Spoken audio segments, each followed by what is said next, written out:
Good evening. Hello. Okay, let's start.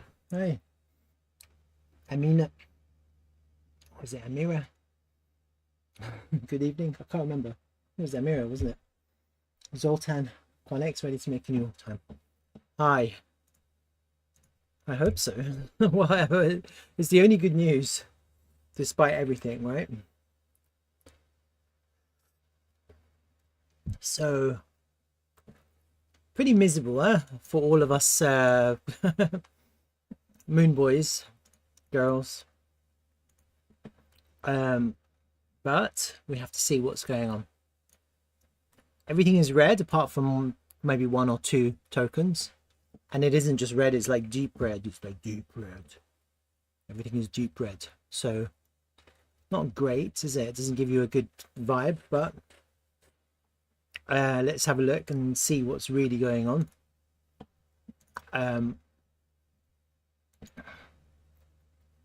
Let's go first to the order flow. I think that's the most important aspect of what we have to look at, is just to kind of get a real sense of what's going on. Mohan.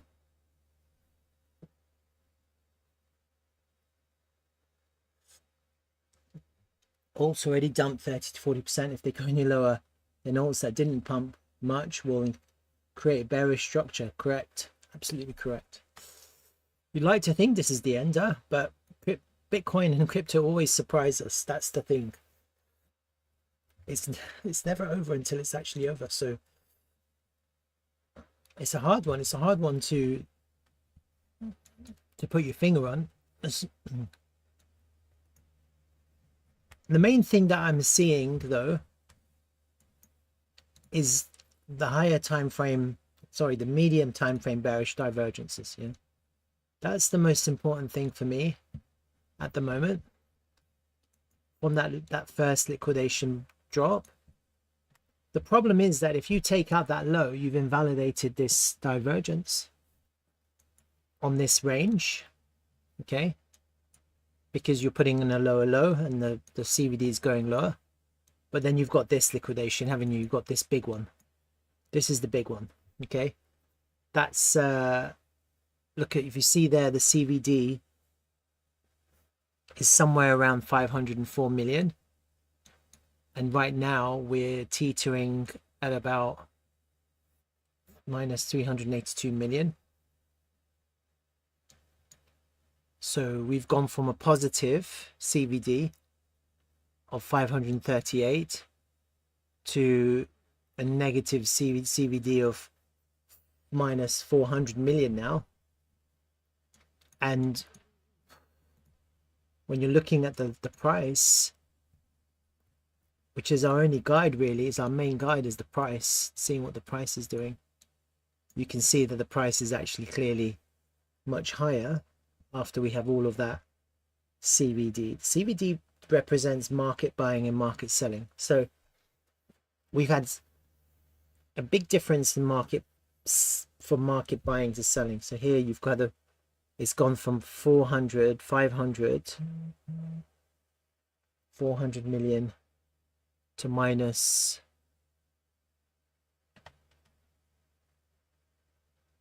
well, actually here it's saying 60. So it's like a 400 million drop. The liquidation yesterday was the biggest liquidation since 2021. It was like a 1.5 billion liquidation. So naturally speaking, liquidations have to be bought. Yeah, then it doesn't just go down to zero. There are people buying there. In the first instance, you have people buying and they sell. That's their profit. That's their trade plan, to buy the liquidation, and then they sell. And that's what we experienced today. So when you're looking at the price action now, you have people who had their orders ready, and as it bounced, you get a little bounce, they sold into that, made a quick profit, and then now the price is coming right back. And so to the upside, we had some liquidations too. So you see here, it took out the high, liquidation. That's also kind of bearish, isn't it? You're getting liquidations and the price is failing to go up. It's market buying and the price is failing to go up. So it couldn't get up to the other liquidation bubbles. So naturally you've got limit orders absorbing the liquidations, but still you've got bullish divergences here. You take out this low, you've invalidated the bullish divergence. Yeah, it's an invalidated divergence on this range. If you take out the low, technically there is still divergence, but you can no longer go by it. You can't really trade it.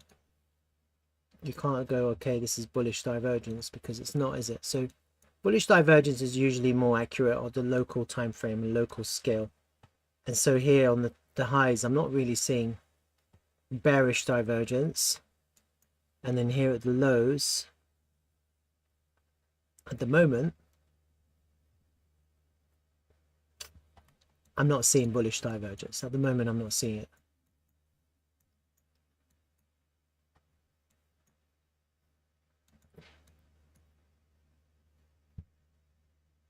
There was here, there was a little bit here, and then it went up. And here there was, look here, you can see the bullish divergence here. So we're not experiencing that now anymore.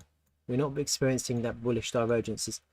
On the higher time frame, we're experiencing divergences, but on the kind of the local time frame, we're not. So what's going on? Let's have a look at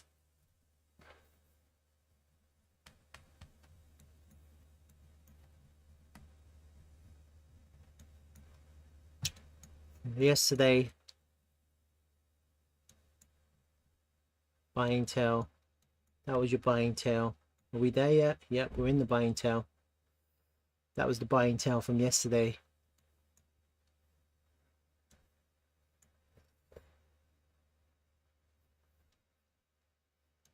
There's a little buying tail here too. It's a little buying tail.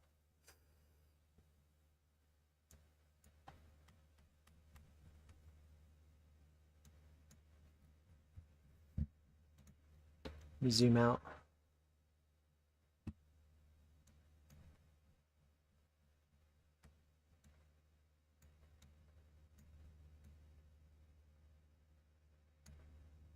So we haven't actually hit that this buying tail here, this one.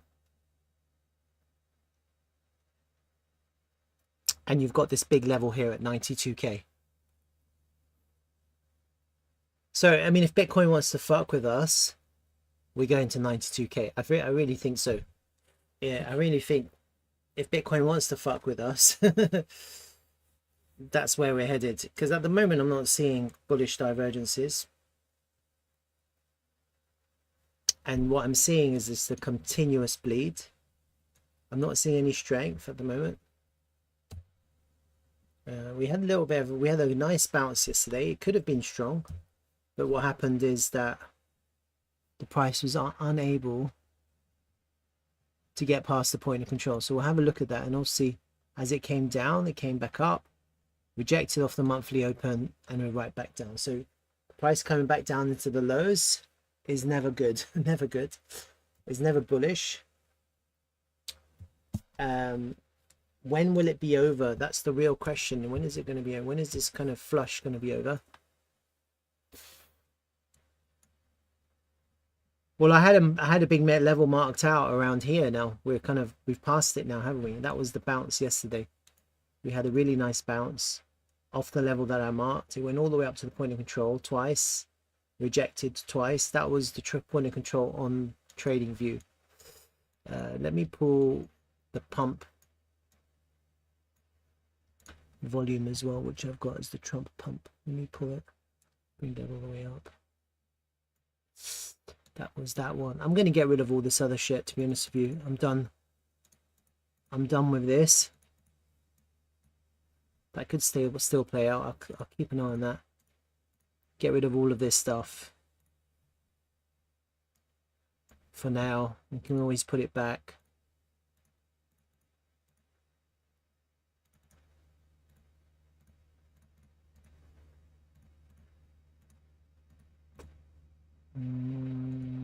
Get rid of all of this.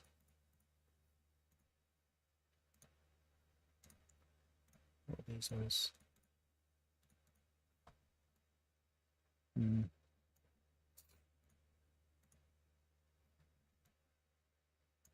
Get rid of them.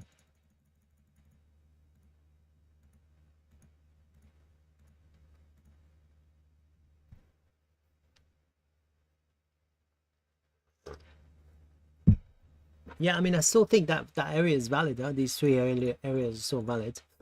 I'll keep them. Oops.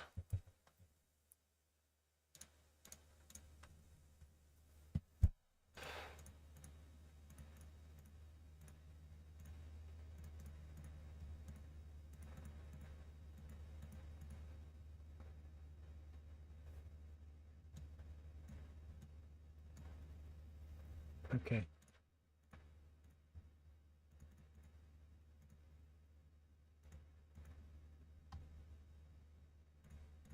Get rid of all this. Nope.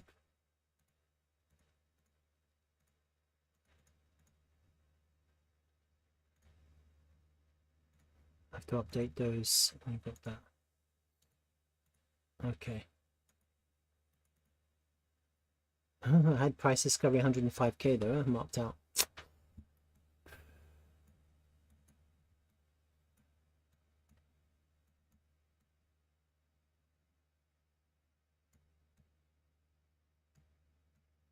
Wow. Interesting. All right. I'm gonna take my time. I'm gonna take my time.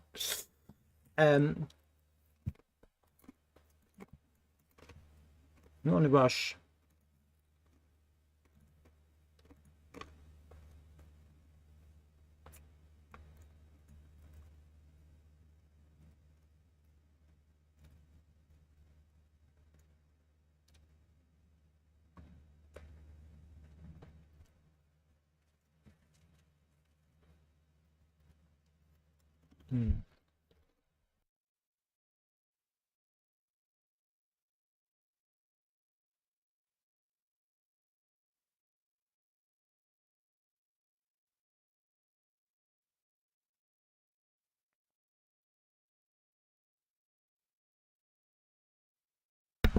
Let's have a look at ETH BTC as well.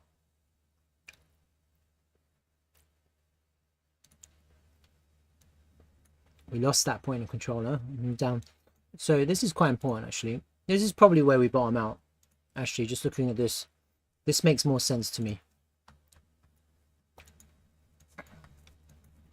Couldn't hold support in a point of control. So naturally we're going to the value area low of this kind of section of this volume range.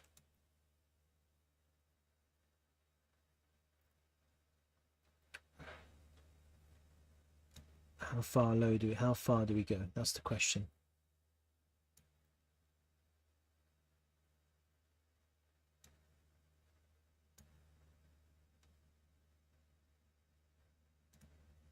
Tony M, hi.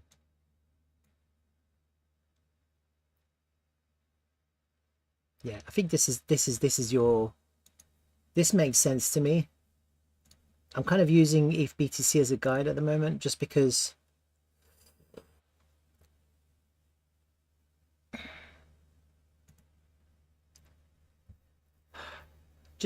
when ETH comes into support against Bitcoin, that usually reflects Bitcoin coming into support. We're not far away from that point, are we? It's kind of another 2.5 or so, 2.7% down. You have this ETH BTC value area low. It's quite tricky how you pull this volume level. I'm just basing it off some kind of SR flip here. And I'm just taking the volume after it dropped into this lower part. It's a higher part. It's a higher part. It's a lower part. So I'm just basing it on the volume in this lower part. And you can see that we couldn't find support on the point of control. So it looks like we're heading to the value area low. That might be a good place for the price to find a little bit of support. Because you also have some kind of 50%, because we clearly haven't been able to hold the golden, the back test of the golden pocket here. So the next kind of fib to test is that 50 fib. I like 50. 50 is a nice number. Halfway. Usually when ranges form, you've got halves. It's always in halves, isn't it? So I think if we are in a range and we're not in this bottom range anymore, which is here, then maybe we're just kind of just going to come back and find support and try and get back up, back to the top. But you obviously have the point of control. Usually I think when you don't find support on a point of control like that on the way up, you kind of probably ignore it as well, probably. Yeah, usually it's kind of like here, you see how it went through, and it kind of went through. This time it tried to find resistance, it went through, and it just came back under. So this time I don't necessarily think we're just going to suddenly find a resistance to go back down. That doesn't really make any sense. It's more likely that we just go through again and just ignore it, just like we did a couple of times, and then as if we can find support here.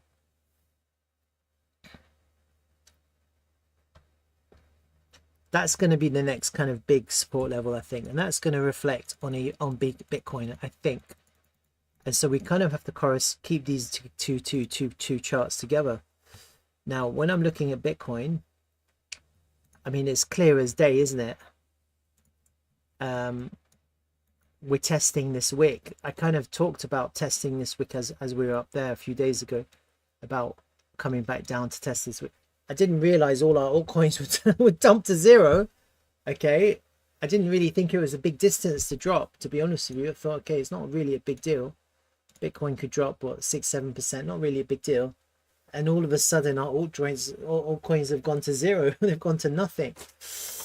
So it's not good. It's not good for the altcoin market. Is fragile, isn't it? It's obviously very fragile. Not as strong as you'd hoped. Just looking at the price action, a bit scary, really, isn't it, for your altcoins? How they can just drop in value so easily, so quickly. It's like they've got pump liquidity, but they've got no follow through liquidity. Not QuantX, of course, not QuantX. That's why I want to talk about QuantX today. Yeah? There's a reason behind QuantX as well. There's a reason, and I'm going to kind of delve into that. I think we're at a really important level. If we lose it, we go down. Yes, it's a tricky one, because here we have, this is our last chance, right? 94k, higher low here, right there. If Bitcoin wants to be bullish right now, it's here. This is the moment. Yeah, this is the moment of truth. Because when you're looking at the daily time frame, if you want to bottom out, this is where you bottom out here. Maybe a swing failure of the previous low. I wouldn't like it as a swing failure. I'd like to see a higher low, then we can go to the moon.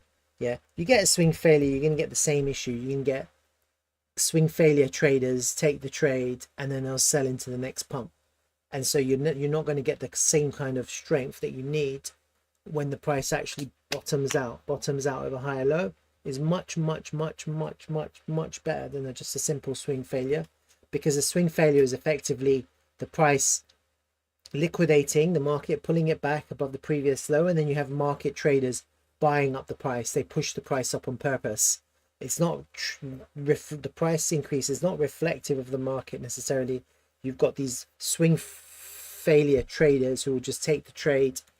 They'll leverage quite highly with a very small invalidation, and they're happy with 0.5% of gain. And then if you get enough of the market do that, you get like a nice swing failure. Let's just say you get a swing failure, and then it just does that again, doesn't it?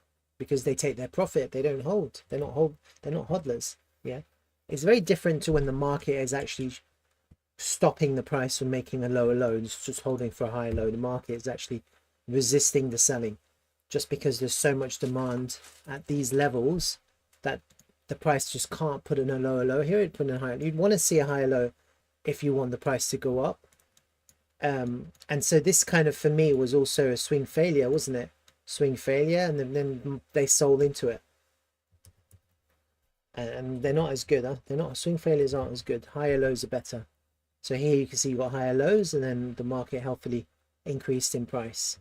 So here I'm kind of like, if we want to bottom out here, we need a swing failure, sorry, a higher low. And if not, then we're heading for lower, and then you kind of need a higher low here. Effectively, you just want to find support, and there is support here at around 91k. It's actually slightly higher than 91k. It's at 92k. And so if I go and show you on, I know I saw it yesterday, I said this is a really good level. So let me just go back to it. David, hi, welcome. 92k is a really good level for different reasons, and I'm just going to show you. So first and foremost, you've got a naked daily point of control here. You see that? That's at 92. Let me write them down here. Naked daily point of control. It's good to mark these levels, because if we do go down, these are the levels that you want to buy at, or you want to see a reaction at. You've got a naked daily point of control there. And then you've also got a naked weekly point of control there, 92130.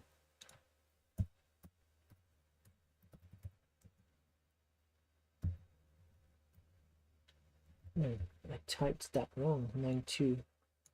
Oh, sorry, I can't edit this. Let me just redo that daily one. This one. It was 92.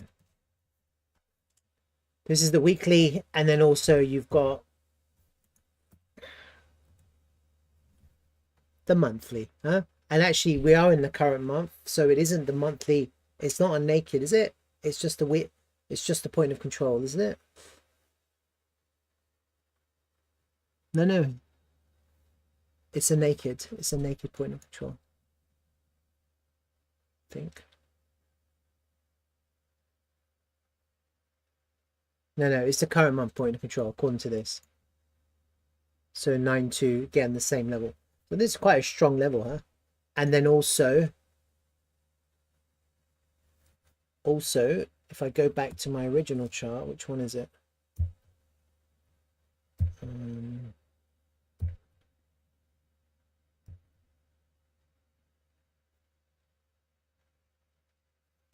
me do that one. Let me go and combine these as well again. Remember I was doing that yesterday?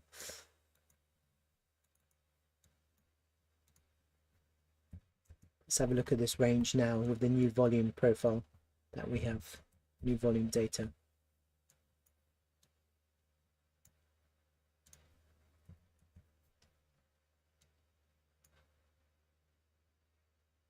How far back do we want to go? Another 10 sessions. Maybe one more.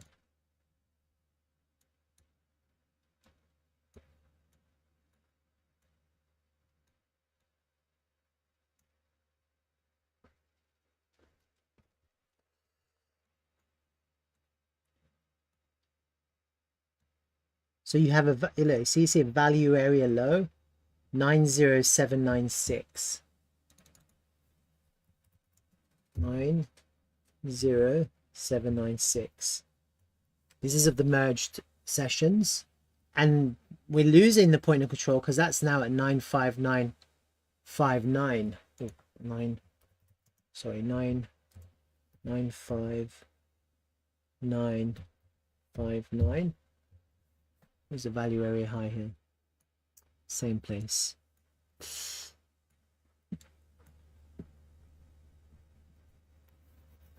So actually, I think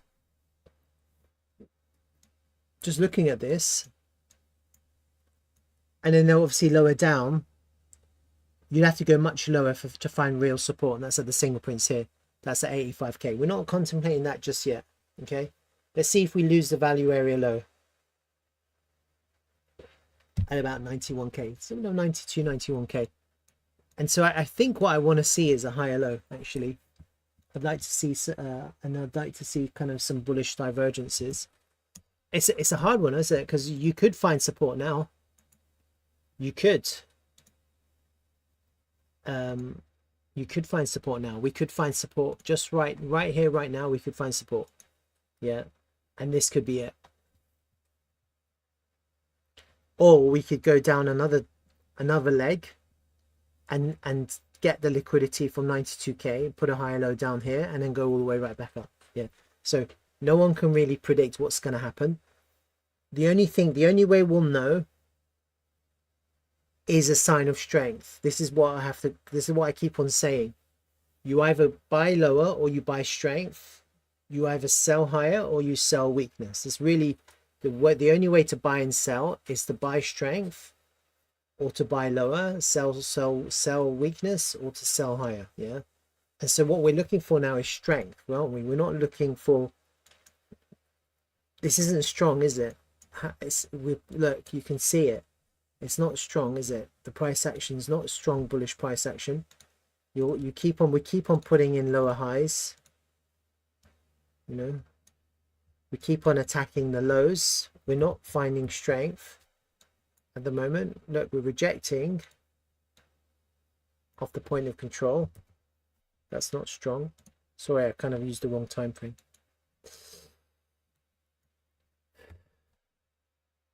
Yeah. That being said, it's quite nice bullish divergence here. Look, lower MACD. It's underneath there, so there is a little bit of bullish divergence. It kind of corresponds to the bullish divergence as I was talking about on the CVD when I zoomed out. I showed you guys the higher time frame bullish divergences. When I'm looking at this, I'm really bullish. When I'm looking at this, I'm really bullish. Yeah, from that first liquidation to seeing the CVD drop so low, and how the price is still forming a higher low. Basically the price should be down here at 85k already. If there was no divergence after that drop, the price should be at 84k. So right now it's like you're buying an 84k Bitcoin based on this. If there was no divergence, it would be down here. If there was no divergence, okay. And so that's all of that price action's being absorbed. And right now we're looking for a reversal. Yeah, we're looking for a sign of strength. We're looking for a reversal. I'm not seeing bullish divergences on the local time frame, and that's what we're kind of looking for as well. That's kind of the first clue. The first clue that we're about to bottom out is bullish divergences locally. And then also, I think when it comes to ETH BTC, I'm wondering if ETH BTC needs to go lower. And I kind of talked about that already.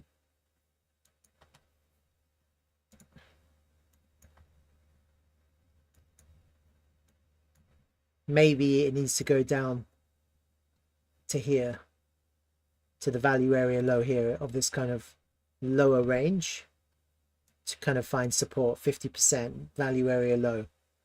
Then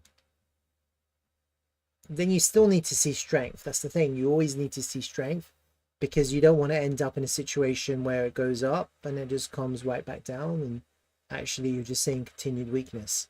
Yeah, and so you get this kind of relief rally potentially on the altcoins, but what you're ending up with is BTC actually, ETH BTC actually heading down one more time to attack the low, and that's not what we want to see. And so we have to just pay attention and see what's going on. When I'm looking at BTC right now, I think it could bottom out at any time, but I'm just not seeing those signs at the moment. I'm not seeing them. Yeah, I'm not getting that kind of bottoming vibe. Yesterday was nice. Yeah, we found a little bit of strength. Where was it? Here.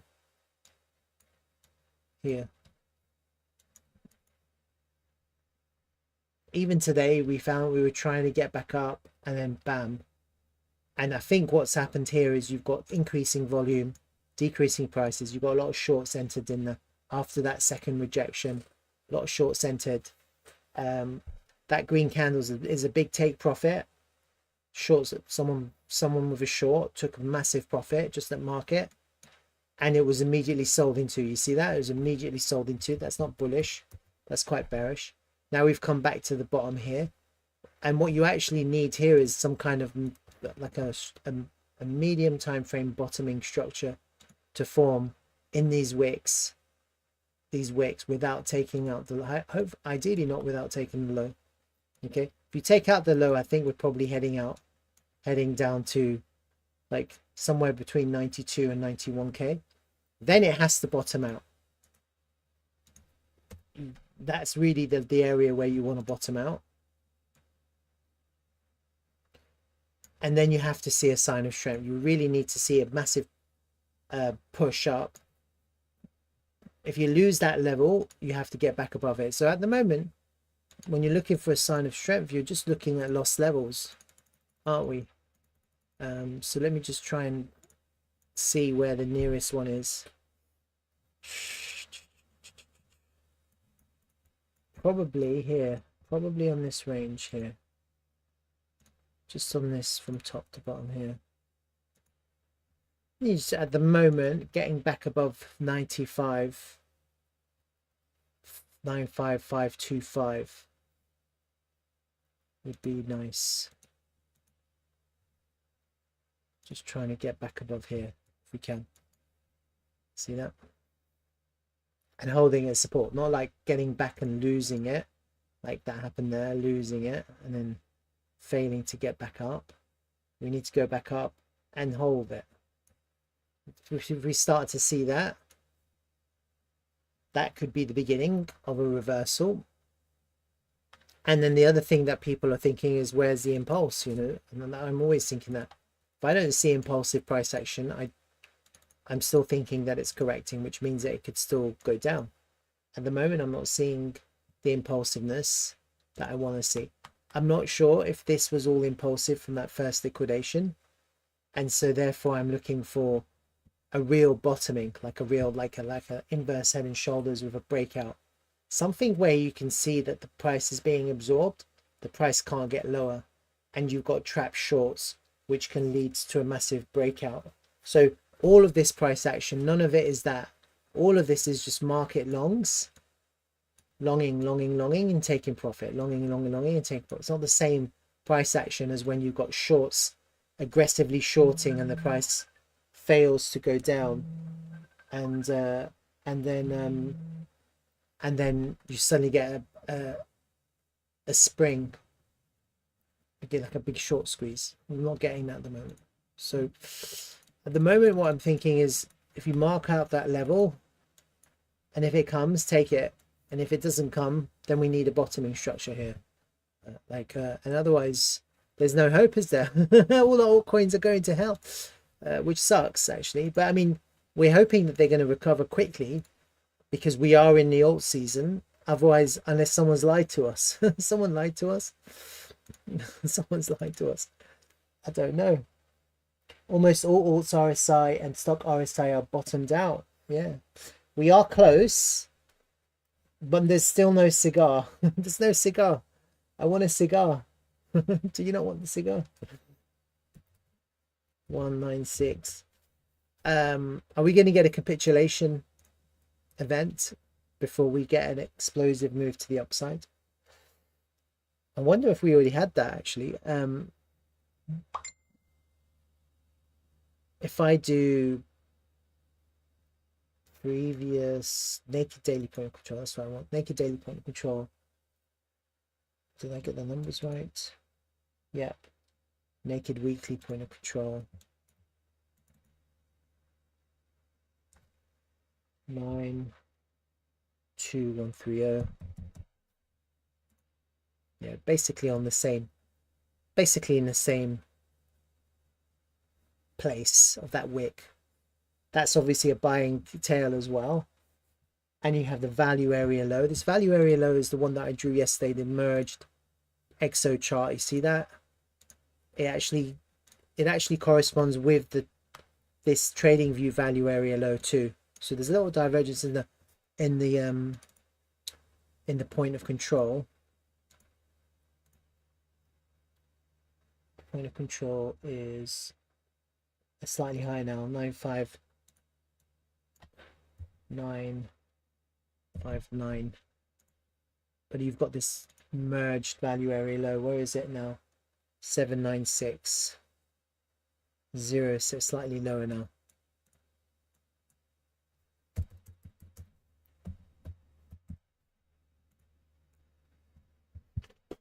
And this is our kind of box, isn't it? That's our box.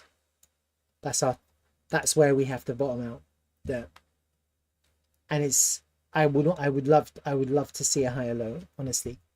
If we take the low, yeah, you could still, you'd have to have a massive liquidation, and the price has to have a really nice swing failure. You'd have to see it, yeah, because the problem is, if you have the problem with taking that low is it tells you that there wasn't enough demand to hold the price up, which is what you want to see, demand. And the only way to know if there's enough demand underneath the wick here is if you have a big liquidation event and the price just suddenly impulses out. You just get a really strong reaction, and that could be it. That could be your bottom, but you just don't know until it happens. Okay, and the problem is, even if you do get an SFP and it springs up, you have to wait to see what happens at the golden pocket before, because then you'd have to see if traders are willing to put limit orders to hold the price for a pullback before the price can go up. What you don't want to see is a spring and then another kind of, another swing failure straight away. So we want to see that traders are interested to pick up the price after you get that swing failure. I don't think this, for me, none of this is looking quite strong. It's looking quite weak. Yeah, I think if we can get back above that 382, that point of control, actually I think that point of control is better, the merge point of control. And so you can see here we were finding support and we kind of lost it, and that was a little bit of a fake out. So ideally, if we can just kind of get back up there, then that would, for me, that would be quite strong in the context of weakness, because right now we're just extremely weak. And that would, then we can have another attack. If we can flip this merged point of control into support, then we can attack that point of control one more time. Yeah, and that's how we're going to get out of here. We just have to keep on attacking that point of control many times until and eventually you have this kind of a bottoming structure of higher lows, so the demand comes higher and higher and higher each time. So until you can get that, we're just stuck depressingly going down at the moment. That's what it looks like. Okay, so I'm not saying we are, I have no idea. I didn't know what was going to happen. I had a feeling at the weekend, remember I said I had a feeling that it was bad. I had a gut feeling. Doesn't mean that I'm not in positions underwater, but I mean I'm playing it slightly differently. I'm still calm, cool and collected. I'm not like panic selling, but I'm looking to find support and then keep on buying. That's all I'm really looking to do, is buy more, buy. But right now, as it's showing weakness, I'm kind of, my finger is off the trigger finger. And my finger's not on the trigger finger right now. I'm just looking for, could I short? Yeah, I could short. I'm not really kind of looking to short until the end of the peak of the alt season, to be honest with you. I've tried to do it where you're trying to short, be really smart and short in the bull market, and you have to be really focused to short. And I'm not really kind of like in my personal life, I'm quite busy, so I don't really have that kind of focus. But at the weekend on Discord, hey, Altcoin Dreaming, welcome, nice to see you.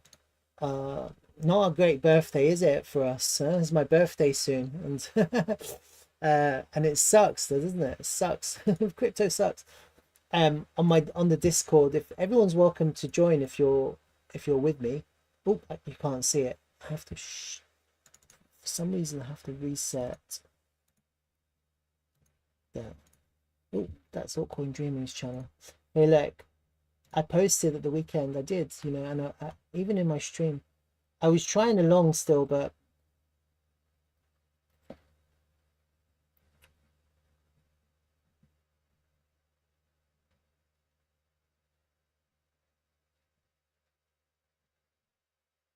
yeah, I've scaled back my positions this weekend. Took a nice profit. I have a busy couple of days. Wouldn't mind if BTC wicks the lows to be tested also. Now I'm kind of regretting what I wished for. And another flush. Altcoins are really high funding. It makes me nervous. LOL. Um, I wish I would. You know, like I don't know. I kind of wish I wish I wrote something else. Like it's gonna go to the moon. Yes, I'm a Sagittarius. Yeah, yeah. Fire, fire. Um,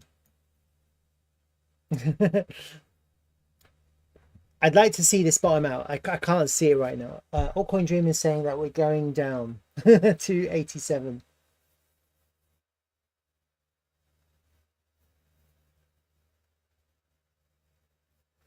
And actually, David was asking me today, and I'm going to name drop David, because we chat.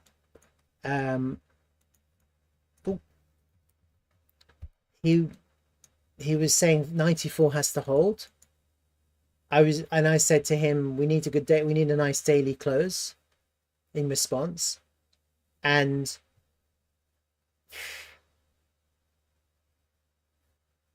the problem with the daily candle now is that even if you close like this, you could get a green buy, you could get a buy up tomorrow, but you're still going to come into resistance, and so it could go up and then it could still sell down, you know, like you could get a really bearish candle, you know.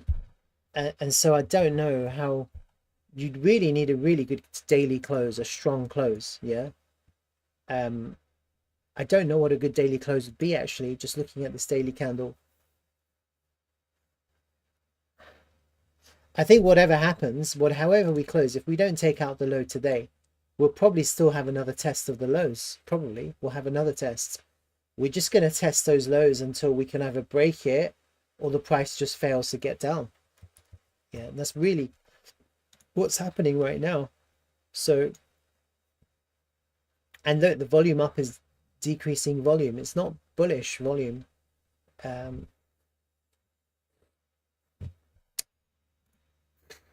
right, so I'm kind of thinking here at the moment, somewhere between here and here.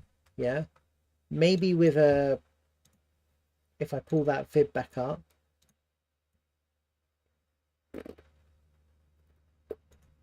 sorry, let me do it the other way, maybe better. It's like a massive area, huh? It's a massive area, and there's no right place. It's like the whole of that is your target. But whatever happens, I just don't want to see the low taken.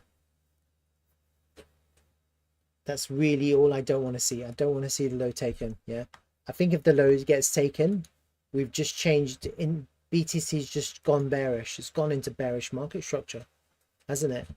Because that's what's happening if we take out the low, because you've just gone from, look, that's your higher low, that's your higher high, that's your lower low. You take out that low, we're bearish. Yeah, and now it's starting to look really bearish, isn't it? The structure's starting to look really bearish, and then you're probably going to get a drop as far as possible. Probably, I don't know. I don't know if 87 is going to hold. If that happens, if we take out that low, it's just the kind of same as taking out that high. If you take out that high, this is bullish, and then you can actually go higher. The market structure is bullish. So I just don't want to take out that low. As long as we don't do that, I don't think it's going to happen. Like, honestly, I don't think so. I don't see why it should happen. That being said, if Bitcoin wants to destroy people's lives, then this is a good opportunity for Bitcoin to do that. 80, the box zones I had for support, I think are still valid.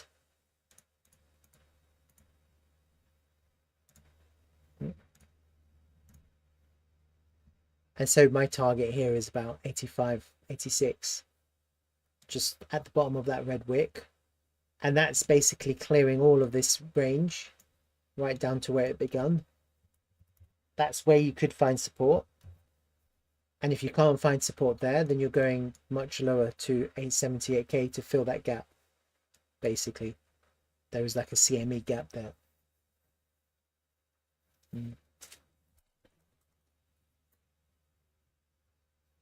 Altcoins dreaming is saying that the massive wick wasn't lower low on the index. Oh, I see. Huh?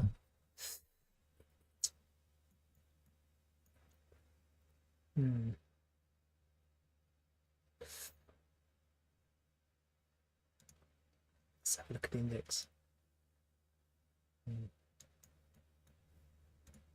It wasn't, was it?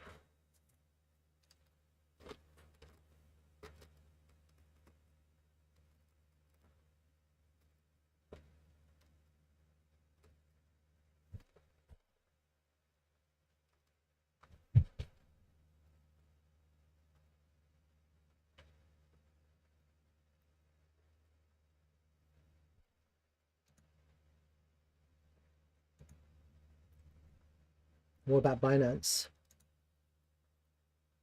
It was on Binance. It was on Binance futures and Bybit derivatives, inverse perpetuals. So I don't know about the index, but for me that's a market structure change. If we take that low up, and then I think we'll be in a little bearish trend until we can turn the trend again, put in a higher low, higher high. I mean, I think where's most of the volume now?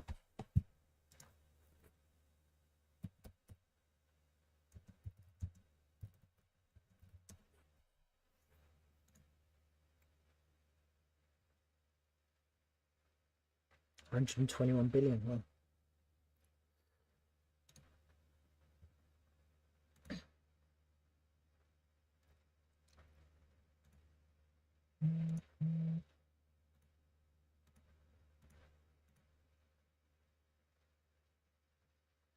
Binance. Don't know what these are. Tap bit. Weeks. Big get.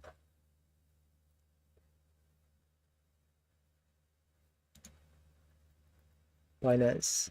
Futures. Binance. It's all Binance, isn't it? 235 million. But this is the big number, isn't it? I don't know what these are. QuantX.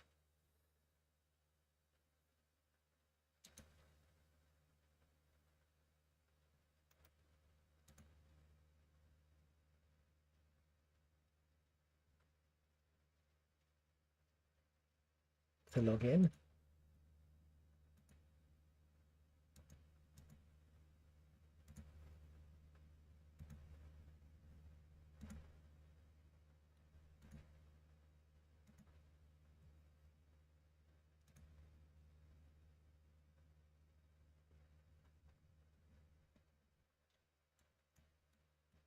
This wasn't lower, this was higher.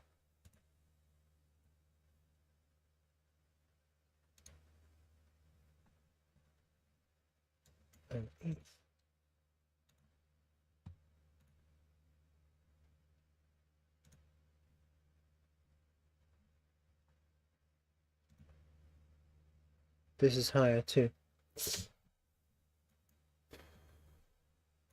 So these DOX and whatever these two are were higher, Bitboy, but Binance was lower, and so was Bybit. No, I prefer Binance and Bybit to these other kind of smaller exchanges personally. Alaikum salam. So I don't know. We will see. The jury's out. As I said, we could bottom out here. It is possible. Yeah, it's very possible that we bottom out here. No one really knows where we're going to bottom out, but whatever happens, I do want to see some kind of structure change here. It's not going to happen until we have some kind of structure change, right? We need to take out these highs, and we put in a higher low and a higher high, and then we can start getting out of this area. Okay, so it kind of starts at the lower time frame first. So you're kind of looking at the 5-minute time frame. We just put in a lower low here. We've just put in a higher high here, haven't we? Just kind of, this is your first kind of indication of a potential change. It starts with the 5-minute, but we did the same thing here, didn't we? We put in a lower low, lower high, went straight to a lower low. So that's your lower high there. That's your lower low. This is another lower high. This is your lower low. We've just put in a higher high right now. So you need that to continue. You need a higher high, you need a higher low, and then you need continuation to take out the high. If you get something like that on the 5-minute time frame, then we have a chance. Literally, that's our only chance to get out of here. A 5-minute market structure change will lead the way. Yeah, until that happens, this is all just profit taking, early longs, you know, scalpers, whatever, and they'll take their profit and the price will come back, and then no one's going to buy the second pump, the second attempt. So I think I'm looking for structure change. There is no real level here, is there? We're kind of in the right area where the price could turn, but we just have to see it. We can't you can't preempt it, and it's a lot safer to see it and react than to just preempt and hope for the best, because right now we're getting quite heavy volume in this red 4-hour candle. So I think it could be a sign, getting a high volume candle into these lows, but we do need to see a change of structure on the 5-minute. I think until that happens, we're just gonna, it's all guesswork. Yeah, so this is your first 5-minute high, isn't it? So let's see what happens. Okay, and until that happens, we don't have any clue. The thing that I'm looking for is a local bullish divergence. That's really what I'm looking for. I'm not seeing bearish divergence, so that's good. Yeah, because that would worry me if I started to see massive bearish divergence. But also the price coming up here is our shorts closing. You see the OI is dropping, that's shorts closing. That isn't new longs entering, that's shorts closing. So I'm not seeing, I mean, here, look, there's a little bit of bearish divergence right here. You see that? This is bearish right now. Look, higher CVD, lower high. So we're getting a little bit of bearish divergence. So I see that there are some big limit orders kind of still absorbing the buying. And the buying is not strong buying either. It's just shorts closing. That's not strong buying. Shorts closing is just shorts closing at market.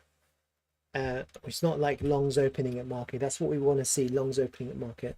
So if we start seeing that with a bit of bullish divergence, well, here there was a little bit bullish divergence, my bad. Look here. So there was bullish divergence here from this low to that low, lower low, higher low. So actually there was a little bit there, wasn't there, from here to here.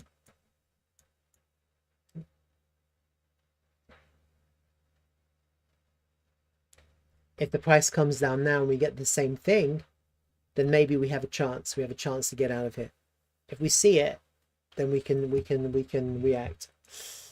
That's kind of where I'm at with Bitcoin. I think we're at the right area where we could turn, and if we can't, then we're heading to 92k, and then 92k is really a strong area. Between 92 and 91 and 92. So where did it go? Oh, I'm on the wrong chart.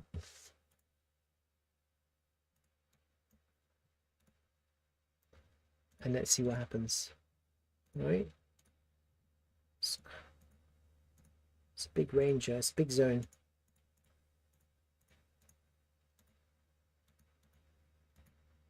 So let's get rid of that one there. It's kind of there, and then you've got that volume. It's basically here for a higher low. And then let me just have a look at this WX. I don't know. I can't tell. I think, where is it?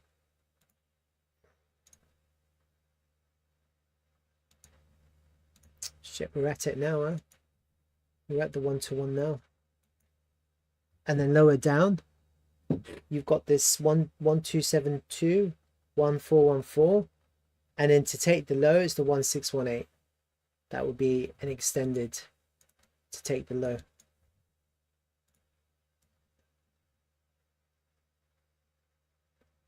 But actually, you're probably heading down to the 2 then, or something like that.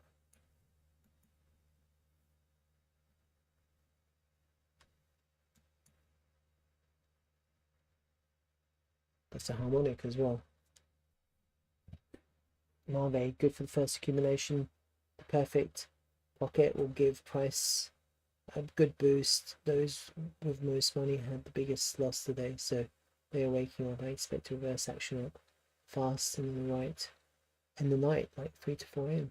It's trickier. Mohan, the thing is that everyone is expecting BTC to test 92k, so it might not. Well, I mean, it might not. But we have to see a sign of strength until we do. Who knows? But right now we're at the 1-to-1 look. But the problem is we've passed. The thing about the 1-to-1 is that we've clearly gone through it. Yeah, we've clearly gone. Oh wait, sorry. We've clearly gone through it once, twice. So whatever happens, even if we do go up, we need to kind of a little back test on it to find support on the 1-to-1. So right now we're kind of washing that 1-to-1 level. Yeah. And so naturally then the next level is this 1.272, and then we're in this area, we're in this zone. And then the price really has to, and then this is where the price could chop for a while, because if we do go down, you're going to get shorts load up to try and take out the low. But there's quite a lot of kind of levels here, and it could just kind of chop around whatever, and then you need to go up, and that's when you get like a squeeze up, because you get all these people going, oh shit, this is going down, let's just sell, let's just short, and then actually that's how we can get out of here. Whereas right now,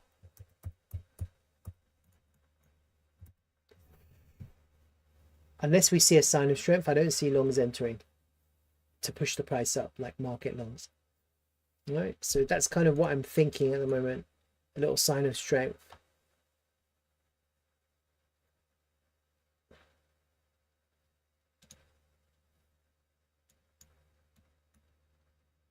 And it may, and the other thing is it might bleed down as well, and we might be just going down in some kind of channel where it's kind of bleeding down. Looks like it. And there's a little bit of a channel going on as well. All right, so let's see what happens. I think probably we are heading down. Probably. Hate to say it, but it's just looking at it and looking at the price action now, I can't see any strength. I really can't. Sorry. Let's have a look at ETH BTC as well.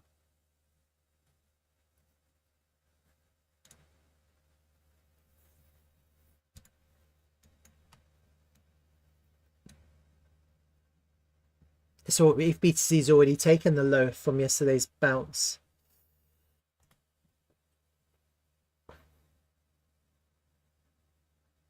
and it's already taken this liquidation flush low, hasn't it? Look, so that's not good. So this is really weak price action.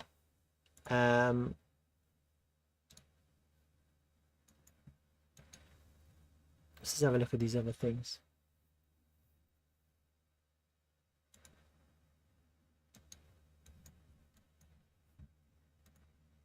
XPX gapped up, went down again. Gapped up, went down.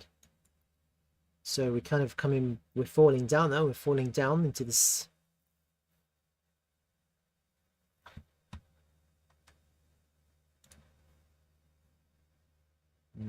I like it when we're going up and it's pumping, because that's when I get more subscribers to my stream. I don't really care about the price of crypto. Well, this is quite interesting. Look at this. This is the total market cap excluding BTC and ETH. we're kind of at a really interesting area. Look there, quite a lot of volume in today's price action after yesterday's ugly candle. I think if we lose this area, and it's likely we do, then the next level is here.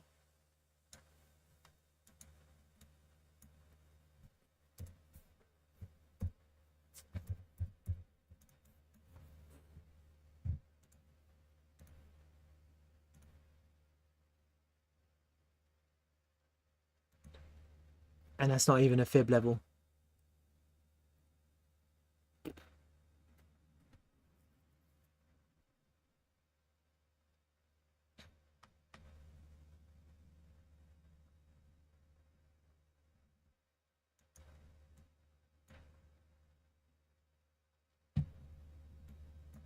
So much volume to push the price up.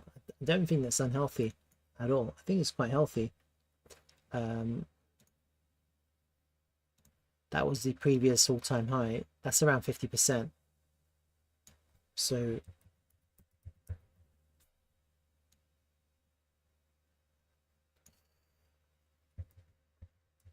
I hate to say it, but it is possible. Yeah, it's possible. It's possible because I'm not seeing strength at the moment. ETH BTC has fallen underneath the point of control. It probably needs to test the value area low here. Okay, and then you need to see strength. We need to see strength. We can't just bleed. We have to see some kind of bottoming. Yeah, last time ETH BTC hit, where was it? It kind of hit here perfectly, and then we had this like mini alt season, like crazy. You see that when BTC ETH BTC bottomed here, strong reversal candle, and then this was our alt season. Yeah, but unfortunately it wasn't able to take out that high. Could this be a lower high for continuation? Yeah, and then, you know, this is the thing, we don't know.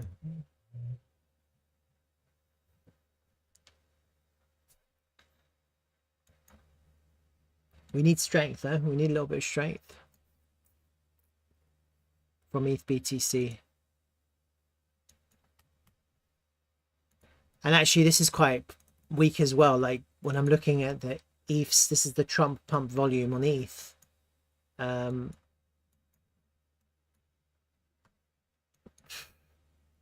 Maybe we have to hit the point of control here, which would be 3,300.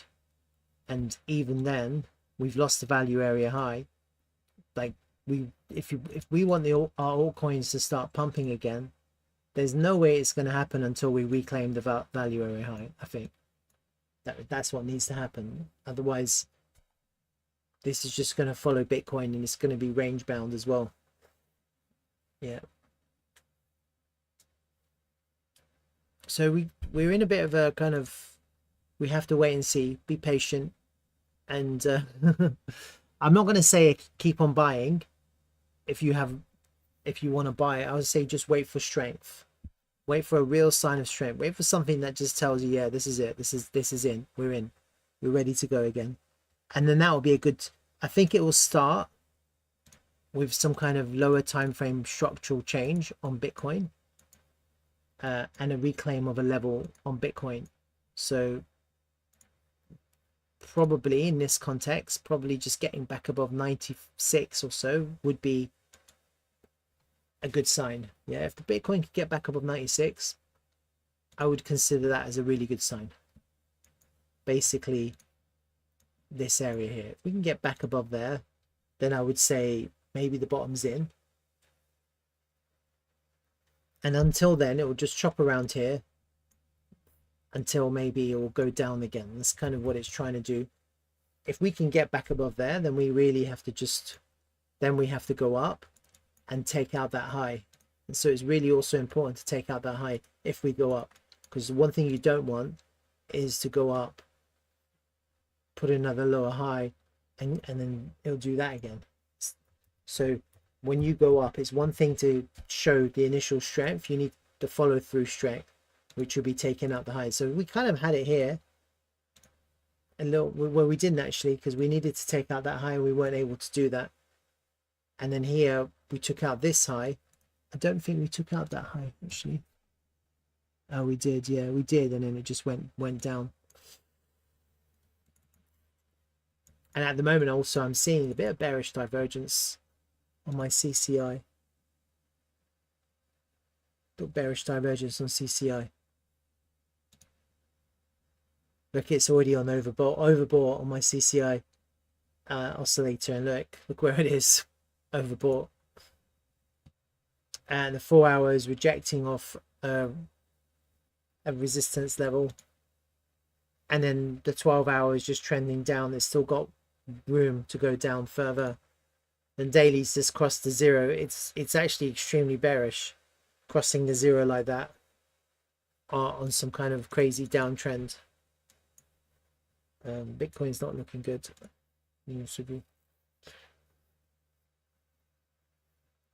Yeah. All right. That's a shame. Sorry. I wish I had better news. Let's have a look at some other things. So nothing is immune apart from QuantX.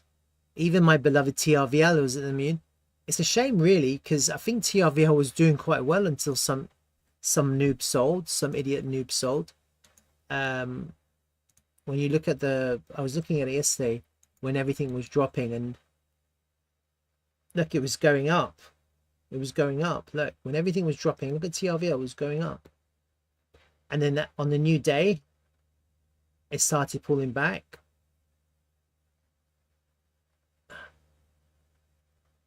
And then not so long ago, dump.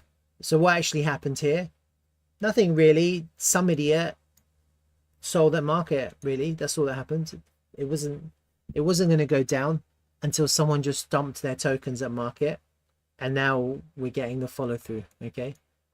And so effectively, I think what happened was that maybe some people who bought late found themselves underwater, and then it dumped. So we're coming back to support.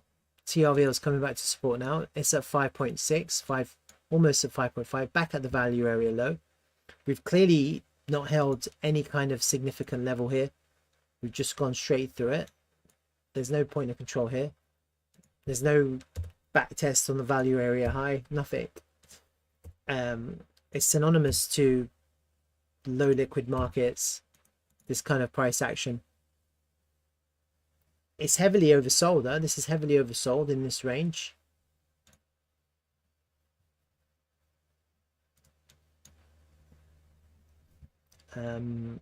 But there's nothing you can do until Bitcoin finds its feet. If people decide they want to sell TRVL, they will. And because Bitcoin is now dancing with zeros, no one is going to be buying any altcoins at the moment, are they? They're waiting. Everyone's just being patiently waiting. Once people see that their altcoins are, when Bitcoin has finally found the floor, they're going to start market buying their altcoins. They're not even going to put limit orders. People don't limit in. They just wait for Bitcoin to floor, and then they start market buying, and that's when you get the altcoins start pumping again. So at the moment with TRVL, literally, it's not even that much volume. So I don't really know why it dropped so much, but except that no one's buying. So it's like literally the worst time to sell because no one's buying. And so you get this kind of real crazy drop. How much is the volume? There's only 1 million there and 1 million there. Like 2 million in total on these 4 exchanges. It's not much. Pull the price 10%. I was just thinking about TRVL. I wonder what it's like on Aerodrone, because did the volume come there? Aerodrone, TRVL. Let's see. I can't spell it.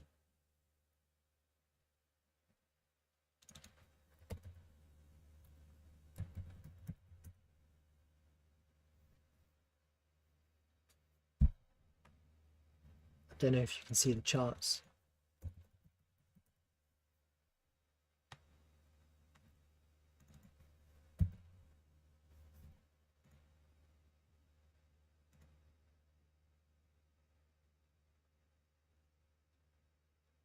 Are there charts here? I don't know.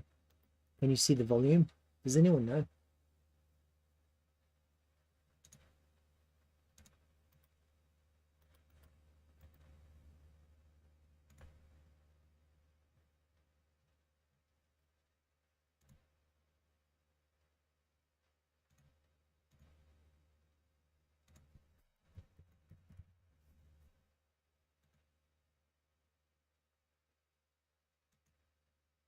Nothing matches your search.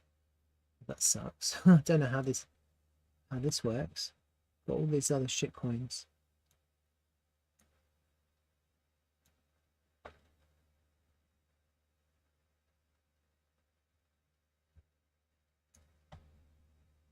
There it is.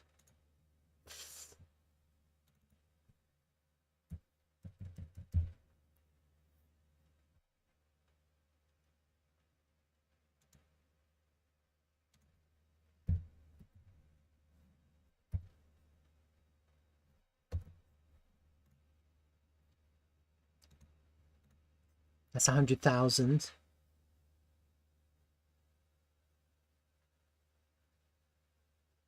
Can't really tell from this.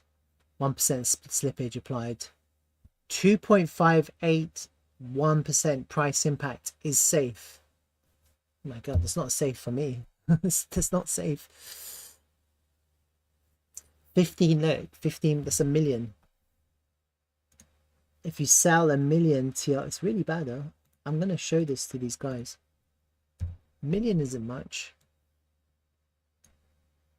15% price impact.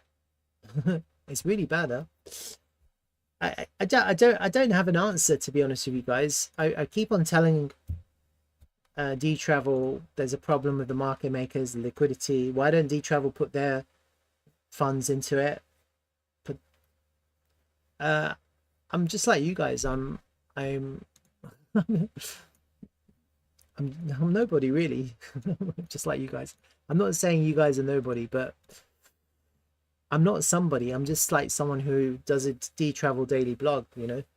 I think technically we're still okay. I think a lot of altcoins have tanked, and if we've tanked and we're still at 5.6, I think that's okay. If our tanking has brought us down to 5.6, I'm okay with that, because when I'm looking at a lot of altcoins, I can see that they've really dropped, like really dropped. I mean, apart from QuantX, a lot of these altcoins have really, like, look at Cake. It was trading at $4.5. It's down to like $3 now. Yeah. And a lot of altcoins are showing the same kind of behavior. You're like, they're really falling down. Look at Claw. It was up there and now it's really pulled back, losing levels on the way down. I think TRVL is doing okay.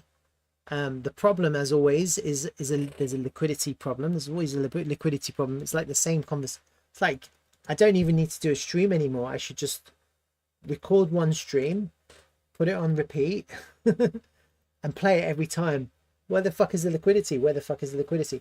Where the fuck is the liquidity? It's the same question. I don't think you should get bearish on TRVL because of a liquidity problem, or DTravel because of a liquidity problem.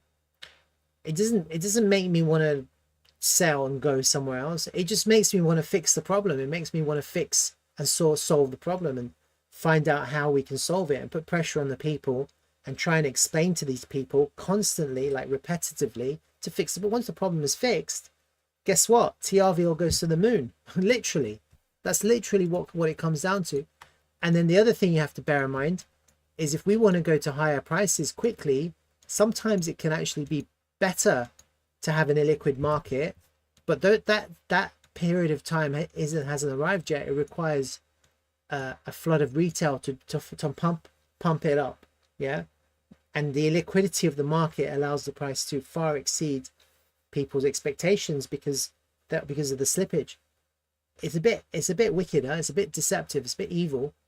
I think seeing that there's look, 2 million to drop the price 10% is ridiculous, isn't it? It's poor. It's a poor show. And I'm going to kind of explain this to the people again. I'm going to go and talk to certain people and say, look, we got a liquidity problem. What you've done isn't working. We need to fix this. I think if you fix this, TRVL blows up, because we don't have that problem anymore. So everyone who's been hodling has been really courageous because of the problem that we've had. You've clearly got people who have no idea about crypto, but everything about building a decentralized application for the real world usage. That's their expertise, like short vacation stays and travel. And clearly they have no idea about the way the markets work and the way the markets move. It's for us to keep on reminding them. So if you're watching my video again, hearing me say exactly the same thing again, we're at a good place. We're still holding support, but they need to inject. We need liquidity. 2 million sell, 10% is poor show. Yeah. And obviously on Aerodrome, we saw how bad it was. So look, if I sell 1 million on Aerodrome now, and you may not have quite high liquidity there, it's a 15% price impact. That means the price drops 15% just to fill my order. 1 million will give me $48,000. So 2 million. 2 million give me. Oh, it's the price of TRVL will drop 25% for an $85,000 sell on Aerodrome. That's really bad. Huh? It's a poor show. The lesson is, if you are going to try and sell, don't do it in one go. Just sell in small bits, very small bits, and scale out. Like if you really want to sell, don't do what this idiot did to sell in one go. Because actually, if he's selling a small part of his portfolio, that's actually quite detrimental for the rest of his portfolio, because it actually brings the rest of his value arbitrarily down for a short period, and you get this downward kind of momentum which can't be stopped. I would say with TRVL, let it bottom out, kind of similar to what we've experienced in the past. Let it round. We need a sign of strength. Could this hold? No, probably not, because look, we're already going through the value area low. We're probably looking to take out these lows now, and let's hope that Bitcoin bottoms out and starts to recover. Otherwise, God forbid that this is actually going to head lower, and it could, just simply because of people who, rather than buy, they're selling, and they shouldn't be. They should be buying, because we're really at the beginning of alt season. I don't know what kind of fear or panic is causing people to sell, but you shouldn't be selling your spot. You should be looking to buy more. Okay, unless you've suddenly become bearish on the project. The project is bullish. It's the execution of the volume and the liquidity and the way they've gone about the crypto, which is stifled the price significantly. And it's for us to keep on putting the pressure. Yeah, if you are a TRVL lover like me, let's keep on putting the pressure. Right, that's the only advice I have, and it's not financial advice. Nothing is. It's entertainment value only, but nothing's really changed. We accept that we were trying to break out. We were finding strength when Bitcoin was dumping and everything was going to hell. And if for some reason today someone decided to dump 2 million, it's probably just one person, or maybe, yeah, just dump 2 million of their TRVL, because it hadn't dumped, and they were thinking, oh, I can sell TRVL and buy something else because everything else is dumped. But the reality is that if this is the low and everything is finding the lows, then we're actually in a really strong place here. Okay, and so what I would like to see, if possible, for Bitcoin to bottom out and for us to kind of just get back into the range and just keep on consolidating. That would be really nice. If you lose 5.5, we need to recover it, but obviously this isn't great. This big sell order is terrible. It's a really terrible price action for us. Right, would you sell here? I'm not saying you should, because I think we're at the beginning of a alt season, but the problem is if you sell, that we don't have the liquidity and to support the buying, and especially now that people are looking to not buy because they're waiting for Bitcoin to bottom. So we kind of have to, hopefully, if you can, be patient. But I mean, again, not financial advice. That's TRVL. It's interesting because QuantX has actually held up nicely, hasn't it? It's like the only one on my list, apart from this one, Seapool, the only one on my list that's actually showing some real strength. I don't know if that's the first impulse wave It could be, but I don't know if that's the first impulse from yesterday. Again, it's amazing the strength that QuantX has shown compared to Bitcoin. The difference is that the selling hasn't, like, not when I compare it to TRVL. You see how TRVL people sold. I think QuantX, no one is looking to sell. Like, I don't really think that community, the QuantX community, is looking to sell their token. I think they're just looking to accumulate more. Okay, it's extremely bullish the fact that we've come above this 786, taken out the highs again, and we're just trying to find support here. Really bullish price action. Looks really good. Looks really good. Look at the volume today. You could argue that that could be bearish because it's high volume in the highs, but it just tells you what we already know. Bitcoin is dipping and someone is buying QuantX, because when Bitcoin dips, that's the right time to buy your altcoins. Yeah, you buy the altcoins when it dips. So I think this is showing real strength, honestly. But you got to be careful. That could be the last wave. And remember I was talking to you about this last wave. Excuse me. That could be it. This could be the last wave hit. Wave 1. I'm not really counting, but this could be corrective after the wave 1, wave 2, wave 3.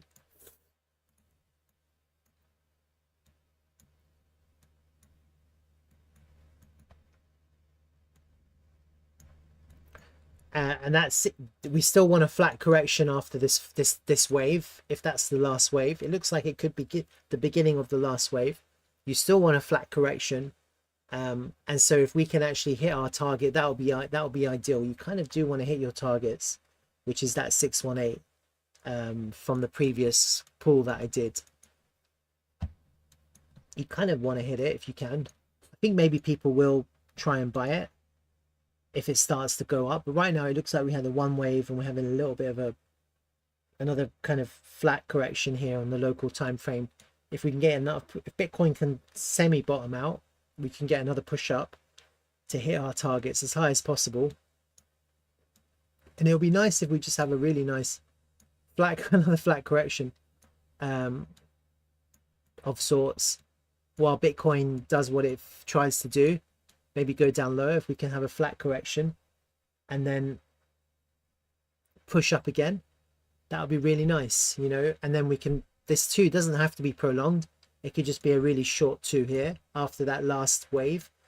I kind of think that this is it. We were expecting it, weren't we? We were all kind of expecting this last 5, and I did kind of draw it out, didn't I? I kind of said it's kind of be something like this, and it did kind of do that. And so it happened with the capitulation, and then people bought. And actually with the capitulation, someone bought and then it dumped, and it just dumped just to come and take the lows, and then it just went up again. So really bullish price action here. Part of the reason why QuantX doesn't dump so much is because it's not on derivatives, and the community, I've shown already, the community are just ultra bullish. I'm actually, the more and more I delve into what's happening in the world, the real world, the more bullish I get. Because today Google and their quantum chip, you read it, huh? They announced their quantum chip. Google announces the Willow quantum computing chip. It was all over the news. Let's have a look. Doesn't mean anything to me, but whatever. And then also Apple have said that quantum encryption, I think it was encryption. I think Apple have said that they've that was back in March. I think they re-announced it today. Maybe not, or maybe I just read it, old news today. Probably read old news today, to be honest with you. So it's on the agenda. It's high. It's top of people's radar. This quantum stuff, isn't it? It's right at the top of people's radar. Google did say it's going to take another couple of years or something to produce or something when I was reading it.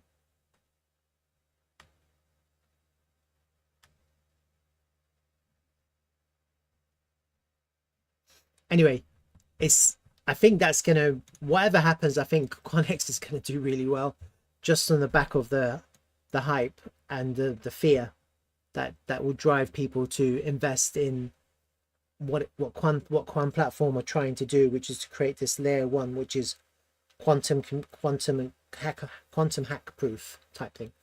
And so these partnerships with IBM and with the Linux Foundation are a really powerful testament to their development. Shimu's saying somebody bought and sold 1 million plus tokens yesterday in one clip each within an hour and lost 40k from fees. Yeah. Oops. The lesson is just to accumulate slowly in small bits. Don't buy in big chunks. That's how we get these flat corrections. Just put bids at the lows. The higher we go, the more volume we'll get eventually. So I'm kind of like, let's see how far we go. But I think of all the tokens on my list, it's literally the only green one. There's a couple of others, Ray, which I'm going to talk about. Let's see, Paul. QuantX. Look at QuantX. Let's have a look at these other charts on QuantX. QuantX is bullish against Pancake Swap. Crazy, yeah.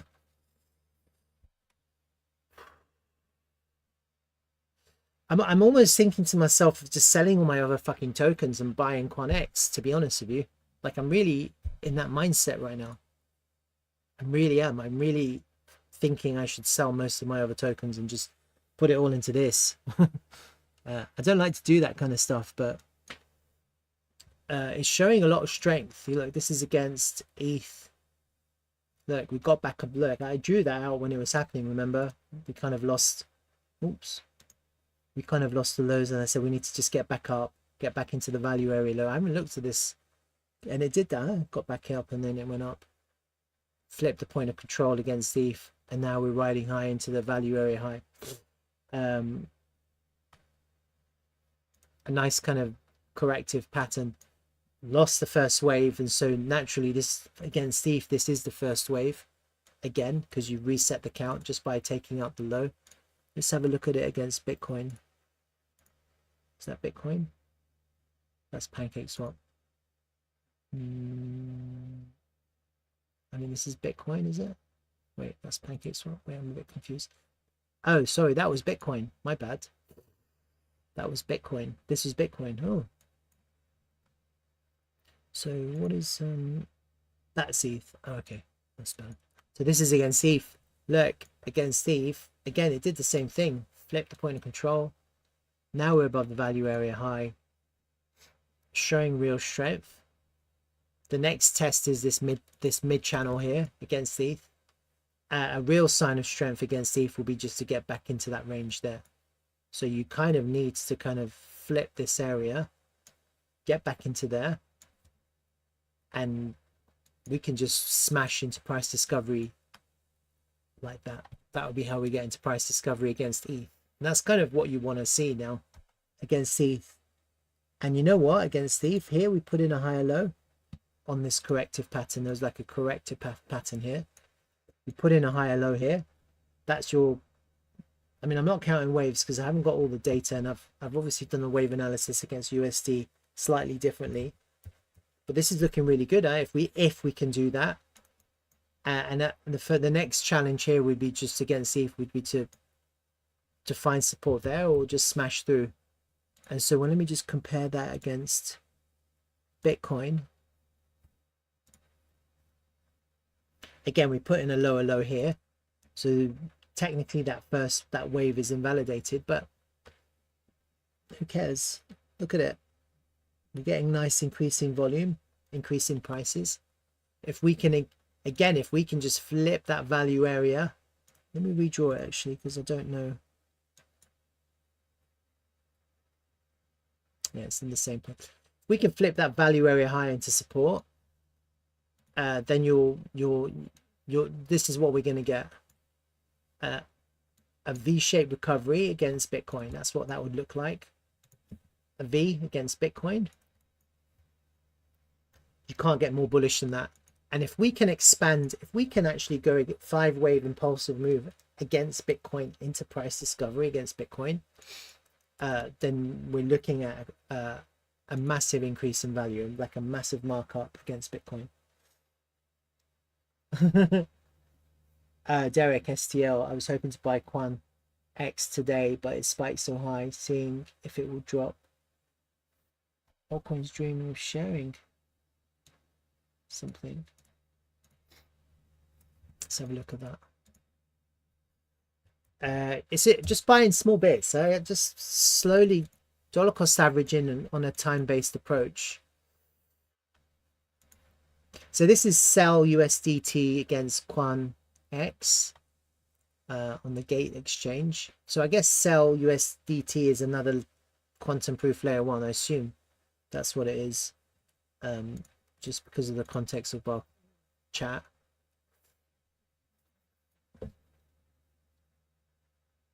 Well, sell was strong here at the point of control, and we've lost the value area high here. Quan is making some comeback, the comeback king. I think this is just range bound. It's range bound price action. It looks like sell could be slightly more bullish in the sense that we're going in an upward channel like that. But we've just kind of, the other thing you could bear in mind is that this could be rounding to go down. So there's options for how the price could behave. Just a higher time frame. It looks like we're just range bound at the moment.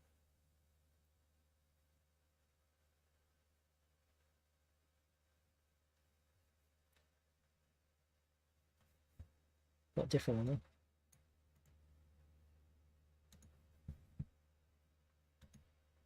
huh? Oh, they don't. You're right. Did you send it to me? All right. Sorry, the volume profiles obviously doesn't work correctly. So you sent me a new chart. So QuantX against sell. So if it goes up, QuantX is more bullish. And if it goes down, sell is more bullish. So actually, in this context, QuantX is more bullish, right? Because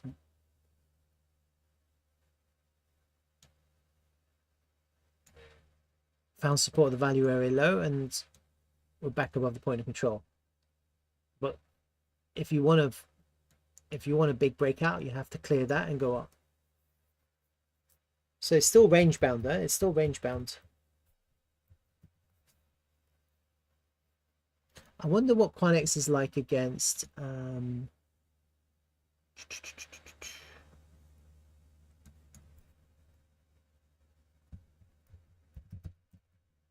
this is what I'm thinking of, TRVL.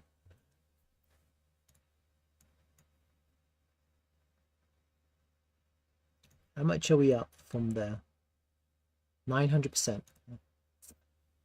QuantX is 900% up from TRVL. Is that right? From February 23.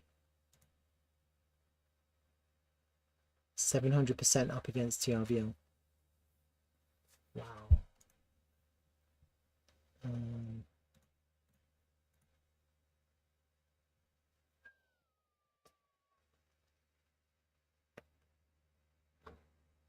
Still a good place to buy the point of control. It's kind of range bound up here. Lost it a couple of times. TRVL showed a little bit of strength here and here. But actually, they're going to go sideways. But before then, last year, QuantX was going up and up and up. Range bound, range bound, range bound, range bound. The whole thing's range bound. What do you think? Is it high or low there? Flat top. No, flat top.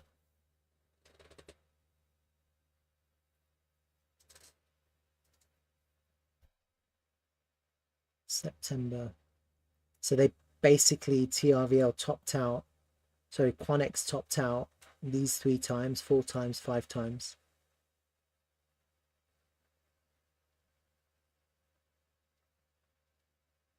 Oh, you did, huh? Cena did the same thing, huh? It's a hard one because I don't like to just go all in, huh? But I am honestly thinking about dumping some other tokens and just buying more of this.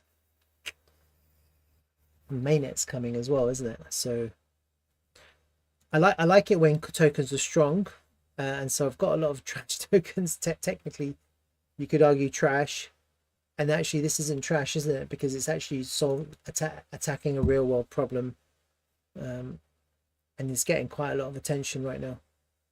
All right, so that's quite interesting. It's quite interesting. Let's have a look at maybe QuantX against something else that's quite strong today. I think it was Ray. Radian Ray. Let's do two.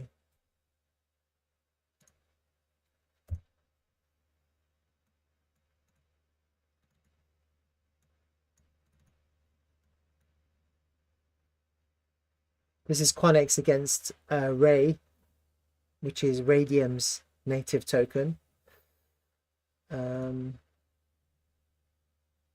not doing any analysis. I'm just kind of pulling the volume and having a look. That's all. For that point of control is at the lows there. So you see it, QuantX is even stronger against Radium.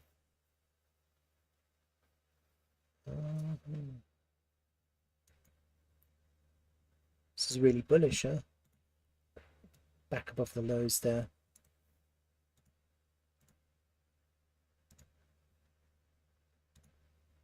Oh my god, my mouse. I need to get in the middle.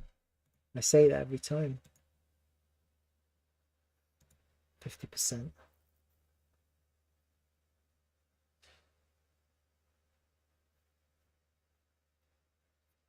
So I'm just thinking I'd like to see I'd like to see if this plays out. So I'm actually just thinking about what I'm gonna do. And so I'm really bullish on this. I think what I'd like to see is QuantX to find support like this against ETH. And at the same time, I'd like to see this, something like this. Is that against ETH? Oh, this is against ETH. Sorry, what's that one? Oh, this is against BTC. If I see that against BTC, if I see we're starting to flip the value area high against BTC, then I'm going to buy more. Like, because I'm not really going to buy into resistance just in case we kind of correct here. Then you want a corrective pattern. Then you have to wait for the corrective pattern. And this is the weekly time frame. So actually it's not going to be like that, is it? We're looking at the daily time frame. You kind of want a corrective pattern when you're coming into resistance, or you want a clean break and a nice back test to see strength before you do that kind of craziness, kind of like you saw here, huh? When you saw the back test on the point of control, that was like the moment. But then you could argue we're only 1 day or 2 days away from that, aren't we? How many days ago? That was yesterday. Look, that was yesterday. So we're already up 44% against Bitcoin just on that back test from yesterday. Look, see that? Against Bitcoin, increasing one. I said it's probably good. Literally just said the volume problem doesn't work on mathematical terms. Yeah, you're probably right. All right, this is just entertainment. Altcoin dreaming. Don't take it too seriously. It's just entertainment. Everyone's being entertained. All right, no more QuantX. Otherwise, we're gonna have we're gonna lose our hair. So basically, what Altcoin dreaming is saying is the volume profiles don't work on mathematical charts, and he showed me an example. And so basically, the example was. So just for transparency's sake, this was the example.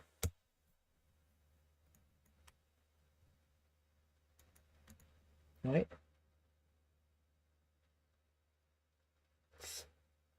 Should be the inverse, but okay. So he's saying this So basically what he's saying is that's the inverse of the chart that I previously shown, but the volume profile is completely different. That's what he's saying.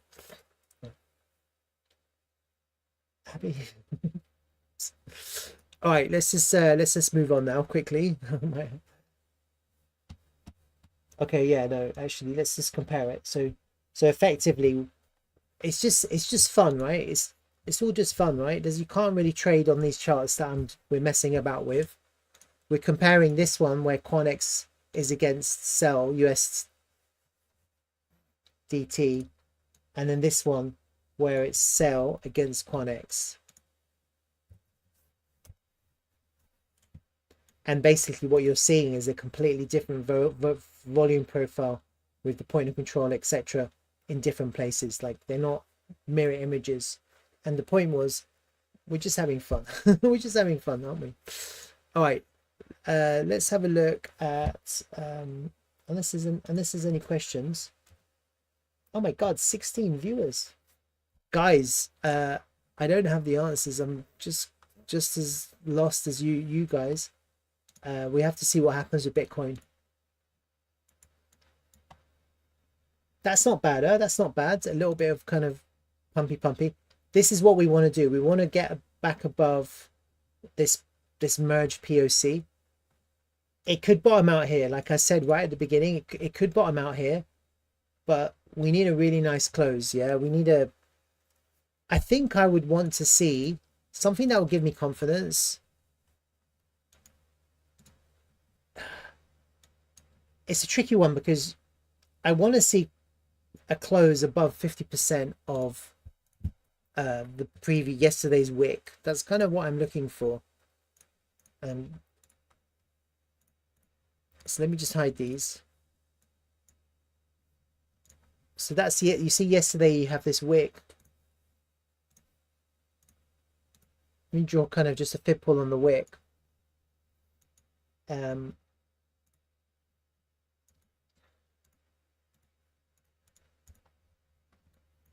That's just the wick, okay?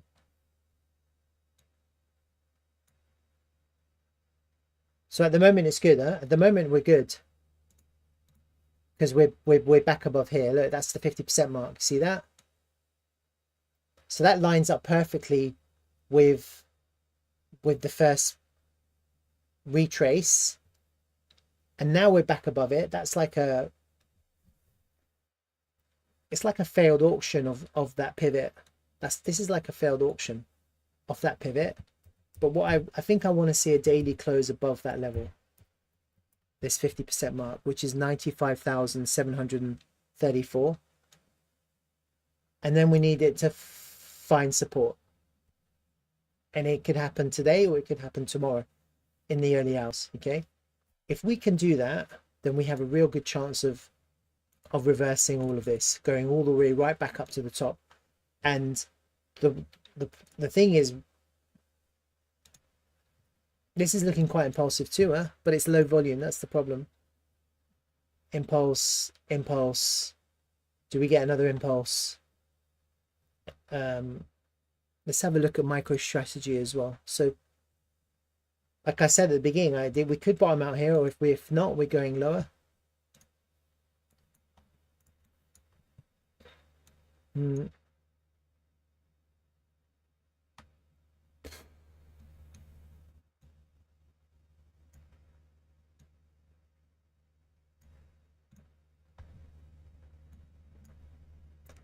It could be there. It could be. It's hard to know exactly where. I think strength here would be just getting back above that point of control.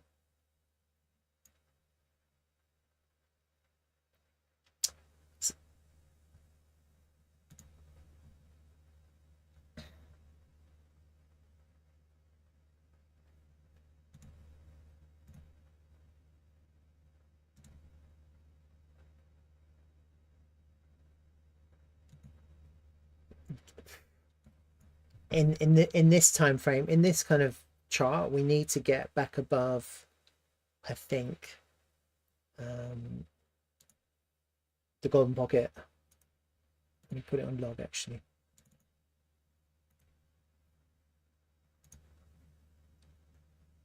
and then we have to get back above point control. So I think MicroStrategy could lead the way if this is going to go up. If we start seeing MicroStrategy get right back above here and find support on this point of control here, then maybe the bottom is in. Then maybe we can say the bottom's in. Yeah. Because I think after seeing such weakness and such poor price action, MicroStrategy would lead the way in this case, because they obviously know something we don't. They're the ones buying the Bitcoin, aren't they? They're the ones who are absorbing all the price. So they're manipulating the market in a sense, aren't they? They're issuing their shares, convertible notes, and they're buying Bitcoin, which is pushing the price of their share price up as Bitcoin goes up. So they can't afford Bitcoin to go down. They need it to go up. And then, so if we start seeing strength here, and so ideally, I mean, you either want to go down and test the lows here, or you want to find strength and get back above that point of control here. So I am looking at this with interest.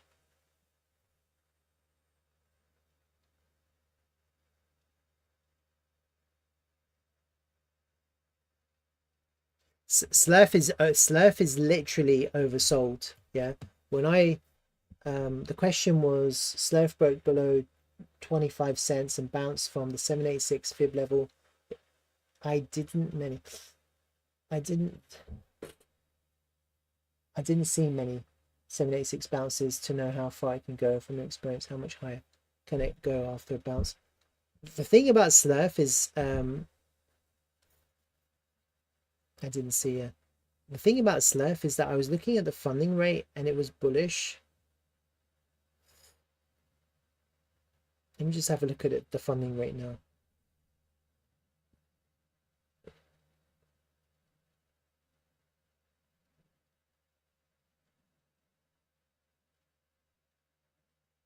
I have to find it. Hold on.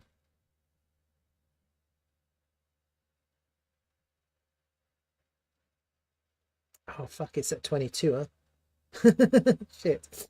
The funding rate is bullish. It's at 0.0028%.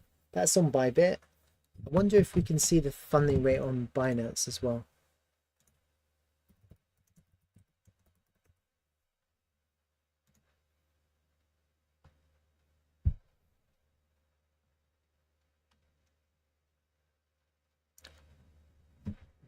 Slightly bullish, quite bullish, very bullish, neutral, slightly bullish.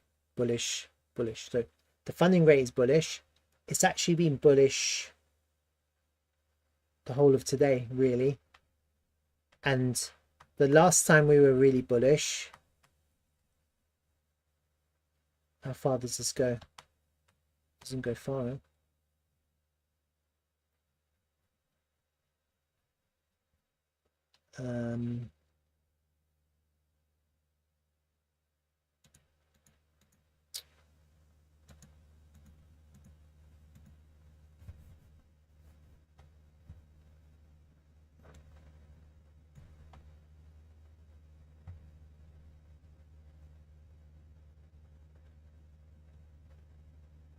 Kind of here, you see these where it's red here. We're back in the red. The last time was basically Bybit here. Look at 2nd of November. Look, 2nd of November we were bullish. Then it went back to neutral. Let's have a look at Slurf from the 2nd of November. That will give us a little bit of a clue. Maybe.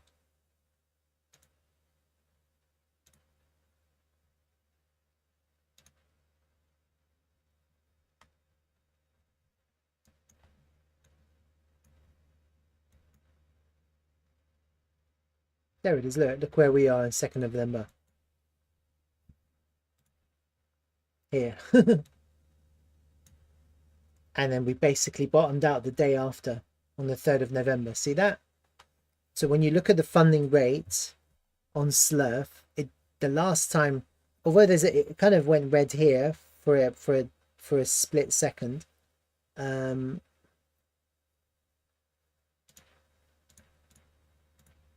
Can I do anything with this to get rid of anything? That was OKX for a split second. That was the 23rd. But this is the main. I look at Bybit. I'm focused on Bybit. You see Bybit here. It says 0.0373%. Okay, and that was just before it bottomed out. And then the last time before then, let's see if we can find it on Bybit.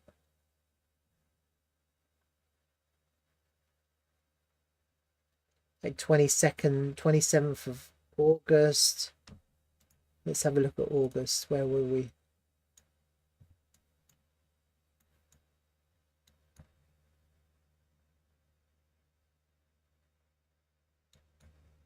(22nd of August) here. It was here. It was bearish and bullish. Then it went up. You see that? Then it went up.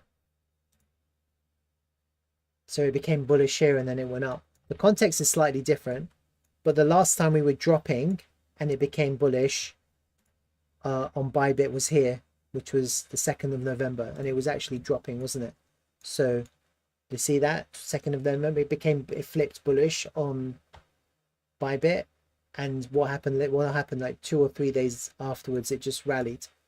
So we're right back in that same zone. I think there is a correlation between funding rate and where the price is going to go next. So I'm quite bullish. The problem with the price action now is a real problem, okay? And it's to do with the Elliott wave count. Honestly, I don't want today to close underneath this high here. Like, I really don't. I think if it does, we're going to have to relook at this whole count. We're going to have to reevaluate the whole count, okay? Because then that can't be, like, we have to relook at the whole thing, to be honest with you, because this isn't allowed. not if this is the 4 and we've had our, does that make sense? Which means there's only one other explanation, actually. The only other explanation is this.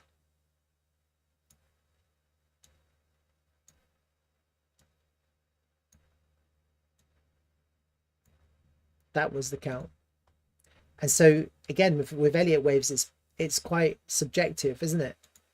You can only do it as best as you can at the time, but there's always room for error after the event when things change. And for me, us coming underneath this pivot here, this pivot high here, we have to see how it closes today. Like, what time is it now? It's 7:50 UK time. Almost 8. It's got 4 hours.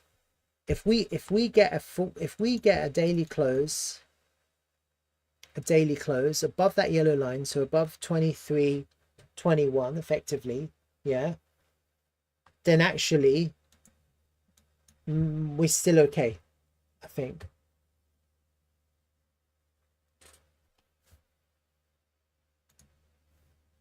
Let's have a look at that.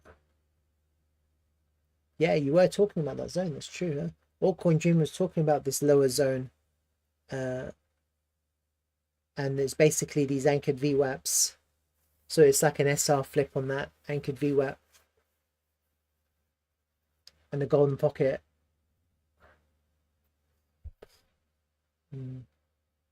So I think when it comes to Elliott waves, we have to see what happens, right?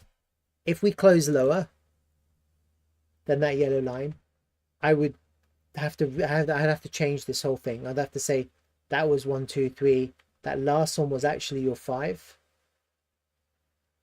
And that doesn't make this bad either. It makes no difference really, because now we're still looking at it as an ABC correction for the wave 3. It just means we go straight into the wave 3 rather than going into a 5 to the N5. Does that make sense? So actually, it might even be better for us to go down further down and invalidate that idea.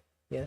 So whereas before I was thinking maybe we have one more wave of this wave, and that was maybe that was wrong actually, and so maybe it goes back to the original idea in a sense.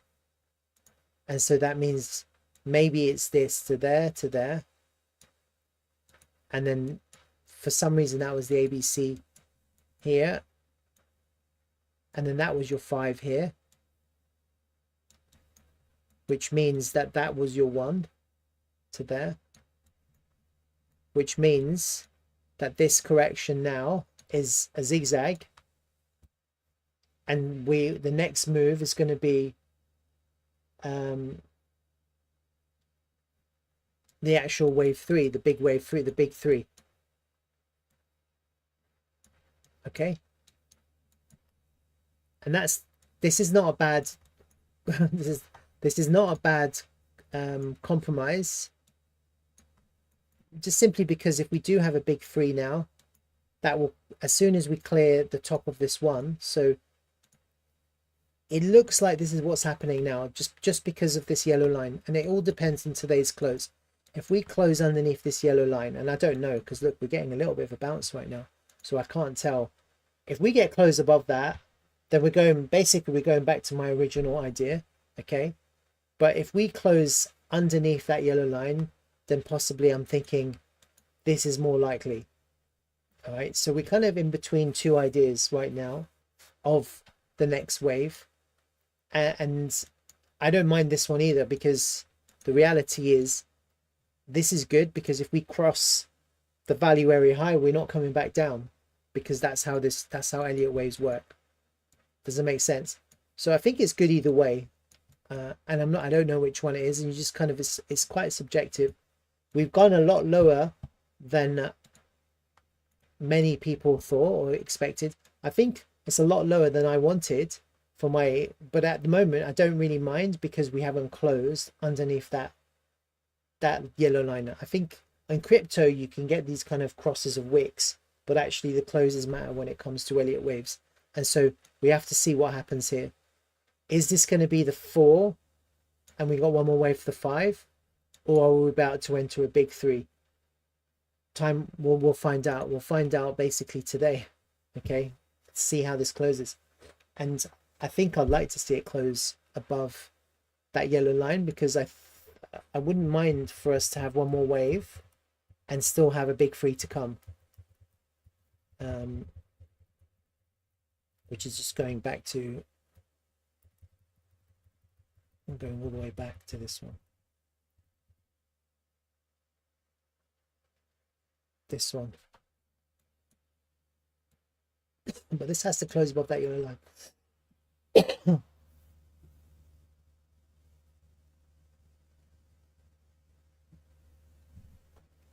And I think Altcoin Dream is right. If Bitcoin keeps on going down, all our altcoins are going down. There's no two ways about it. Apart from QuantX, they're all going down. It's just the reality of what Bitcoin, the gravity of Bitcoin has an impact on all our altcoins. There's nothing you can do about that. Okay, it's just it sucks. It sucks, but it's fun when it goes in your direction. When it goes against us, it's not fun. And what we're trying to do is we're trying to do higher time frame moves and not really focus too much on the kind of the chop on the lower time frame. But it's hard getting an entry, and that's why I always say you have to dollar cost average, you have to scale in, you have to use spot, and you have to be ultra patient. We'll have to see on Slurf. Let me see where the 1-to-1 was on that. I probably have it here.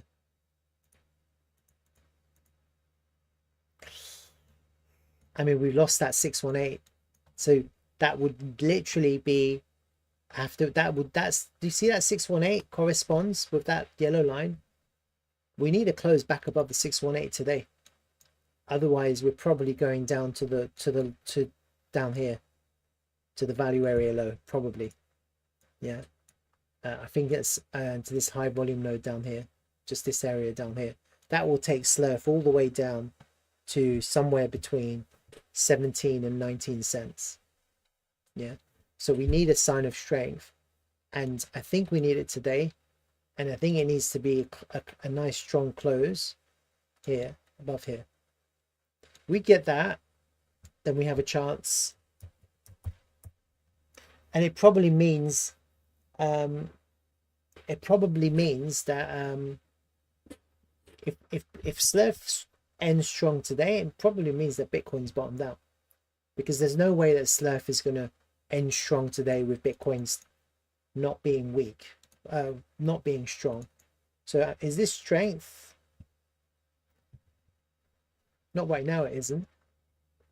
It's a little swing failure of this pivot low. It's actually a failed auction. But I think what this needs to happen now is we need to just get back above there first. That's the first test. That's the first indication of we can't keep on SR flipping these lows. And then we need to get back above there. That's really important. If you see that now, and we get a nice kind of consolidation, maybe we have a chance to get out of it. Okay, that's kind of what you're looking for right now. And it kind of has to happen like today, to be honest with you. So let's see. I think the funding rate gives me good vibes though. So I'm looking at it now.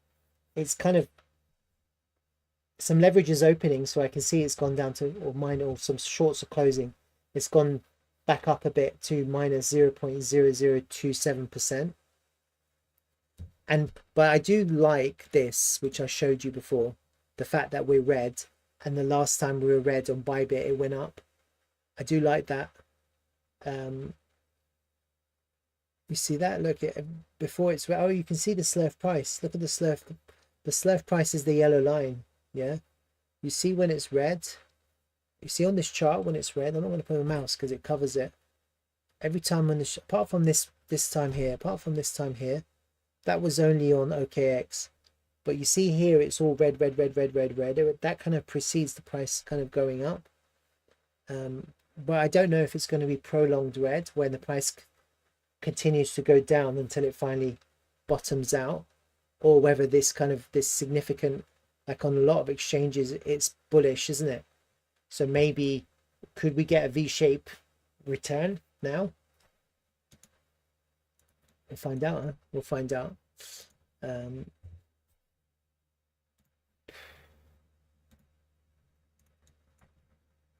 Yeah, I mean, literally, we just have to close above 2321. Basically, look at that. That's kind of where we have to reverse this 4-hour candle, which dropped the price here. We need to just get back above there. It's really that simple. All right, nice one. Oh. Did you short or did you long? Altcoin Dreaming got a free $10 trade.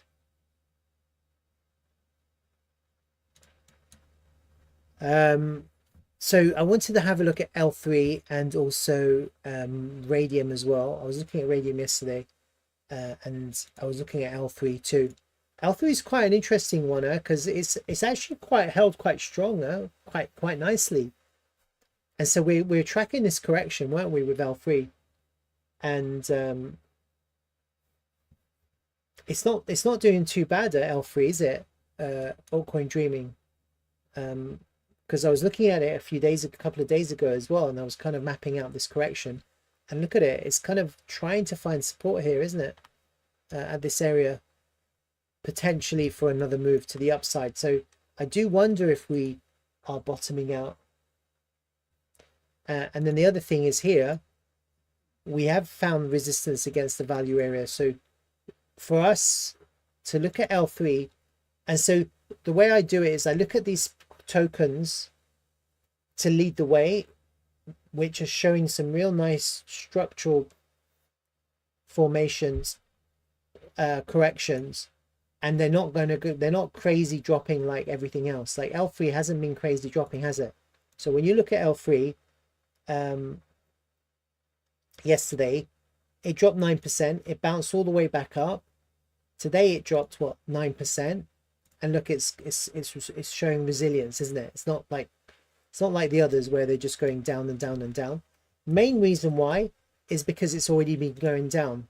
So you see L3, it's already been going down. So since Saturday over the weekend, L3 was actually leading, wasn't it? Because maybe the rest of crypto is pumping, but L3 was dumping, wasn't it?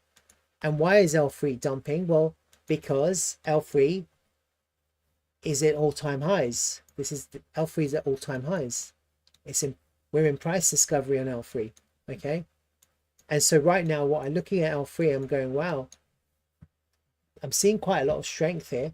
If we can, I don't know if the bottom is in, but this is giving us some good vibes. Giving me some good vibes. It's hit this 1-to-1 level perfectly. It hit it on Monday. Look at it. It's hit this purple line. Well, not perfectly. He's missed it by a millimeter. Once, twice. But we are underneath the value area low here. So if L3 can find strength now and get back into this value area,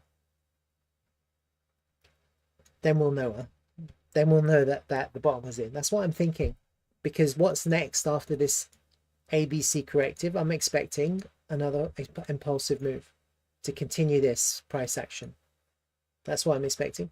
If we can't find strength here to get back into the value area, then we're going to just go down another level to come and test these lows.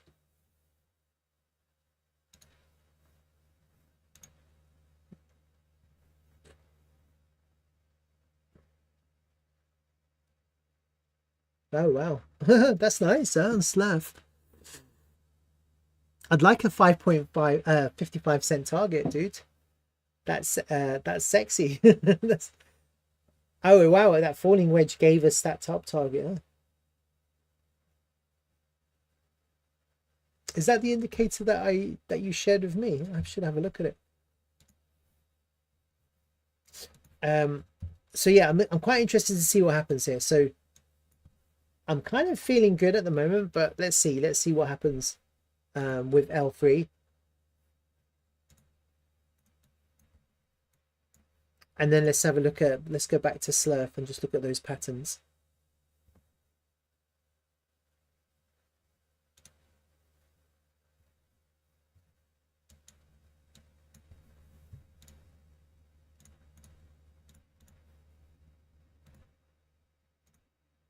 Oh yeah, it does. It gives you exactly the right target, huh?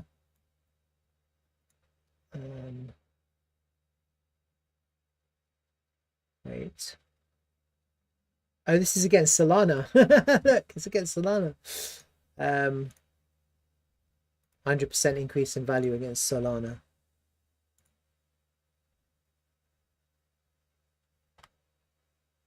Against Miro. There you go. No, that's Solana as well.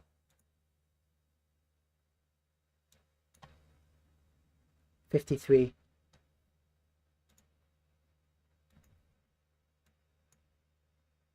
Falling wedge. Wow.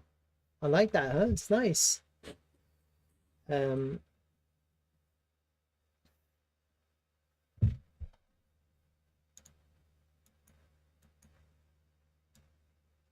that.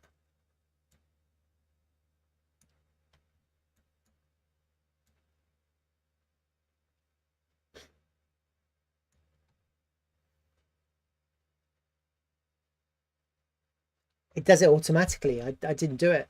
Just to get this indicator. All chart patterns. And it just does it for you. Look, price targets. This is the indicator that Altcoin Dreaming shared. And it's nicer. It's not too bad. Just forget about analysis. Just trade these patterns.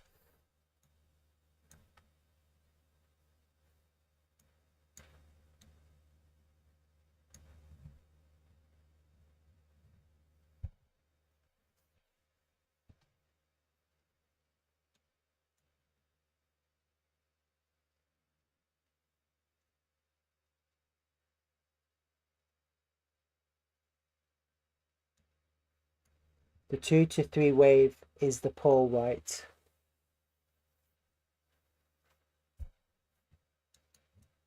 This one, yeah. That's the 2 to 3. But I'm not, like, I don't know if it's to the top there or to there. We have to, yeah. I mean, this this makes more sense with my red count. This last one taking us.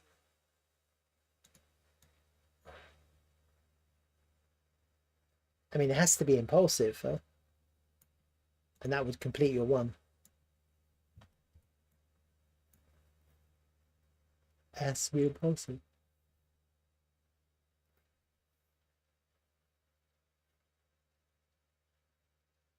I'd like a 50 cent, 52 cent slurf. And what's interesting about this is that you're also potentially, this is against Myro. You've also got a target against Solana. Look.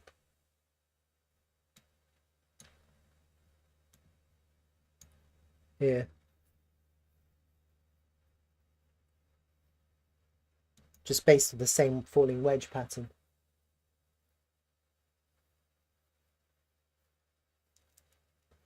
Honestly, I don't use this. For me, I personally don't, but I mean, the problem with using too many things is you can get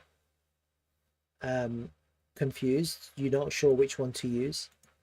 I like to use extensions, fib extensions for targets, and then I use I look at kind of volume and candles for reversals and for when I start seeing weakness. That's kind of what I use, but people use different things. I think most of the time when it comes to taking profit, it shouldn't just be about trying to hit a target. It also should be about protecting your trade as well, because the problem with hitting your target, you can be really greedy and you can miss your target. But if you're in profit and you protect your trade, then you can keep on taking profit. But the problem is, how much profit do you take? Because people will like, but you have to let them run. So, but you could always skim, and if it keeps on going, you're still making money. Skimming profit from profitable trades is a good idea. We'll have a look at Ray as well, because I saw a little bit of strength from Ray, and the last time Ray was strong, yeah, it preluded everything. Look, so look here, October all the way through to the US election. You see how Ray was just pumping, and then on the US election it just went ballistic. Okay, so I was quite interested in Ray leading in terms of leading the market when everything was looking quite dreary. Ray was actually pumping, wasn't it? It was going up and up and up. It's almost like Ray knew what was going on. And so right now I'm seeing today's candle. This is a really bullish candle on Ray, isn't it? Yesterday was an extremely bearish candle, and you've got like a piercing reversal, haven't you? Is that from Slurf that you're showing me?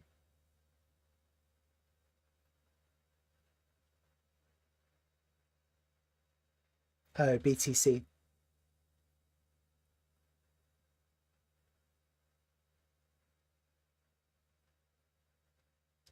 Back down to the value area low.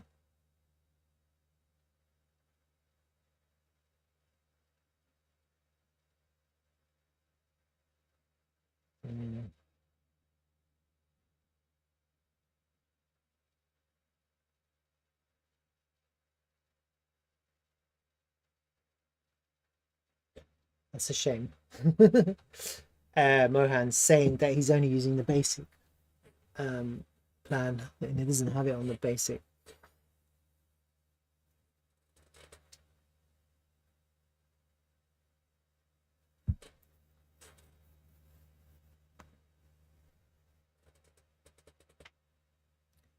The value area low from the Trump pump, huh?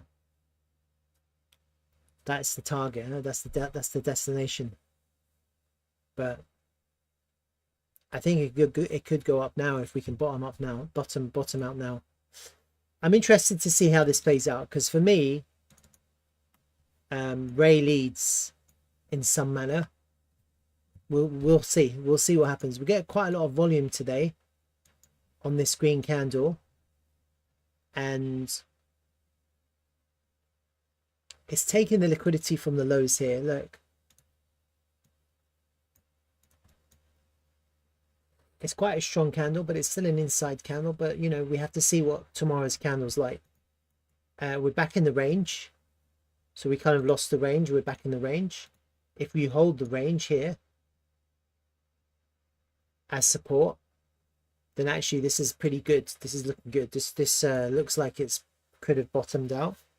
And then what you want to see is a move. You want to see this move for the next wave. And so I think possibly like these tokens like L3 and Ray could lead the way, just because I see that their corrective patterns could be coming to an end. That's kind of why I wanted to look at them today, L3 and Ray. I'm wondering if their corrective patterns are coming to an end. I'm not seeing as much strength on L3 as I am on Ray just yet.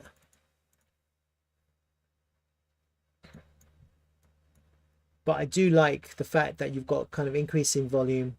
There is some buying pressure here, isn't there? And it's come to the one-to-one of this corrective ABC. And I am like looking for another wave to go up after I counted this. I don't know, but I'm just counting that. Look at Thai, yeah, Thai. I see that, yeah, because I've got some Thai as well. So there are these like these, you know, these strong tokens that are these are the ones that you want to be in. Focus on the strong ones. It's hard to get into these tokens when they're pumping, already pumping. We're looking at it and you're going, wow. The Bitcoin dip did nothing to this token. Look at that. That's like strong demand. It's decreasing volume on the weekly time frame, but today, look at that.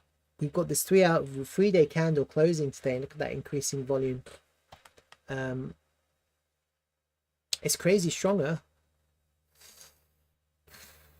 Did I do any analysis on this? Not really.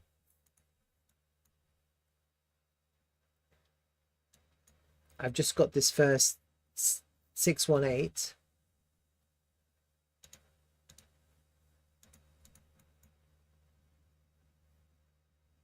Should have just gone all in on Tire on this token. That was the one.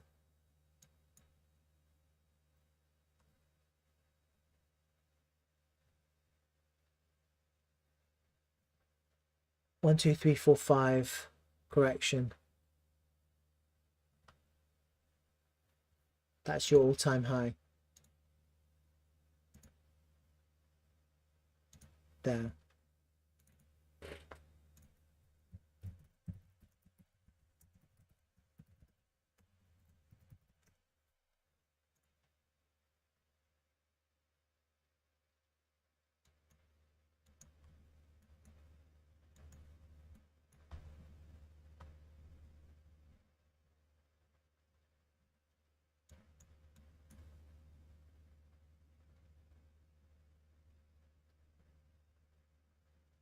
See.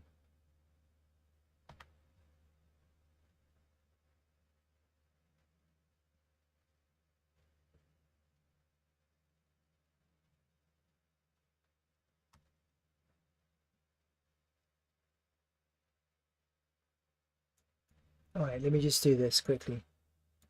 It's actually quite interesting. All right, let me just quickly do this because got a lot of viewers in, huh? It says 17. Where did these people come from? There must be other people to watch. It can't just be me. No, I'm joking. Welcome everyone. Welcome. I'm just doing analyzing this token at the moment. It's quite strong. Value area high, value area low, point of control.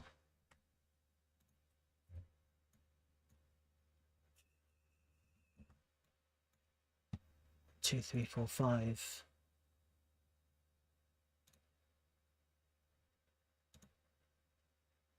One, two, three, four, five. 1, 2, 3, 4, 5. I'll have to check that. Yeah, they're all They're all your mates, Shmoo. They're your QuantX, QuantX degens. Let me just check this wave count quickly. Just have to check to make sure I can see waves.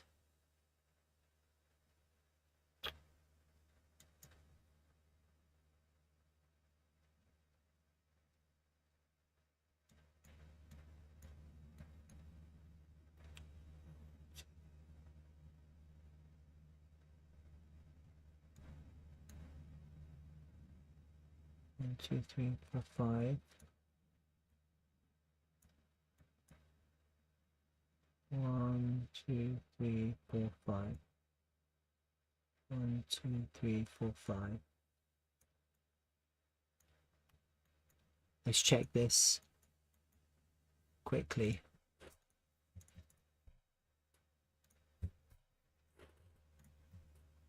Maybe they want to see the real crash. They lose money, huh? Volume levels. So anyone who's here for the first time, welcome. I do have a Discorder, so if you say hi and start getting to know us and chat, then I can send you the link. It's brand new. I've just kind of started it a week ago, so I do want to get to know people before I invite them, though.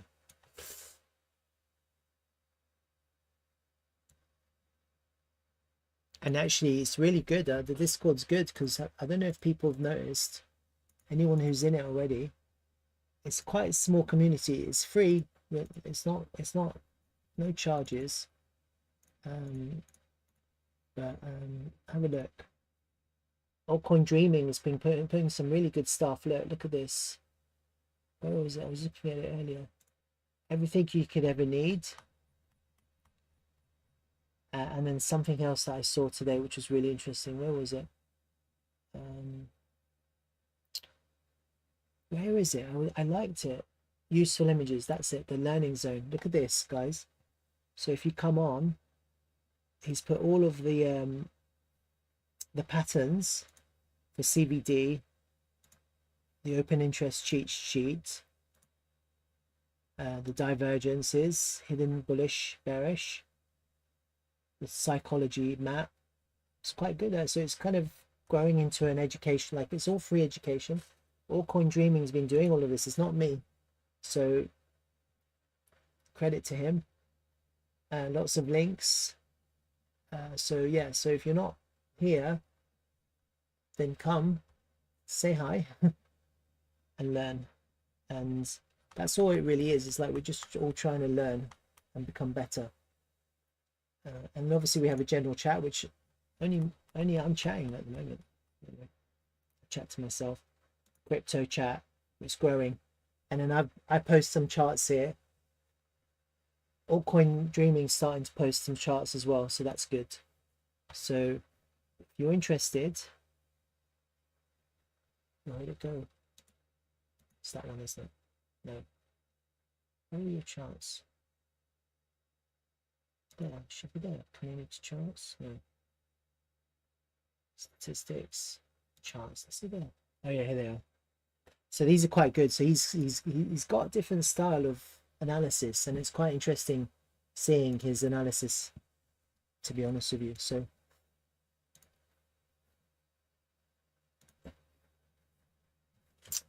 let's have a look at this again. Sorry, got a little bit distracted.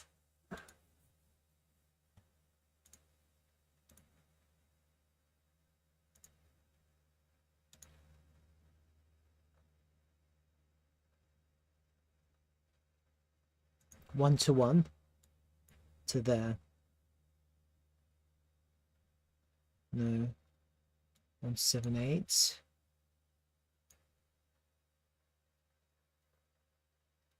Oh yeah, Altcoin Dreaming's asking me to say, and it's true, you're all welcome to post your charts. So if you just want to share it, or you want feedback, or you want to share us your own perspective, you're welcome to join, and you can come and share your own charts. Like, really, this is not about me. It's about just trying to build a free community which is always going to be free, and people can come and chat. And we all want the same thing. We all want financial freedom, and then just have fun really analyzing charts, learning about different techniques, and hopefully making some money. None of it's financial advice, and I don't adhere to one correct method. I don't adhere to like this is the right way. There's lots of different ways of doing the same thing. Yeah, so we all have our different kind of preferences, and I think eventually what happens when you're trading or learning to trade is you find your niche, something that you become really good at, like a set of tools that you learn really well, and you kind of blend together, and you kind of can make sense of the charts, good places to buy and good places to sell. Yeah, and some people do it on the daily time frame or intraday. Some people like to scalp, some people like just higher time frame buy and hodl until they get to their higher target. That's kind of me actually. I prefer that. I prefer to just I prefer the stress-free approach. Wait for a year and a half until finally you get that kind of pop, and then sell. That's kind of what I'm waiting for, because I can just get on with my life. But this is a hobby for me, and then for a lot of people it's also kind of a part hobby as well. So you're all welcome to join. If you do, just say hi, and then we'll send you a link, an invite link. So let me just kind of work on this analysis a little bit.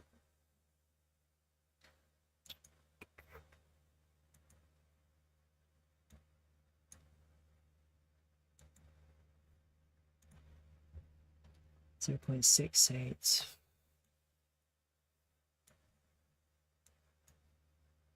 Don't really like that. 1,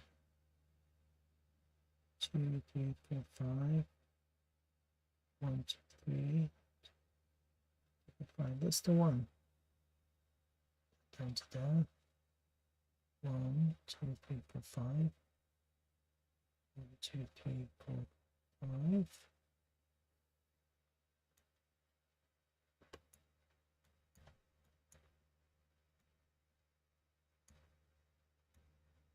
That's better.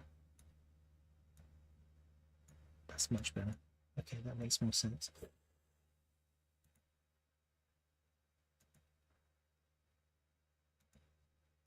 Okay, 1-to-1. That's fine. Hit the 1-to-1 at the end of the free. Okay, that's all I wanted to see that. Oh, cheers. Thanks, Shamu.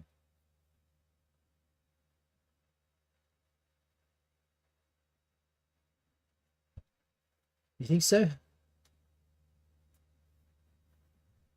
Altcoin Dream is saying I should put it. Do you think people I'm worried that people are just going to come and start spamming and injecting, hackers are going to start injecting links and stuff like that. And then someone's going to click on it and their wallet's going to get drained or something like that. That's my biggest concern. Yeah. I guess so. All right, I'll do that and we'll see. We'll kind of open it up for a bit and see how it goes. As long as we just got to keep an eye on it. Maybe make some mods as well so they can kick some people. That's my biggest worry, that someone is going to lose money because of a link that somehow came into the Discord.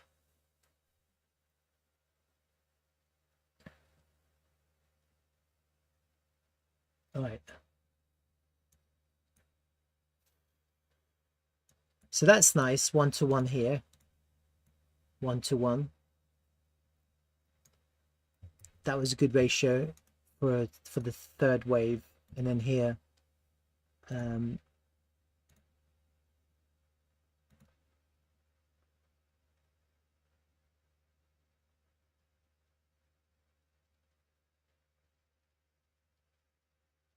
I know 618. So actually the 5 probably could have ended here, I guess. 1, 2, 3, 4. Probably ended higher actually. 618. I was holding the price. Or 1, 2, 3. Actually, no. See? 1, 2, 3, 4, 5. Could have ended there at the 618. It's possible. It started there. 1, 2, 3. I don't know. Actually, this looks better. But the ratios are good, so that's the main thing. And here you have a little back test of some ratios that followed. And that's 618.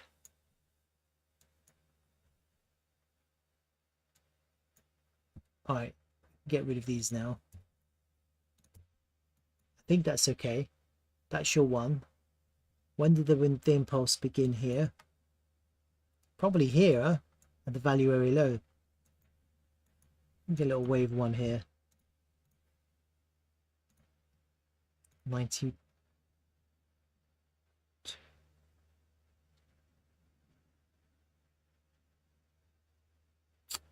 Don't really like it though.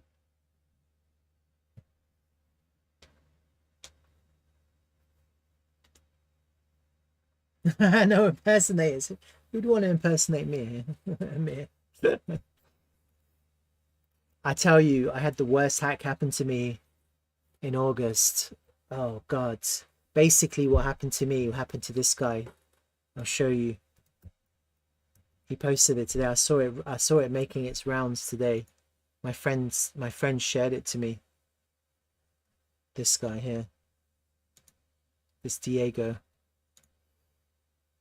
I got drained, fully drained. Definitely read this if you haven't read this. And learn. Learn from this. Because it happened to me too. They're probably here watching my stream actually. And you know, well done. But you know, it's you don't deserve life. Honestly, you deserve hell. Because it's not cool. And it's not even about the money, it's about the emotional, psychological damage that you do to people. That's the worst thing about what these people do. But it all starts with them pretending to be offering them jobs or partnerships or some kind of help or something like that. Like it all starts off nice, like they're developing a games company. That's what you're talking about. Gets them to download something, and then before they blink their eyes, they've lost all their money. Basically, that's how it works. They take over and they drain all of their wallets, and there's nothing you can do. You basically are screwed. So I'm very careful now what I click on and what I download on. I don't download actually. I'm done with that. So just make sure you're careful about that. Antel salad. Can I have some salad? Yeah, that's good advice, Mohan. Just totally. I get a lot of messages. I get a lot of messages on Telegram asking me about QuantX and when did I buy and stuff like that. And I never used to ignore anyone. Now I'm actually ignoring quite a lot of people, unfortunately. So I think if they come on this stream and we start chatting, and then that's fine, and we can chat afterwards. But I think outside of that, I'm actually really scared, unfortunately. But I don't. I'm gonna keep on doing this. So whatever. You win some, you lose some, I guess. Yeah. So Antel, I already had a look at QuantX. I'll have another look at it, but let me just do this. I'm taking a lot of time for some reason. 1, 2, 3, 4, 5. When's the next impulse begin here? Probably here. I don't know if this is. Well, actually, you can see 5 waves here, can't you? 1, 2, 3, 4, 5.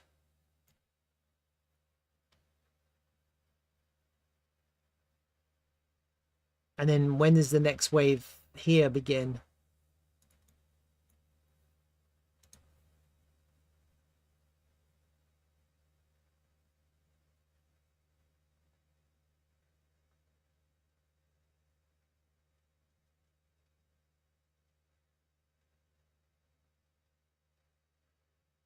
ABC.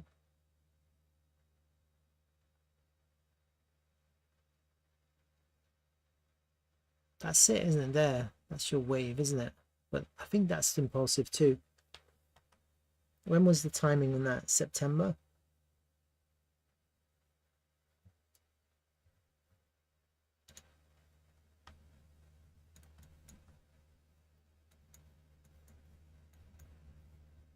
One,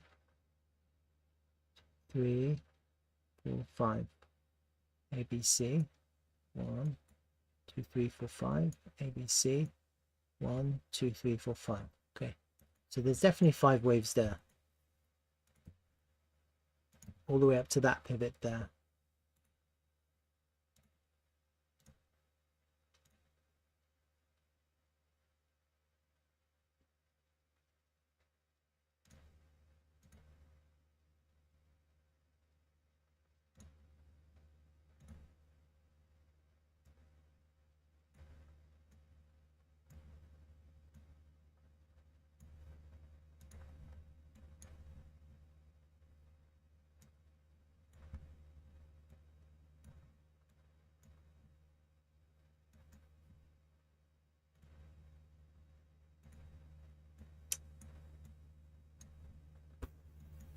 All right.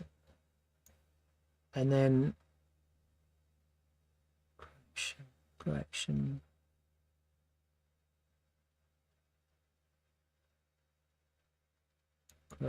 It's probably here, isn't it? This whole thing was corrective. It was like this, wasn't it?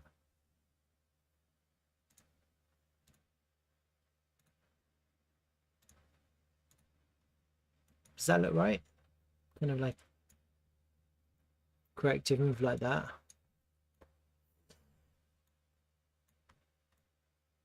Before you get your next impulsive move.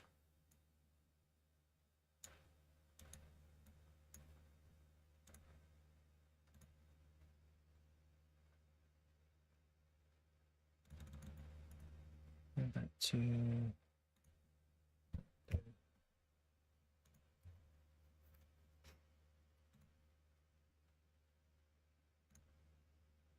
1, 2, 3, 4, 5.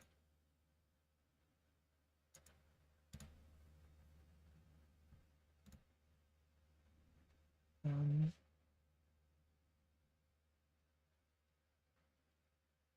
2, 3, 4, 5.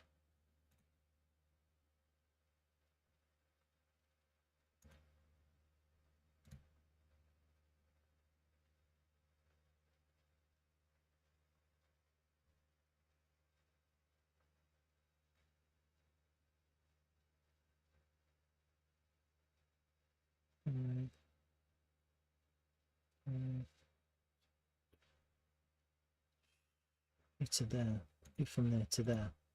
ABC. 1, 2, 3, 4, 5. ABC. 1, 2, 3, 4, 5. 1, ABC, 2, 3, 4.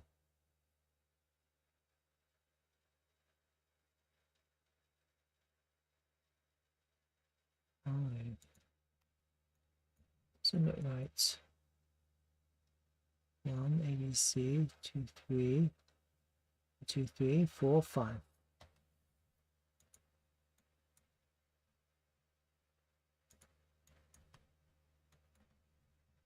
That's your first wave, huh? That's your last wave. Based on this, I think. Just clone it, be a lot easier. Colors. Oh.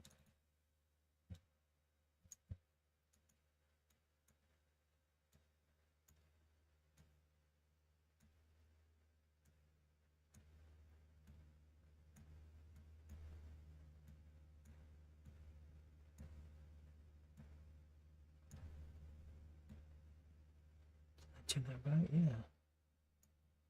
I have to do the fibs as well to make sure that's right. Hold on.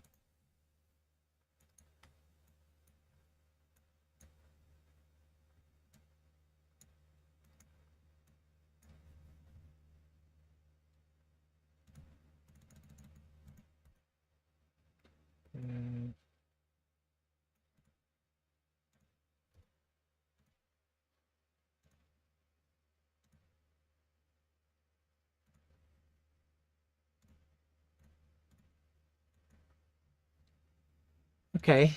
Let me just check these. Let me just check this one with the fibs as well.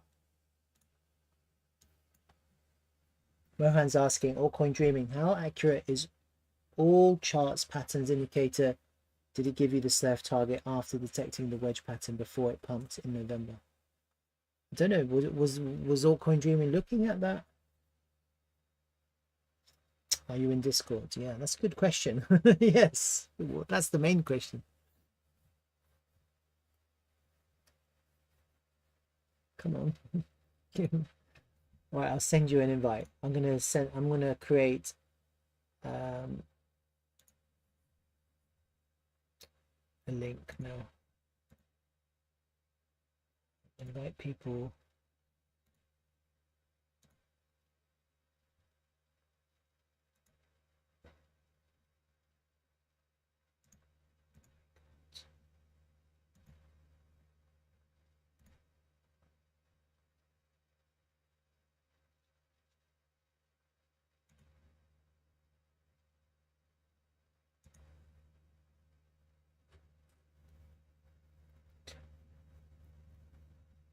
How many days? 7 days or unlimited?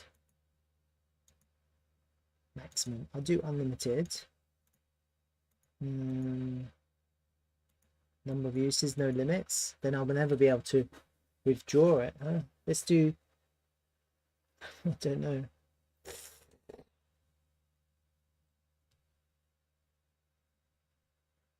Oh, let's just open it up. Huh? I hope I don't regret this.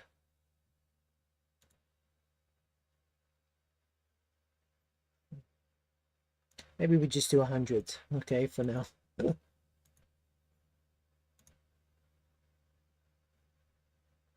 That's enough, huh? For now.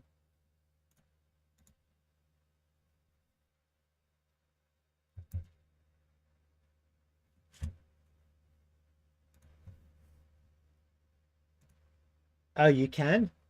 Oh, that's fine then. Okay, I didn't know that.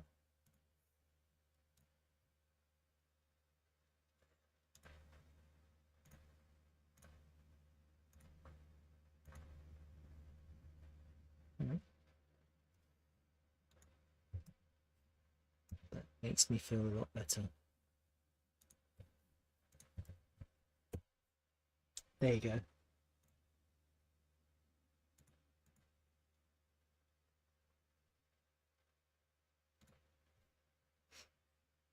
All right. Let's just have a look at these.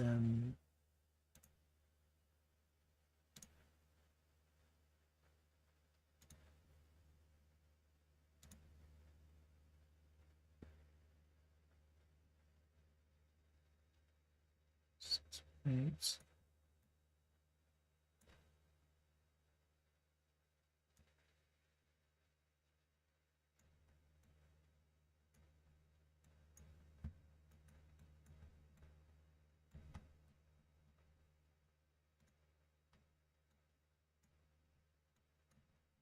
This actually was amazing. It actually, look, this next wave actually went to the 1.618 from this first wave. Huh? This next wave here, it definitely found that this original ratio I did is really spot on. Interestingly enough, this one is a little bit off.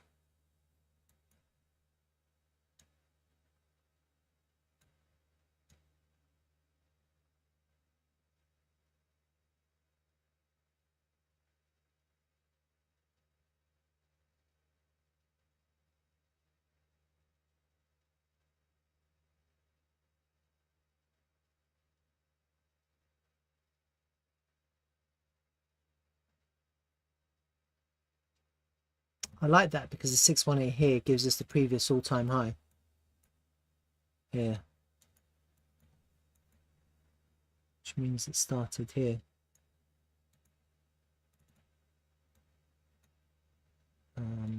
Oops.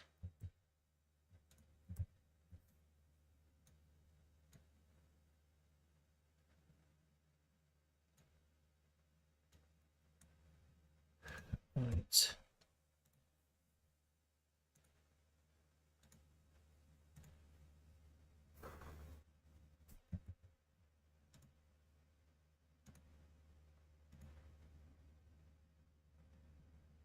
That's nice. That gives us a red line, the 1418, 618. That's a good ratio, and tops out the 1.272. But actually, it comes to that 1 to 1. A bit messy.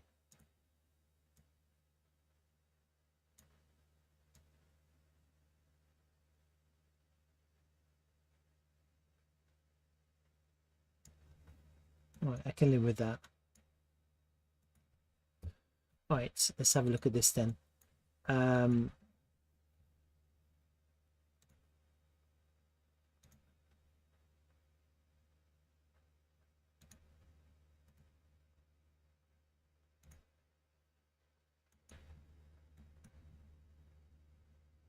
Oh my God, look at that. Couldn't close underneath this 236. Look, just couldn't close. And that's what, because that's why the volume came in. It was just finding support there. Higher lows and then bam, straight in. That's interesting. That's really bullish, yeah, off the 236. I am assuming that's the first impulse, to be honest with you. It might not be, but I'm assuming it is for the next move.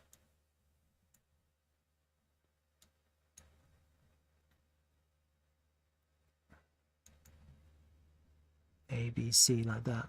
ABC. So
yeah.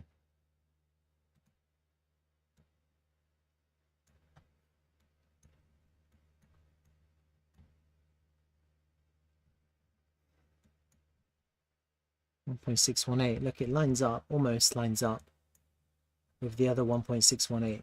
These two 1.618s from this one to the two, they line up there. That's why you had smashing into that and finding resistance there. It's quite a strong resistance.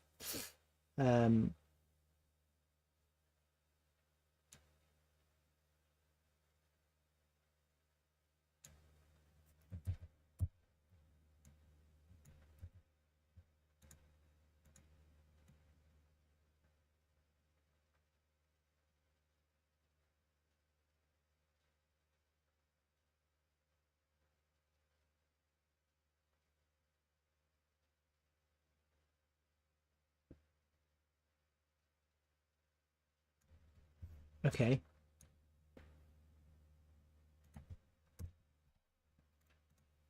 Let's do this one now.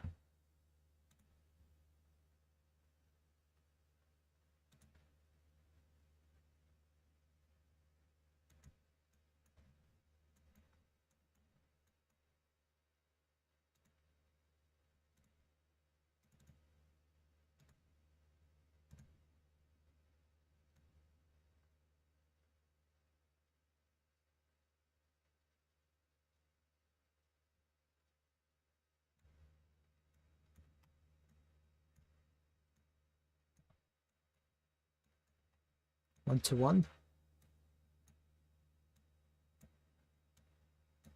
Let's see where the 5 wave and these next 5 waves finish or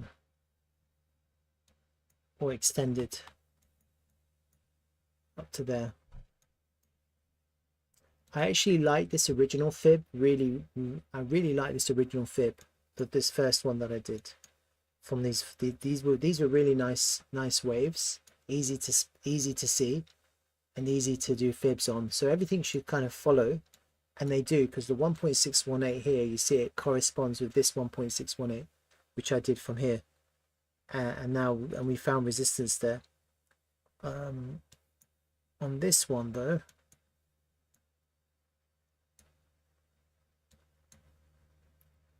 from the 2 to the 3 to the 4 here, not really getting that much. Let's do it differently. This might be better. Zoom out.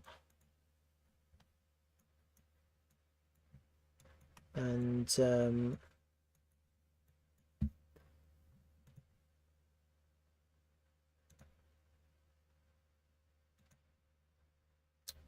alright, I'm definitely going to buy a new mouse after this stream because I'm just had enough of this. This is shit.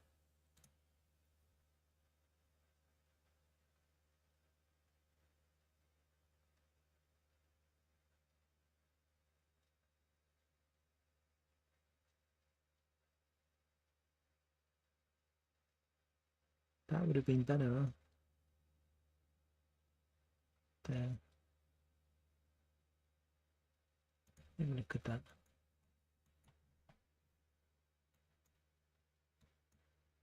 One, two, three, four, five. Let's have a look at this wave again. Did it start here, not there? The 5 ending there. 1, 1, 2, 5. Let me see. 2, 3, 4, 5.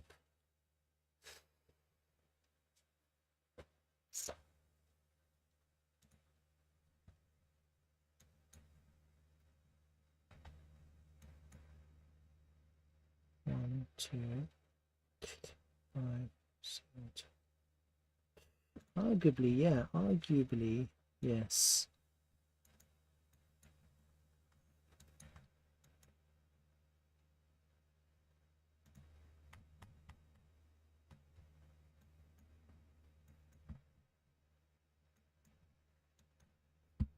One, two, three. 1, 2. We see 2, 3, 4, 5.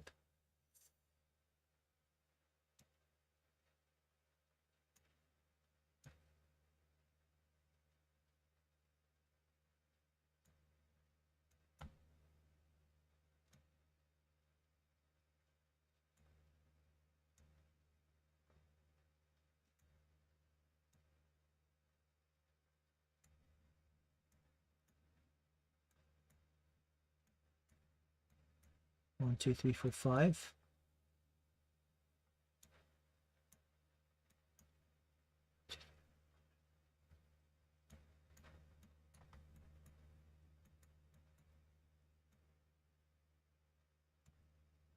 It's a flat correction for a final 5, 2, 2.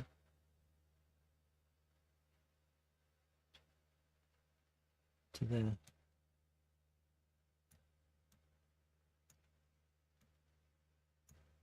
It's slightly different.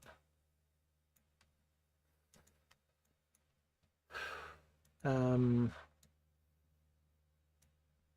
only reason I say that is because this all that I did from here gave me really nice ratio.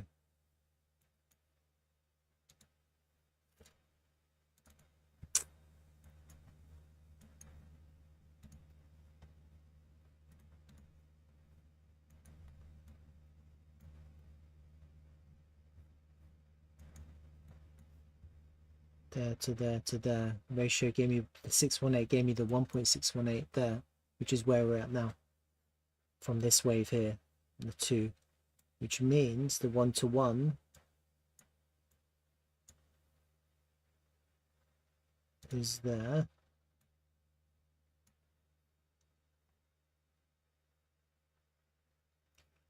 I think you'd want this to go to the 1-to-1 at least, because you need this 3 to be as big as the 1, otherwise the next one can't be bigger, and it's really looking bullish. So why wouldn't we go to the 1-to-1 at the very least? That makes more sense to me. If you had 1, 2, 3, 4, 5 like that, that was a flat, so the 5 there. So it starts here to there, to there. Okay, yeah. See, that gave me the 1.618 there too. See that kind of that. Look at where we are. Look at look at how many 1.618s on these trend based. Look, 1, 2, 3. Look at that. All of it coming at the same place. Wow. Wow. That's pretty impressive, huh? Good old Fibonacci.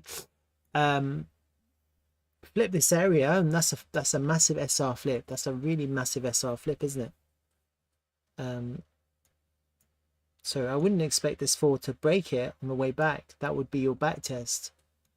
This big SR, this 1.618 SR flip, because it's so strong. And look, we've hit it so many times already. Hit the resistance level, hit the resistance level, come back into the previous all-time high.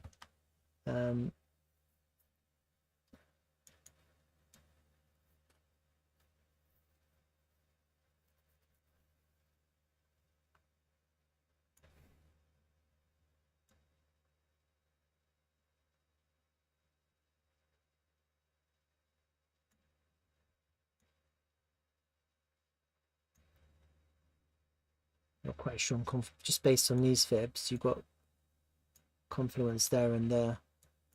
These ones that lined up here.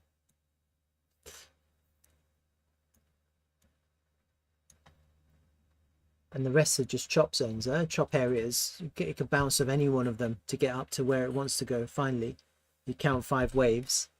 The main one, I think, is this one, because it's the blue one, the 1-to-1. But it's either there or higher up. You've got a bit of confluence on these different ones. This one here is a big one as well, like at $2. Basically, $2 is a big level for this token.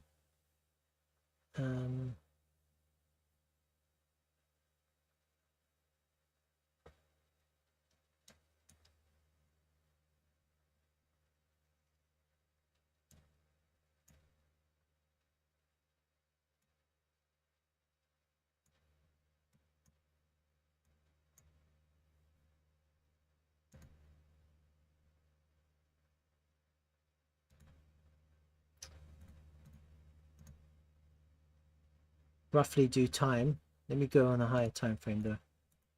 Do time.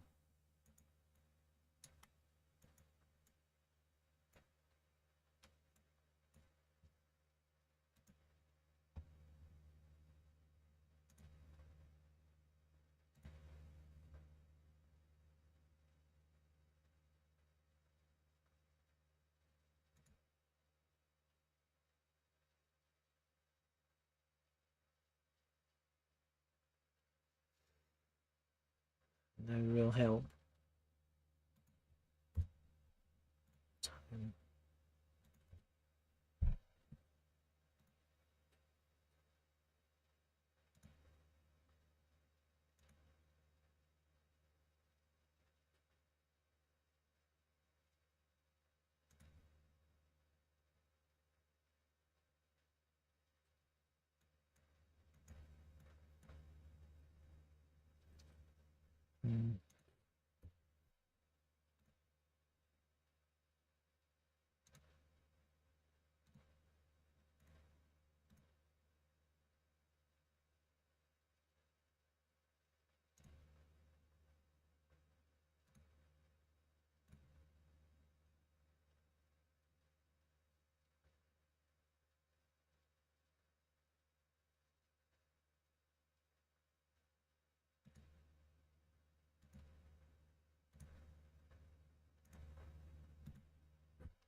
Yeah, no help on the time. So let's just, I think the next we have, I think we're in a, this is impulsive, huh? On this pivot low. Just looking at it. Maybe that's your wave one there already. Look, 1, 2, 3, 4, 5 for a corrective move here for continuation. You've already had your wave one. That's your wave one complete. And target wise, 3, 5. A one to one on this blue count, the blue one. 1 to 1 and a 1 to 1 on the blue count would be the minimum, just because it's the wave 3, and then a strong back test here.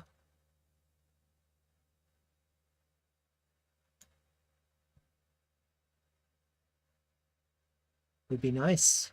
Who knows? I've done volume, haven't I? The volume is all at the lows, isn't it? Right. AW.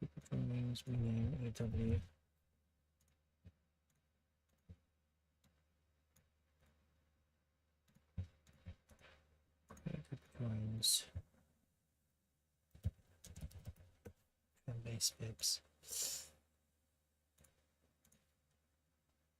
We'll post that in Discord and we'll see how that plays out.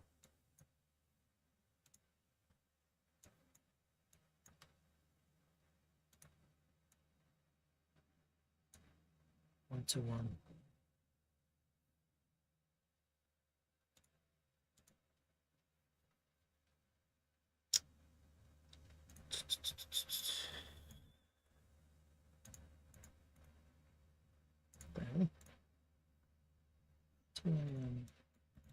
Oh, that's how I move it. I was trying to move Discord to the screen. There. Do it here.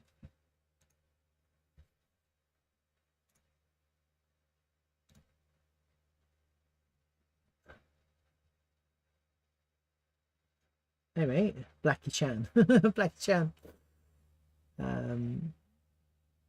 Got added twice here. I'm Mohan. Oh. Nice to see you, huh? I can't wave to you. Oh, I waved twice.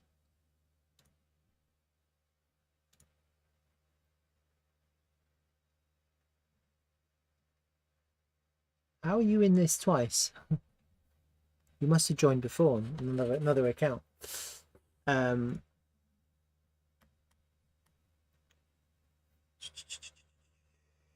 Right.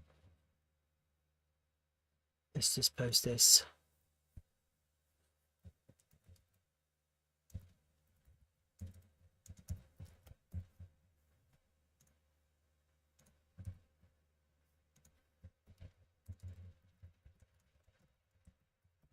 Wave to get to the blue to one. The 5th wave.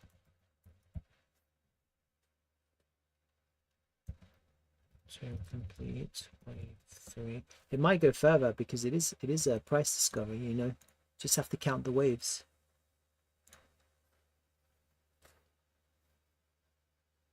With a really, I don't know about the timings, but it could be bullish, and that blue 4 could just be down and up again, or flat or something. Right, it doesn't have to come all the way down. But we're at a really important level here. This 39 or so 40 cents mark, you can see just by the ratios and price discovery, it's really important. If we can backflip this, back test, flip this level, it'll be really strong. So let me just go to where we are now on the charts locally and hide these.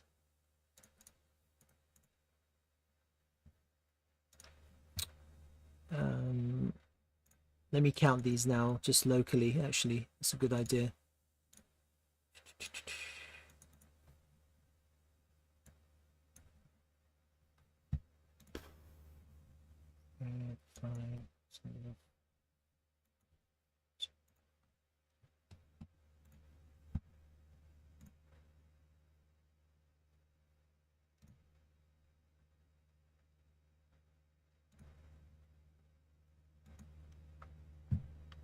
2.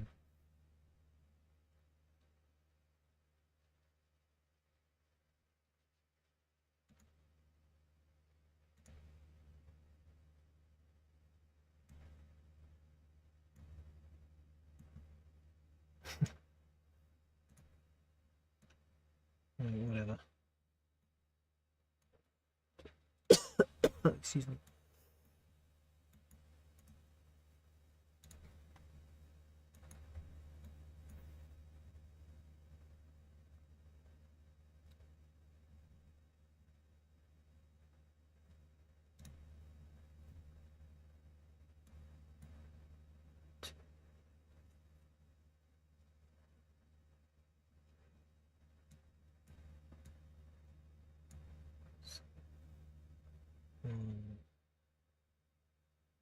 That's 3, 5. Don't know how this is going to end.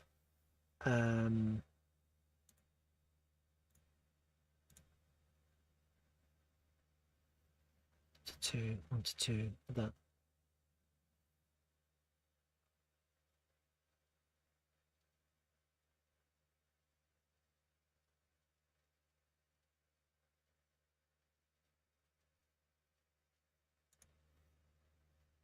That was your first wave there, corrected upwards for the 3 there, and this could be the 5. 1, 2, 3, 4, 5. That could be the 5 there to finish at the 2 for a 1 to 2. That could be the first wave there already.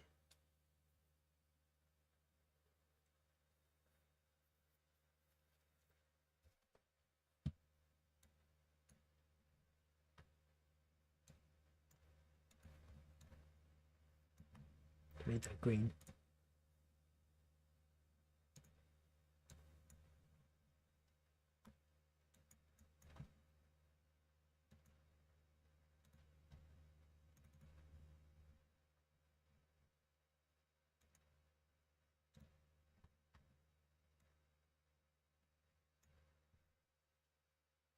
As long as you don't invalidate this wave, and then if you do, then actually that was it. That was your 5. It would be weird, but it would be terrible, but it would end up like that, and then you still have to backtest here for support. Not much space. We'll find out. All right, it's kind of where I'm at with this. Let's see how it plays out. It's quite impulsive. 1, 2, 3, 4, 5 there. Back into the range. It's really bullish price action. Some high volume selling, and the price is kind of staying high. So I mean, if we can get to our target from the current price,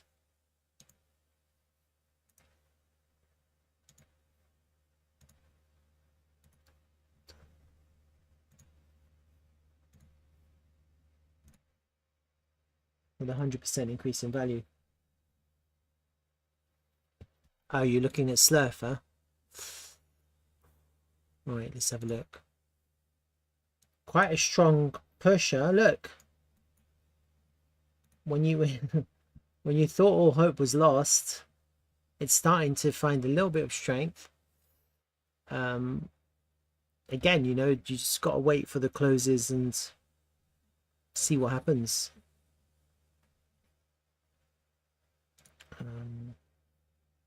Which chart did I have it on? Well, perfect bounce with that 236. That was on the combined chart.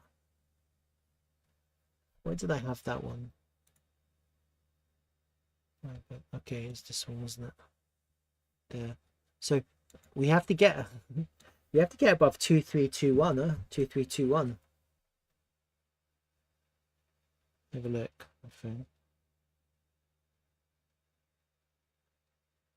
Oh yeah. It's a bearish divergence forming. Shit.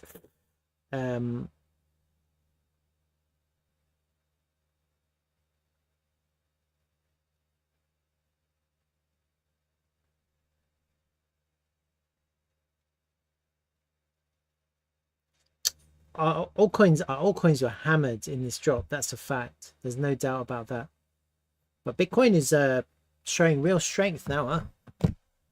Bitcoin is showing real strength. So this might be interesting. Look. This is strong. This is not weak. Let's have a look at the order flow.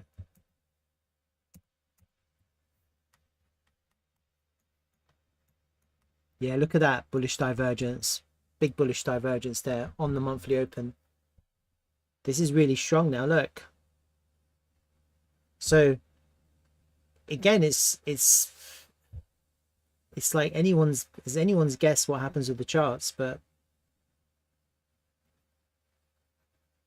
that's really bullish, isn't it? Look, bullish divergence forming there, big time, huh? Let me just check that to make sure it's on Bybit as well. Not Bybit, Binance. Make sure we're getting the same things.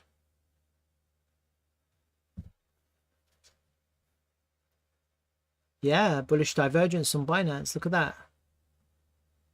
Big long took profit, and it was just absorbed. Lower low on the CVD, above the monthly open, above the VWAP as well. This is strong, guys. This is good. This is what we wanted to see. A little bit of a little bit of there, you know, a little bit of finally a little bit of something.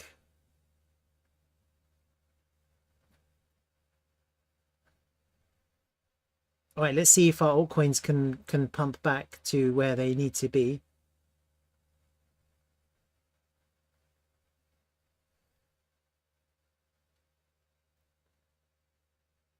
And basically what it requires is people to just buy now. We're going to get that buying, then we're going to get that strength. So if people see this and go, okay, this looks good, I'm going to buy, then we could see a rally. Could being the operative word.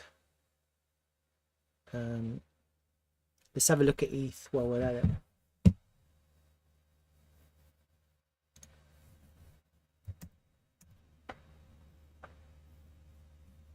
So I mean, I think for Bitcoin, what we need to see now is to take those highs. Yeah. If we can take that high now, we have a little V shape on our hands here. Okay. We flipped that 50% mark. That was key. So don't lose that now. Now that we're back above it, let's not lose that. And then the other thing we have to bear in mind is if we can stay above that level, I think we're good. I think we could probably get out of here. We've got the point of control. So it's really important we take the high at the point of control. That's going to be real strength.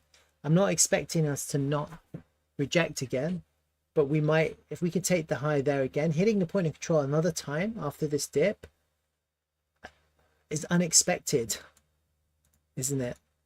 And look, we're already above that merged point of control, the one that I had from before. So this is looking okay. This is looking okay.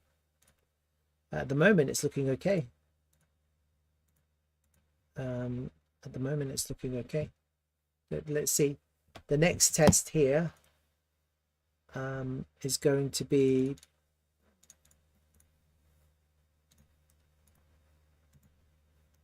getting above that pivot.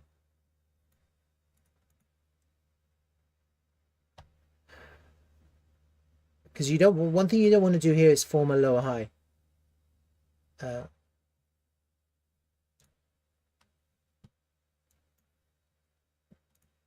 You see the market changed. I wasn't really paying attention, was I? But here, look. High, higher low. That was your break. That was your high. And then that's bullish market structure there. So 5 minute went to bullish. That's at that's at that 50% level. So really now I think it would be not good to go down like that. Take the low, lower high, and then back down. So I don't really want us to do that, to be honest with you.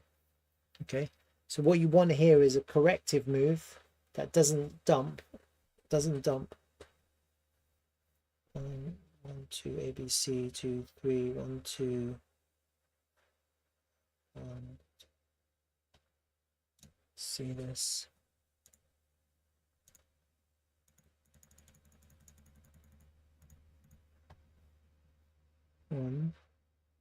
ABC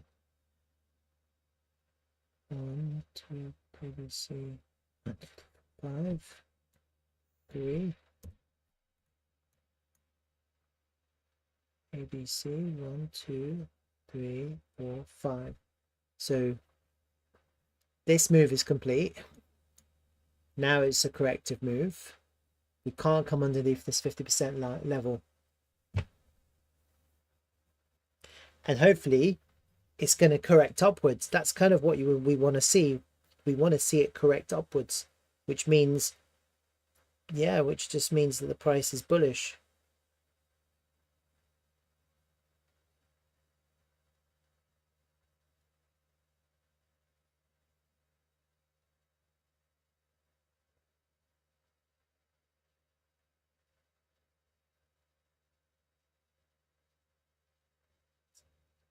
Can you imagine if we go to the moon from now? It's hard, but it'd be nice, wouldn't it?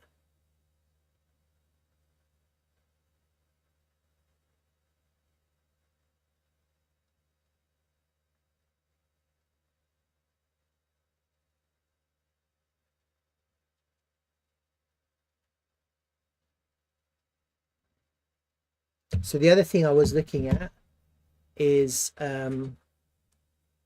MicroStrategy.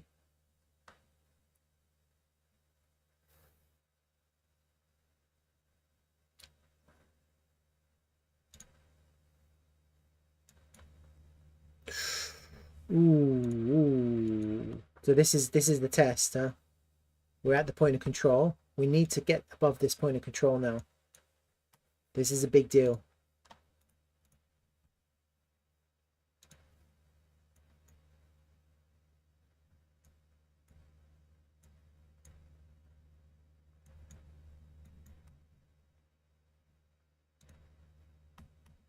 No, we're not there yet. We're above the golden pocket, back above the golden pocket, so that's looking good. We have to get above this point of control. Get a bit of volume coming into MicroStrategy right now. Let's have a look at your chart.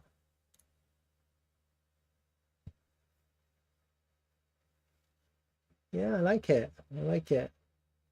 That's looking like a cup and handle. it definitely is. With that falling wedge. Yeah, totally. But I mean, if this is playing out, that cup and handle, the destination is to the all-time high, not to 5.5, 55, 50, whatever. If this breaks out with volume, then we're going to all-time highs because of the measured distance. Just looking at it right now. Basically, the distance from the neckline to the bottom, that's the move to the upside from the break. You're just thinking, I thought you were thinking, let's just hold this until April and see what the fuck happens, you know, because you might be sitting on $100 billion token. You just, you know, at the early stages. Yeah, that's my game plan. My game plan is just see what happens. Bit of a gamble, really, but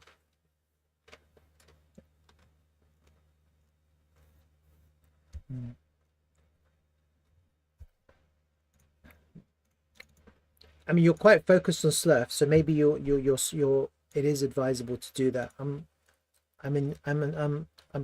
just looking at my portfolio as a whole more than specifically one token, so I'm not like 100% in any. But because you're kind of more kind of heavily in Slurf, maybe you have to be a bit smarter when it comes to resistance points higher up.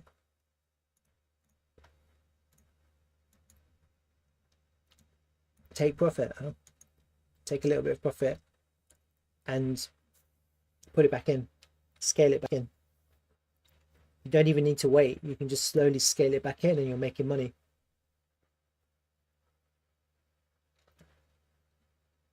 Is that question to who?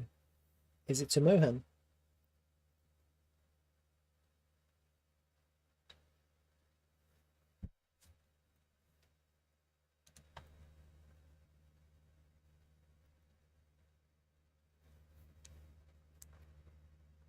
It's an OG meme.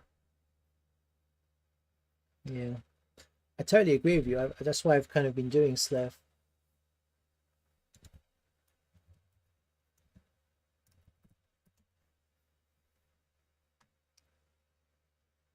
I got it at 14, and I'm just hodling.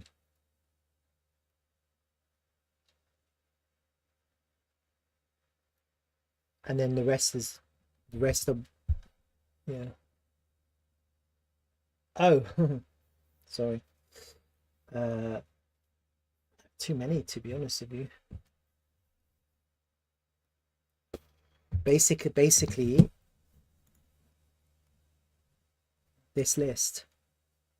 This is my list.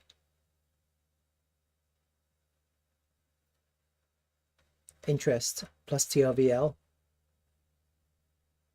Not this. No, all of it, yeah. Not CB, because I got rid of that. But I mean, I regret getting rid of it because it pumped, but it's probably going to dump, so we'll see for the rest. But I'm gonna mix this up now because I was thinking about re-evaluating everything at the end of December, because I'm still expecting the December to peak at the end of December for the New Year candle, for a pullback in January. That's what I'm expecting. So we'll see. I was going to re-evaluate everything at the end of the month. That's what I had in my mind.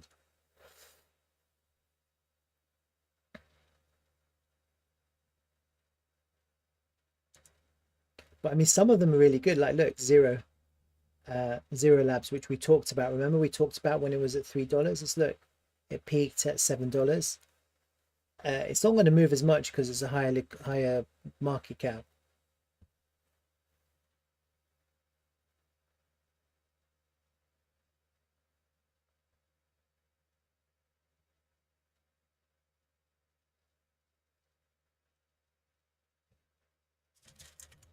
Yeah. Let's go to Slav.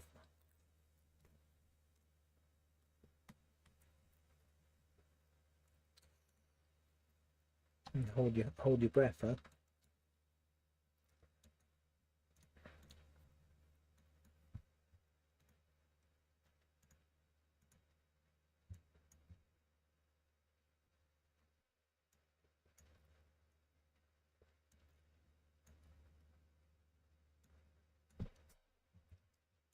What's interesting is on this combined chart, the point of control is still at the lows.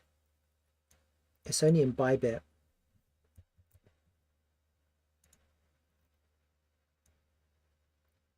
that it moved. The other thing is, Mohan, you're saying cup and handle.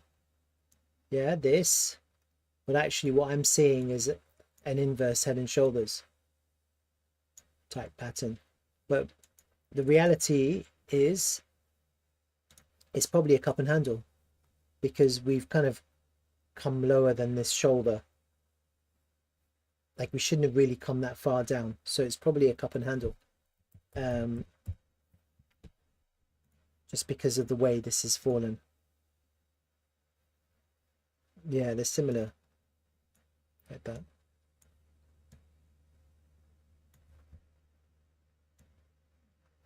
You need to flip that neckline into support, and then you can aim for that distance, basically. Price discovery.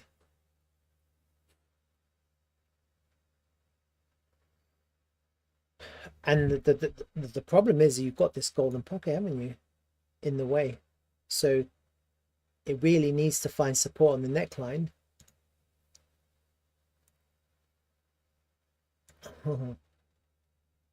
This is going to be critical, because if that could be really bad, if it doesn't do that, if it fails this pattern. If it fails this pattern, this is heading right back down, I think. Got to be careful of that.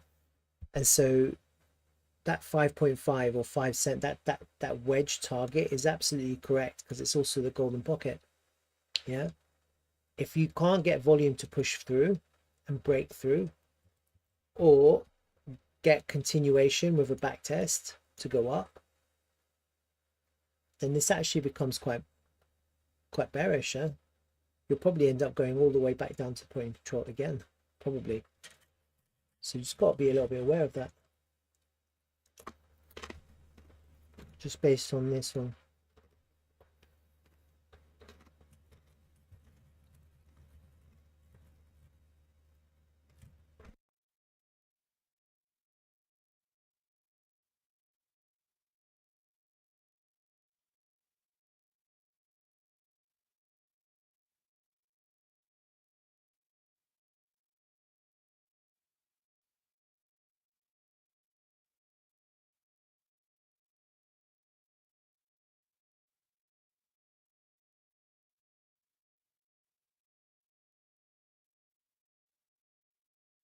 I'm having some tortillas. I don't want to make noise on the microphone. You guys are like, oh my god, he's eating. It's so noisy. All right, so let me just tell you what's going on here. It's really simple. We need a daily close above here, for sure. It wouldn't... That's if this is the 4 and we're going to go into a 5, right?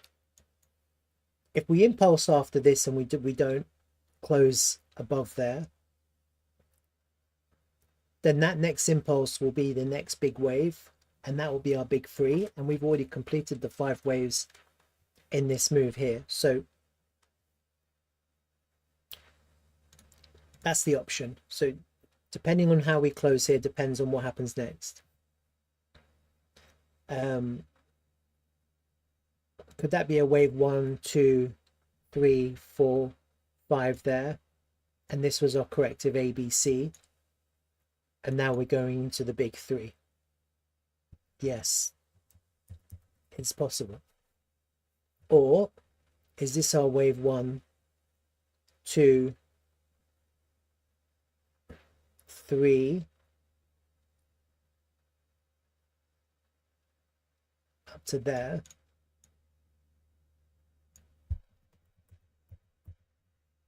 1, 2, 3 up to there, and we're still looking for a 4 here, 4 or 5? That's possible too. It's this one candle here really is off-putting, isn't it? It's really off-putting, because it's like you want to see 5 waves in an impulsive move, and that's just one impulse.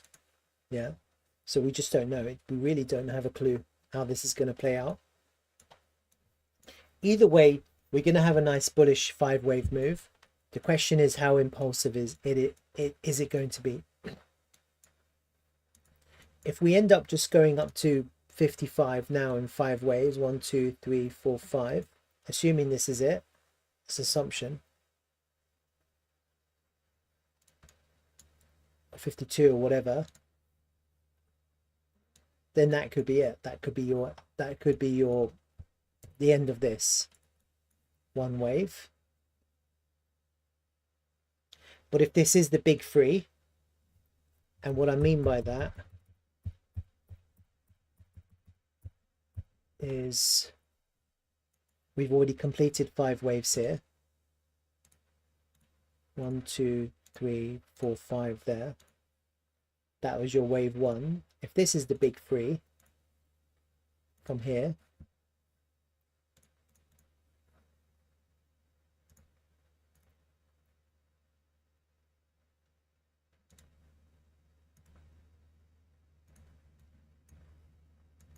then this 3 has to go, like, we have to go crazy, just simply because of the rules.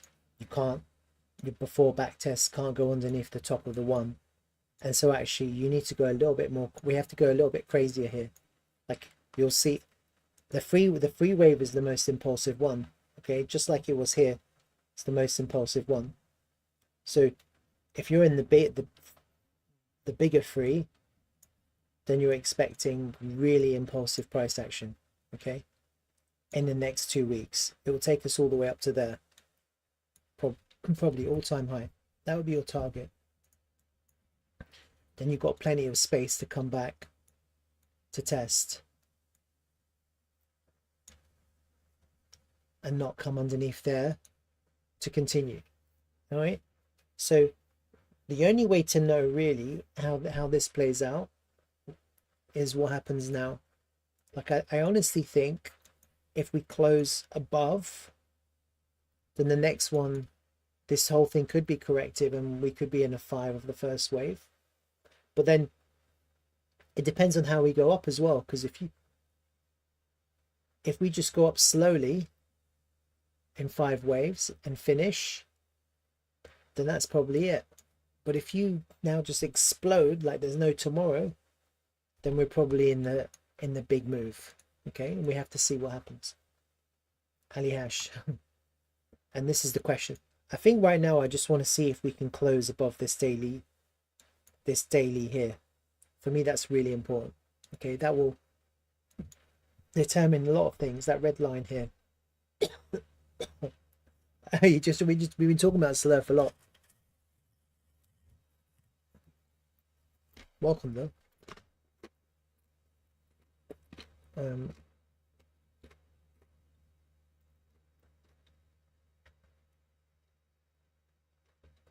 I hope we just impulse out of here and just go to the moonlight. I'm done with corrections. I want my YouTube channel to go up, and I want our Discord channel to explode as well. You join the Discord and we'll create a slurf chat, a slurf chill in Discord. A slurf chill zone.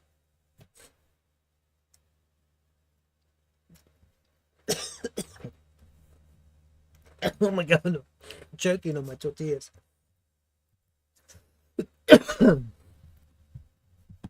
Yeah, let me get the invite link again.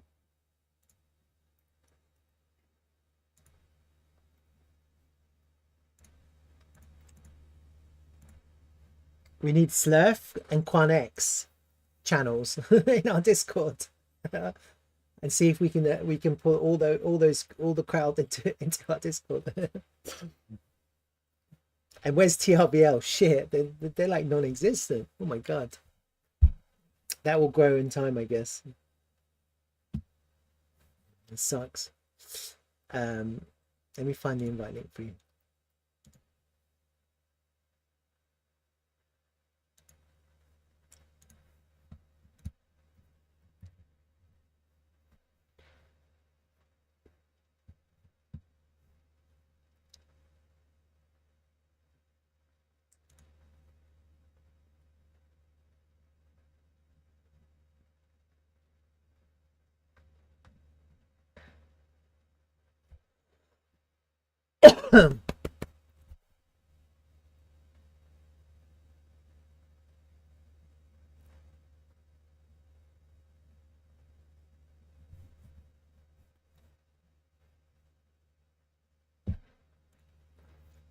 Right, let's see if we can get above that level, guys. That's the test, huh?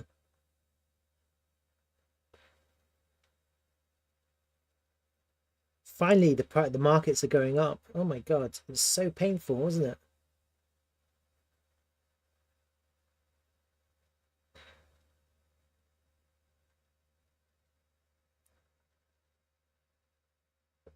It's like, what happened to the moon?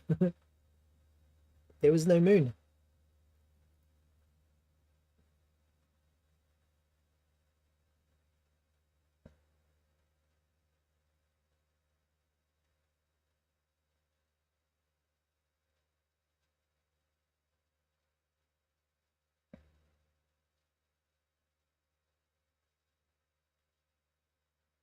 What happened to ETH BTC?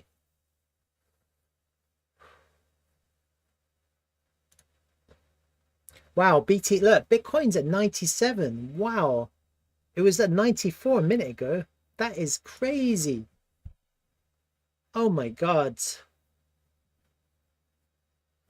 Uh, if we can take out that high, guys, I think the bottom's in. If we can take out that pivot, there's no way this is going to go down. Oh, well, I don't know. Never say never.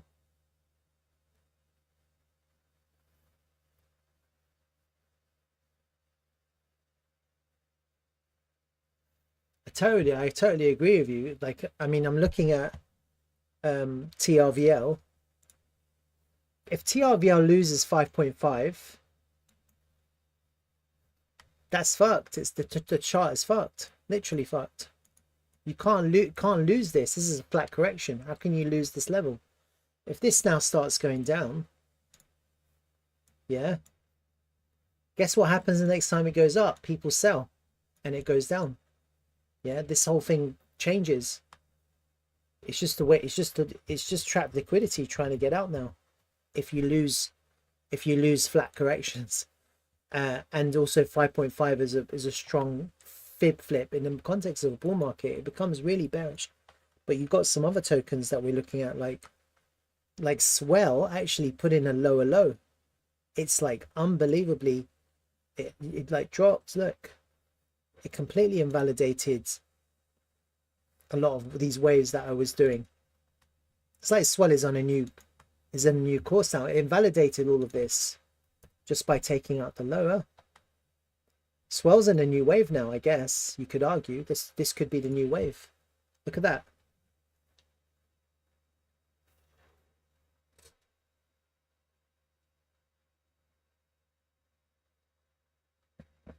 Well, I hope you're right, dude. I don't make the rules, but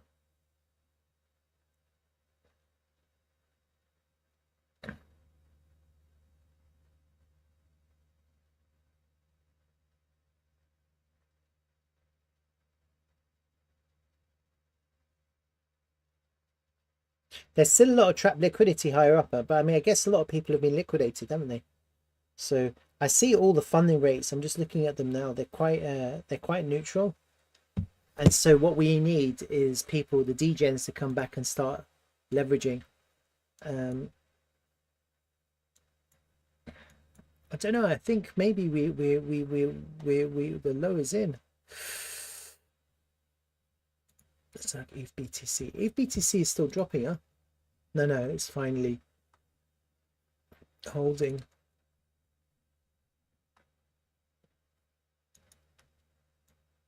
Back test of the golden pocket. Look at that. Back test of the golden pocket. It lost. So the next test for ETH BTC was to see if it can get back above the point of control here. That's a really important level for ETH BTC. Then we have a chance. Yeah, I mean, that's true. And the bullish divergence. All right, we're kind of counting our eggs too quickly, but maybe we can all celebrate after this.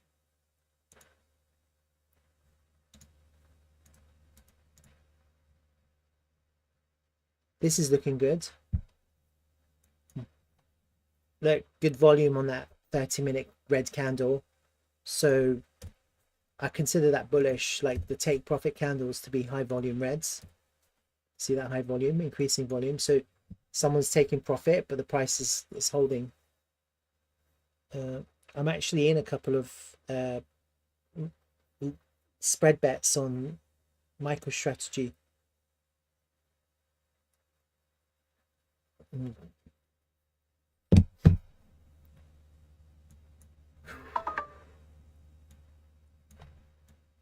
All right, let's see what happens. Let's see the DXY.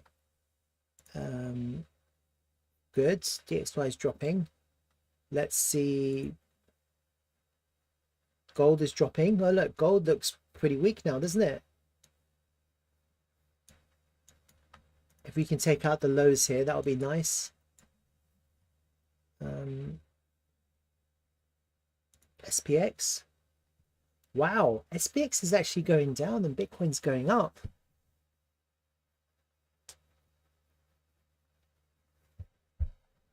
That's interesting. So SPX, what time is it? It's closed though. Is it closed?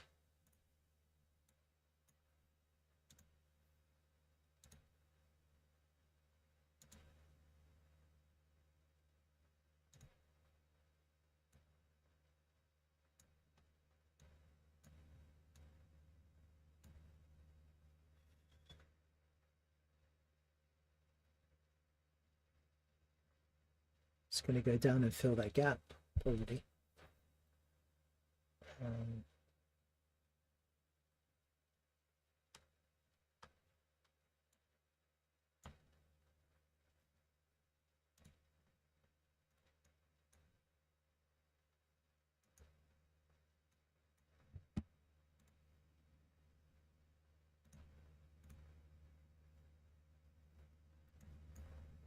Where's the Russell 2000?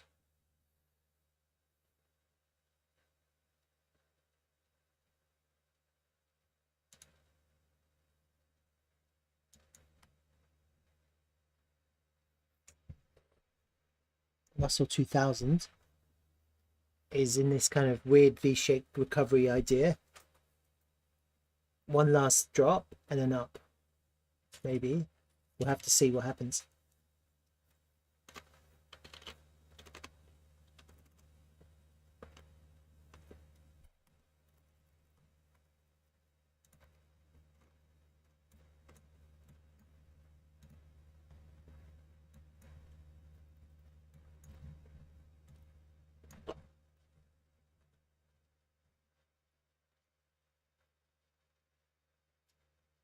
Actually, Bitcoin dominance looks like it's finding resistance, huh? High volume into that back test. Little swing failure there. It's like a gravestone doji. If it goes down next candle, that would be a big deal.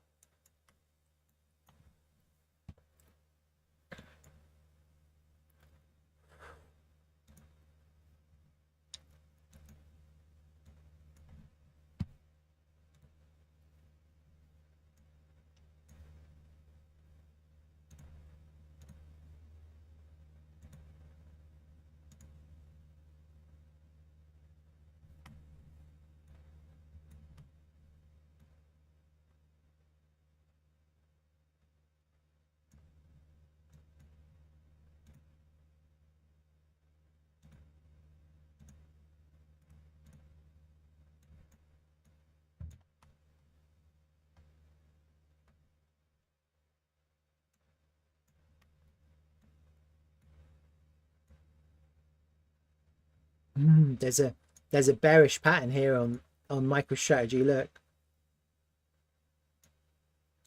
it's saying head and shoulder. Look, left shoulder, right shoulder, and a triangle break. Look at that. For a target all the way down here. Wow. That would require Bitcoin to crash to zero, basically. Look.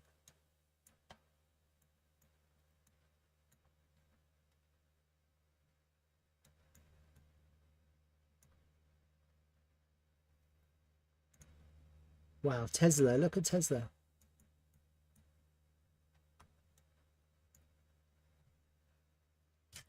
$400. Wow.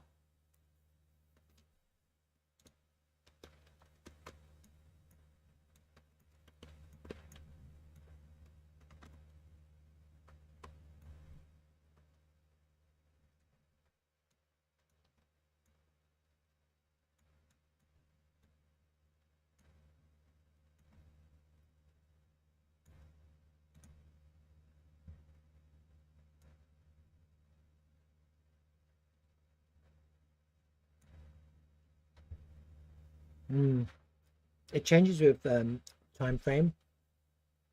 and it's not always correct. If you look at Tesla, you see you had this patterns with the targets lower down, and it didn't break down, it broke up. Some of them work, like look, rising wedge broke down. Rising wedge broke down. Inverse head and shoulders, that hit the target. But you've got these kind of this big triangle or something that didn't break down.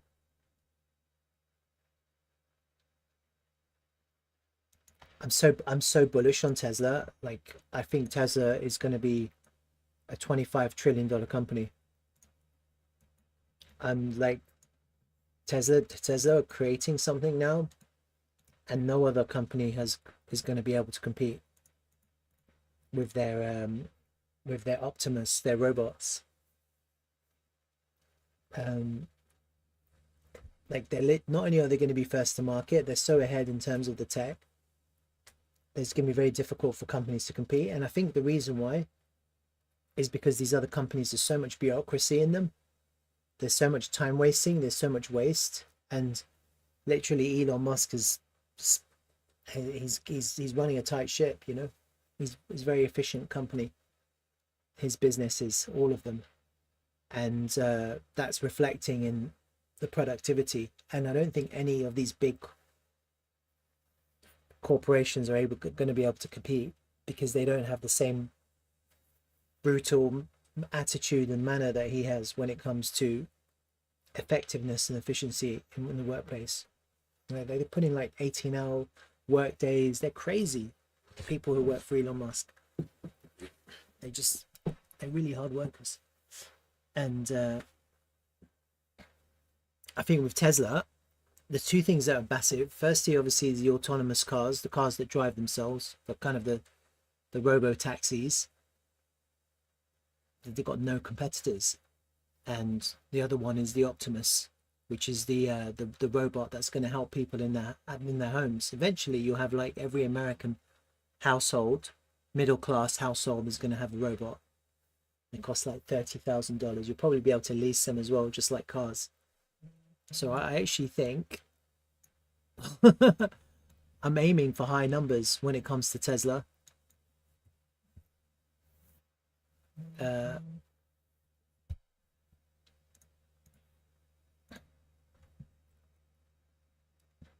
25x.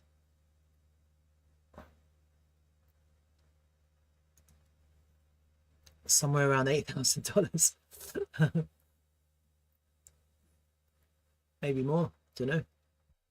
Have to count the waves. Actually, this is the last wave, big wave. This is the 5.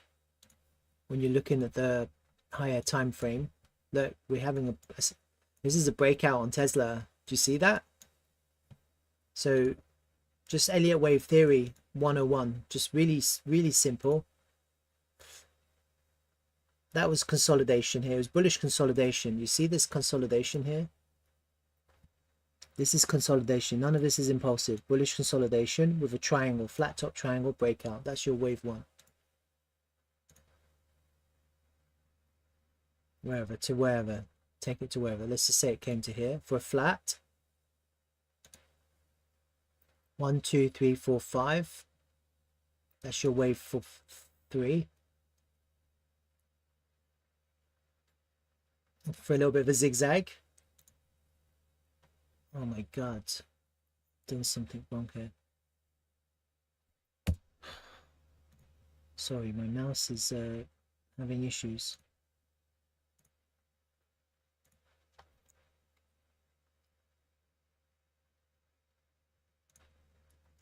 And now we're in the 5, the big 5. Not the big 5, but the 5. And so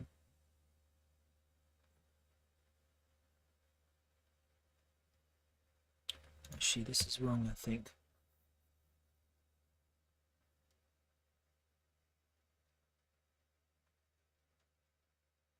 Could that be for there to there? It's possible. I haven't really looked at it in depth, but the way it impulses, maybe not. I don't know.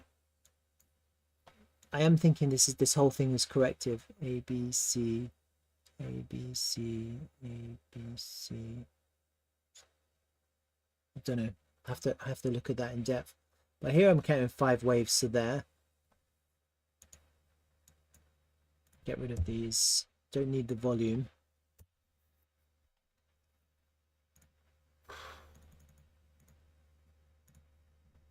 That's a clear trend line break, isn't it? You can see it. Just break into the upside. Almost at all-time high. Look how crazy that is. Almost at all-time highs. So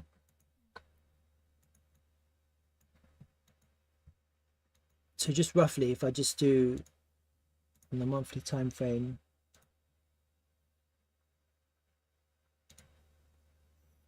flat. It took us to the 1 to 2 up there.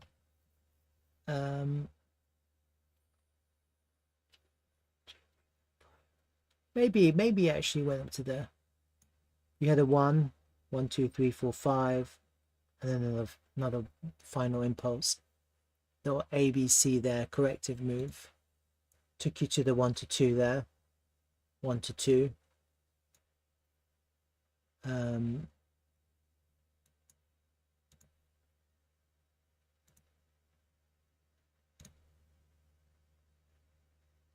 Yeah, that's nicer. Look, that lines up.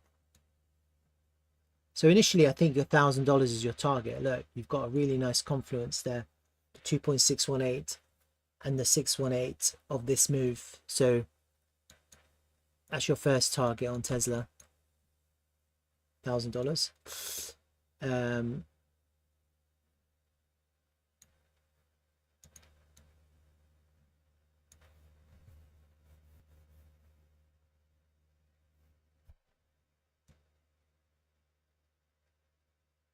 How'd you get to higher? Then you've got your 5 waves, and you have to wait for the correction. ABC, higher time frame. Could it just correct like this? Totally. Back test the all-time high for another wave and just continue. Could totally do that. Possibly in this move is $1,000. Looking at that, $1,000 is the target.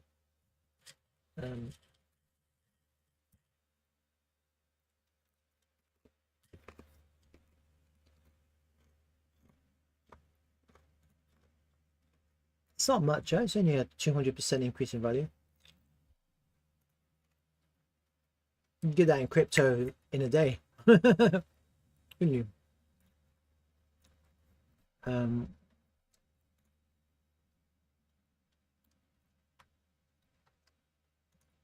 on, Bitcoin. Show us what you're made of. Oh, God, Eve, you sucker. Stop pulling back and go up.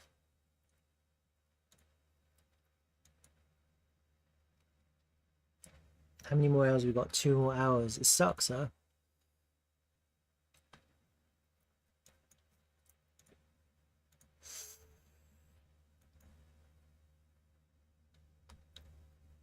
All right, let's see. We really need to take out that high. Otherwise, maybe ETH is going to give Bitcoin the value to push it to higher. I don't know.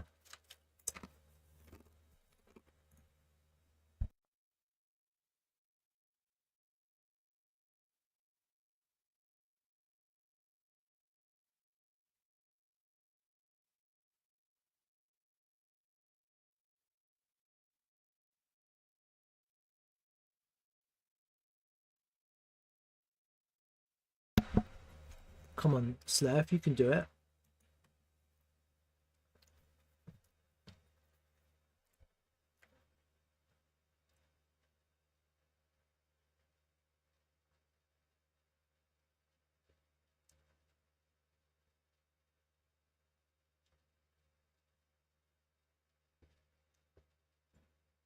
Oh, we have breaking news. Breaking news. Flash, flash, flash. Who doesn't like breaking news? You're like wondering what's the breaking news.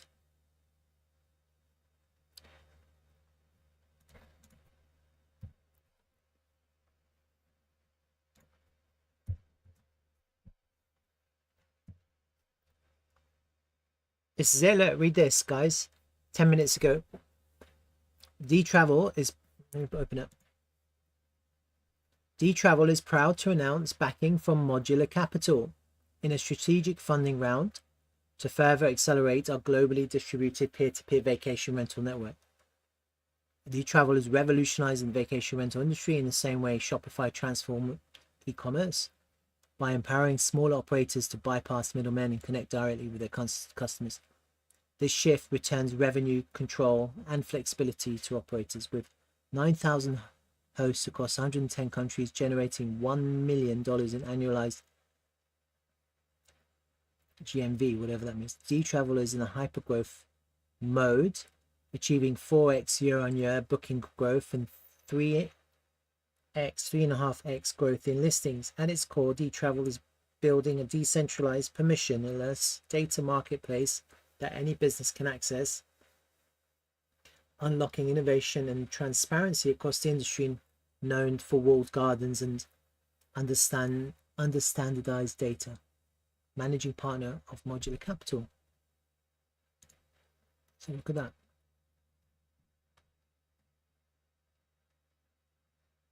Today announced backing from Modular Capital. This strategic funding round follows recent support from Borderless Capital. Both partnerships are playing a crucial role in helping to grow DTravel's global network of vacation rental.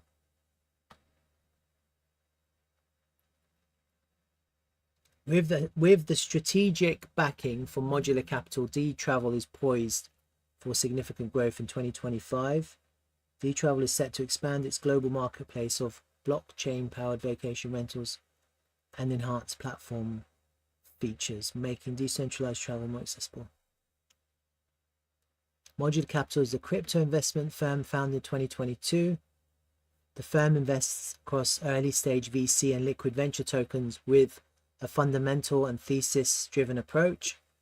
Modular serves as collaborative partners to portfolio companies. All right. What do you think of that?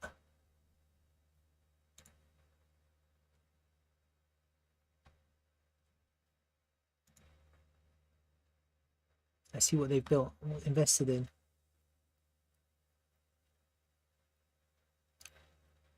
They did Series A on Centrifuge. I don't know any of these, to be honest with you.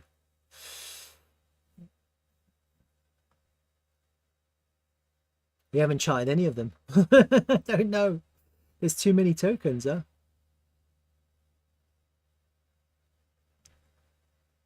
Should just invest in all of these, huh?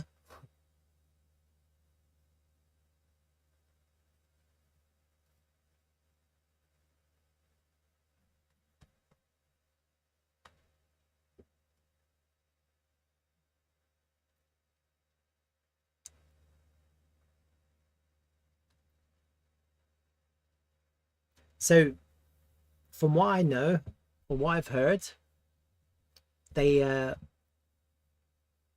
bought on the market at 2 cents. That's what I heard. Where's TRVL? And they're only just announcing it now. It was they took a big chunk out of TRVL at 2 cents. That's what I heard. Down here.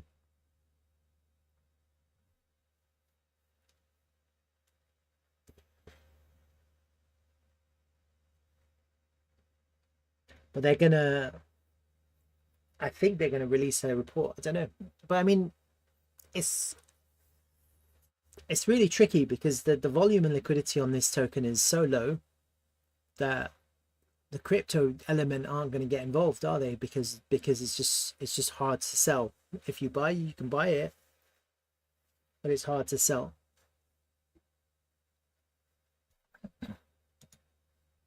So the question now is, will other players get involved? That's the question.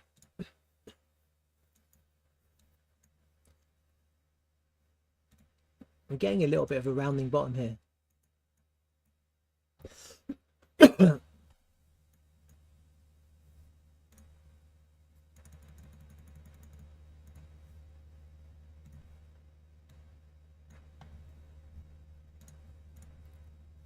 Did it put in a lower low? No, it's actually higher, slightly higher, lower. If that's a higher low here, and you find a little bit of strength here, this could be good. And we didn't take out the high there, actually. Look, we didn't take out the high. So it's range bound behavior. Couldn't take out the high, can't take out the low. It's range locked. Next, what happens next is all Bitcoin. Bitcoin's pulling back a little bit. So this is what happens next. This basically low liquidity. Yeah, it totally. Oh, that's kind of why on TRVL I'm really focused more on the higher time frame. So I mean, look.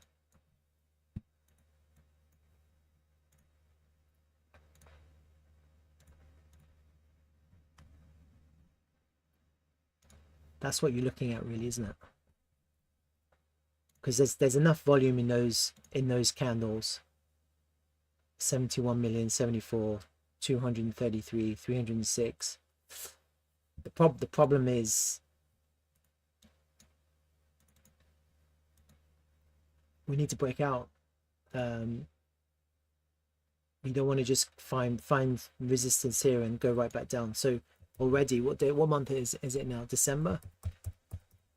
Oh gosh, we haven't taken the highs of this month candle, so that's good. That would have been bearish, huh? To take the highs and pull back. Not taking the highs and coming back down is okay.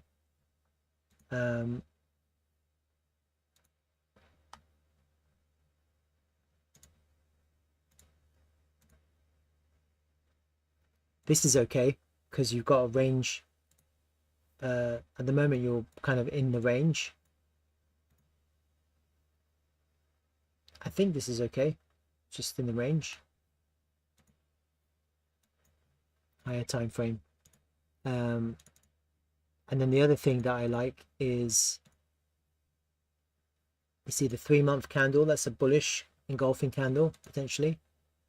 And then you've got quite good volume on these 6-month candles. And then the yearly candle, if you look at the yearly candle, it's actually quite healthy, isn't it? Because you've got increasing prices, increasing volume. It's actually quite healthy. If you kind of zoom out and look at the higher time frame, like it's really slow chart if you look at it like that. But actually, that's healthy rise in price because you've got good volume and increase in value. So what is it? This year alone, we've had 2.06 billion TRVL in volume. Last year was 1.15. If we can get another green year, increasing prices, increasing volume, that's actually healthy, isn't it? So looking at this chart,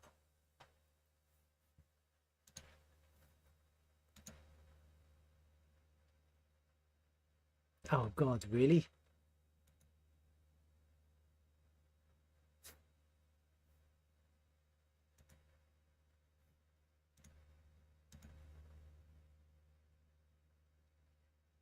Oh shit. That's good. It's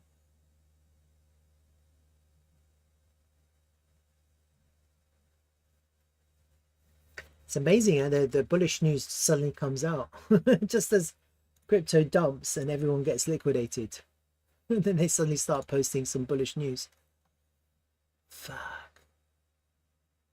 XRP is a scam.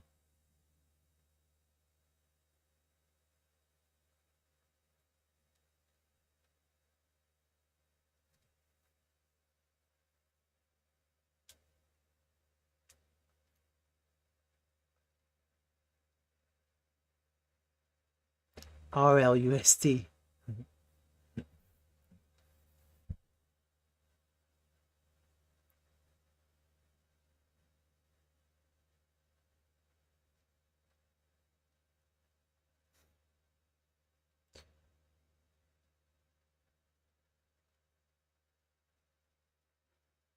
Okay, I'm feeling good about Bitcoin actually, to be honest with you. I know it's a bit early to say.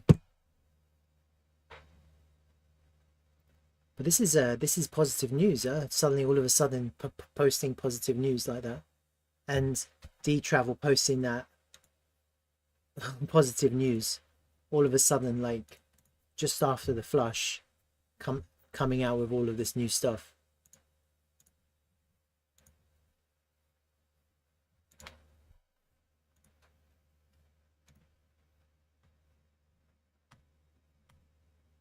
When's the QuantX positive news? That's what I want to know. The mainnet launch. All right.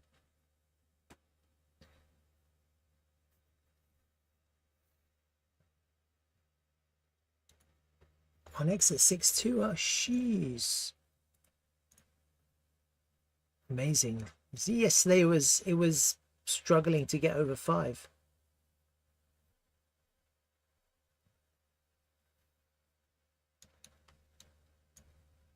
So yesterday it was down here yesterday, remember? Last night we were looking at it, it was at 4.8, 4.95, struggling, but then it started to move.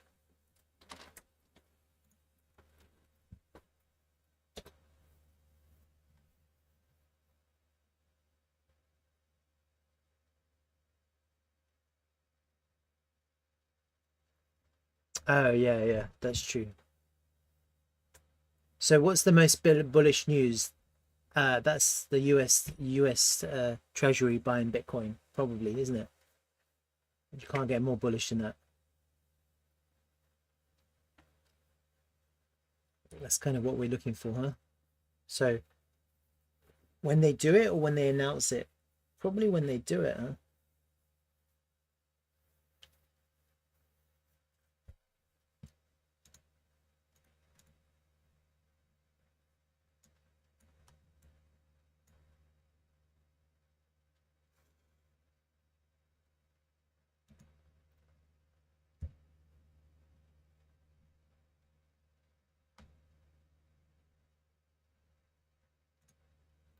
Shame I can't buy more of this on leverage, to be honest with you. I would love to lever up on QuantX.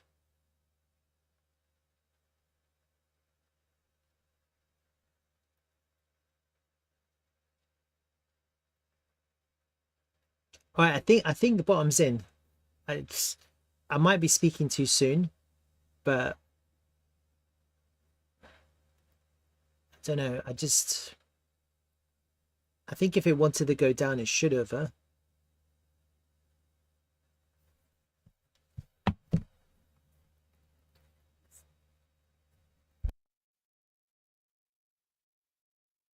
Hold on a sec, guys. Hold on. My mum's here.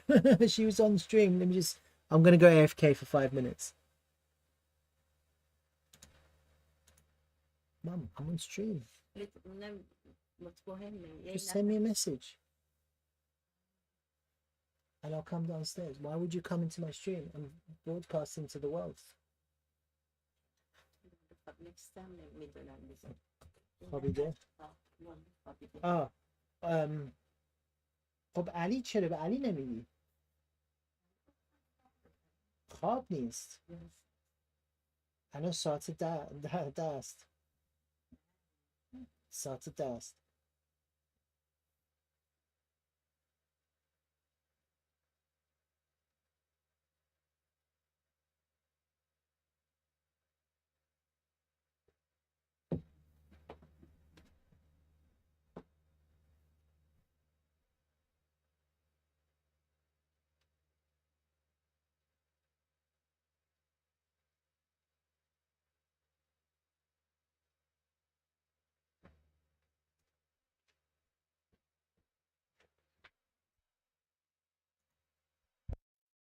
That's funny. Sorry about that. Oh shit, I haven't muted. I was speaking in Farsi. Oh my god. My button doesn't work, I guess. My mouse doesn't work, my button doesn't work. Alright, that's quite funny. Sorry. Anyway, I'm embarrassed. Alright. Gonna take a 5-minute break, I guess. Come on, Slav, you can do it. Stop acting like...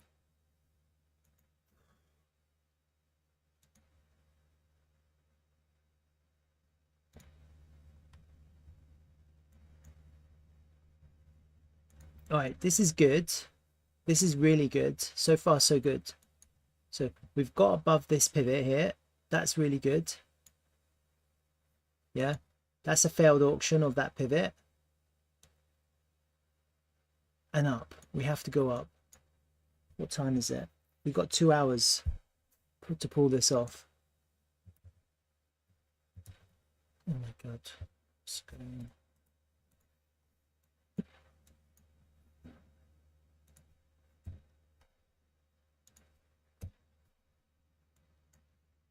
Just to get above that red line for close above there, that would be really, I think that would be really bullish.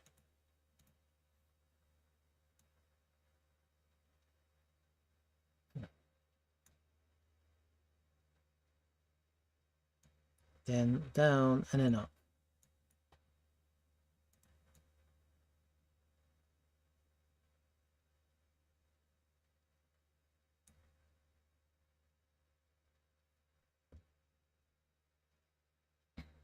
What else is strong? Let's have a look at some strong ones.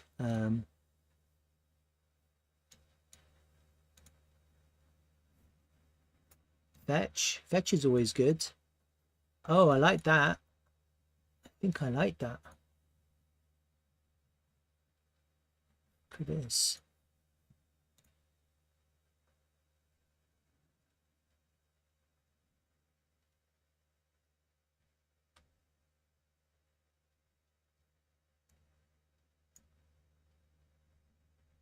I've got that line drawn out. Value area high. Look, back test of the value area high. I like that. I like fetch at the moment.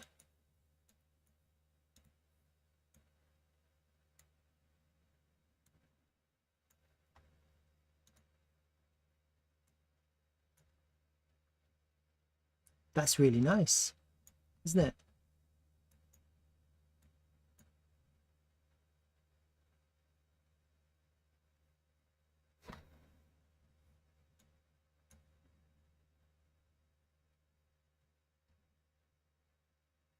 So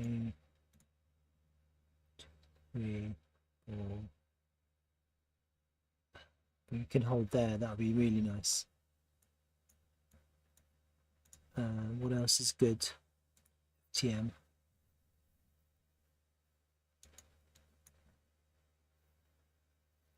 FTM looks stronger. Oh my God.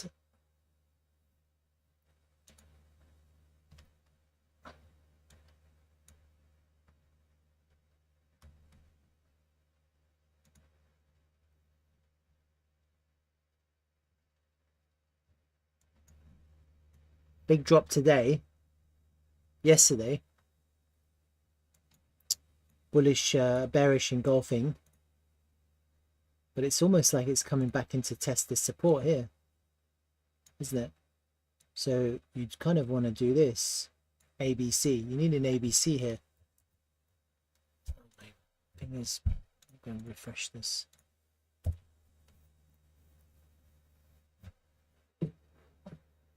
Oh, so annoying.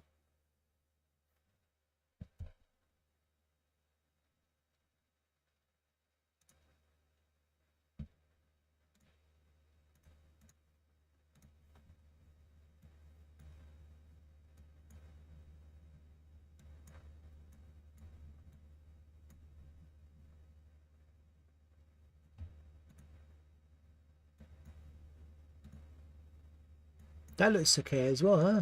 Just kind of a little SR flip here.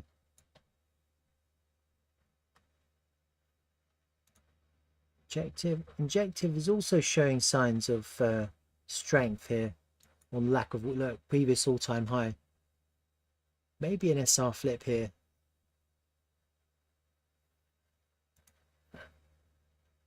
OPCAT. JTO. Look at JTO. Look at that. That's looking really good.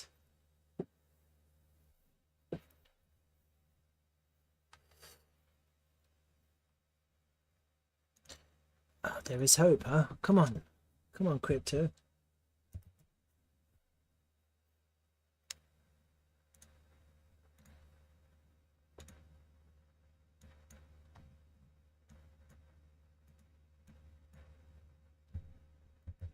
Yeah, did you see GMX?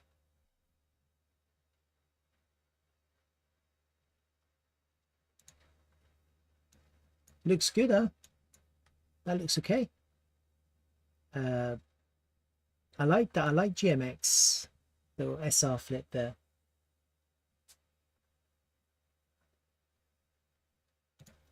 We might get a situation where we get an ABC, yeah? Like, although this move down looks like 5 waves, you could get like an ABC, another ABC, before you actually want to go up on a lot of these tokens. You've got people, I don't necessarily think everything's going to go to the moon just in 2 seconds. There might be a bit of chop to get there.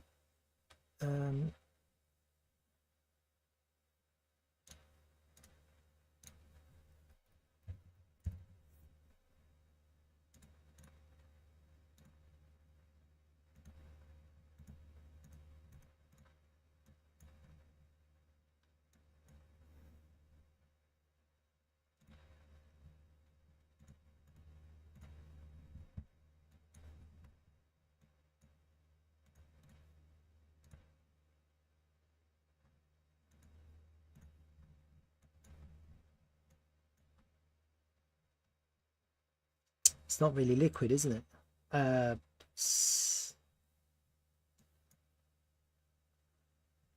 What's the range of this 100%? I think it's just consolidating, just going sideways, isn't it? It's got quite a tight range in crypto terms for a relatively illiquid token. It's like 200% from bottom to top.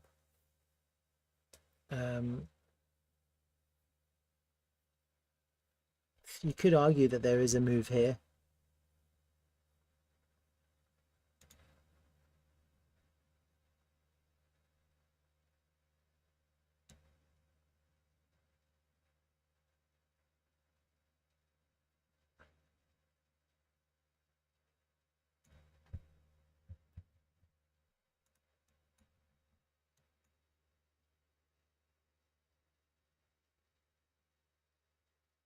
I can't tell though. Just can't tell. Not on this. Maybe this is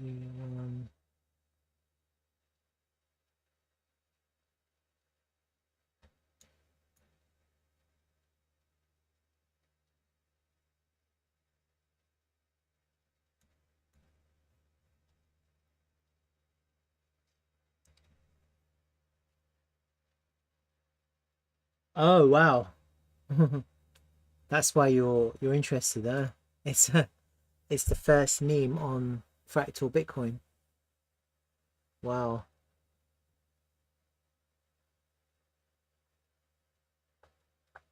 What's the market cap? I can buy this instead of one of my other, but it's on CoinX. What other exchange was it on? Um,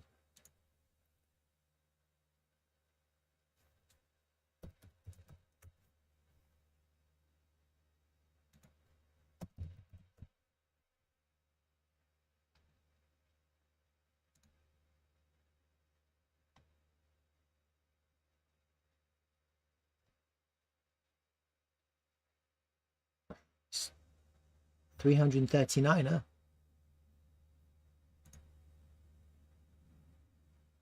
Is that it? No, that's not it. This must be another one.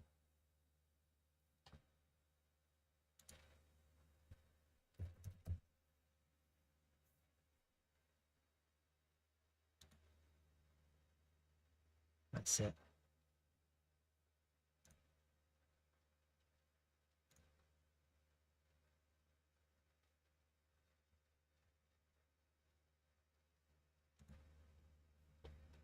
So yeah, so look at that. So this is better, huh? This is better chart. 18 million market cap.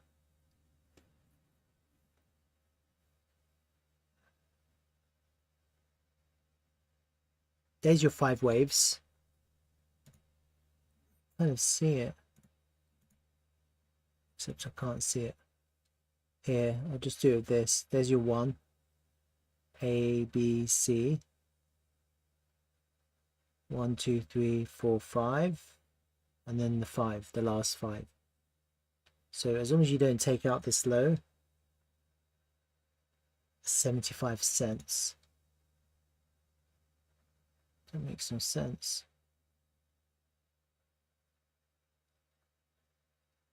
It's already below 75 cents. What am I doing wrong?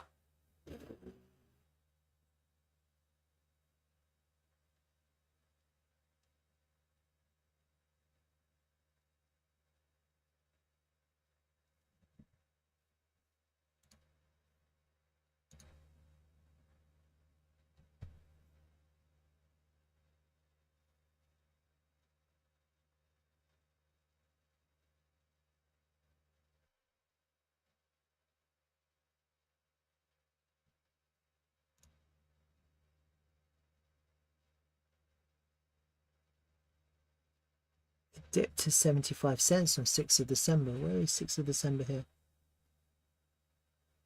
This is older. This can't be it.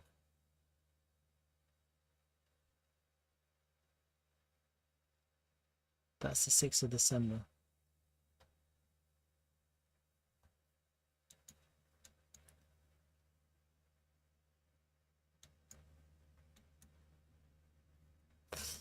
No idea. It's something's weird here because this doesn't have all the data. CoinGecko. Let's try CMC. Yeah, that's not the right one.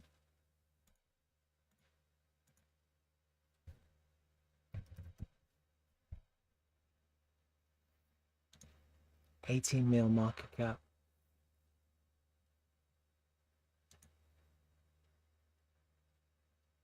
Yeah.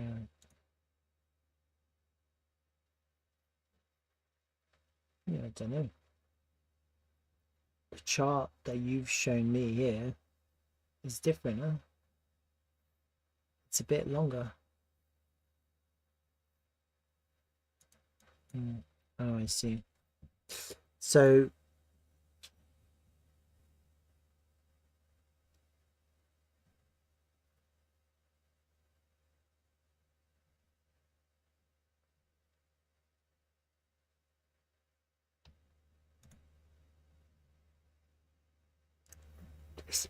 I mean, it's just the mean point that's accumulating, some kind of accumulation pattern, which is still quite liquid.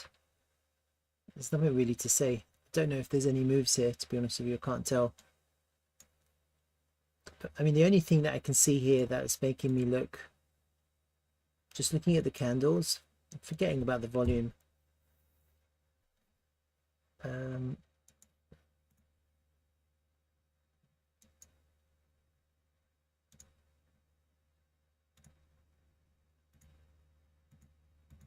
So it's all right. Let's come back to the monthly open from the previous month open. It's like it probably had a really good place to buy, to be honest with you, just looking at it. There's a little bit of an SR flip going here on here, isn't there? Between this lower part and this upper part. And it looks like that's the 50% mark.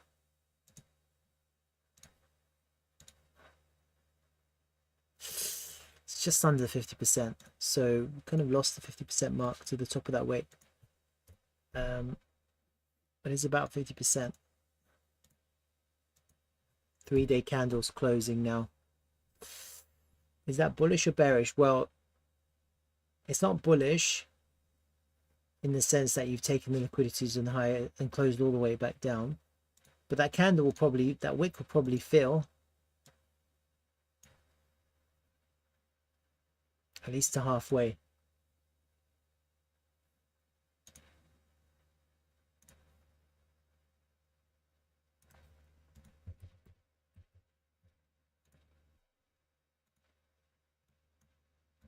Oh yeah, that's true, isn't it?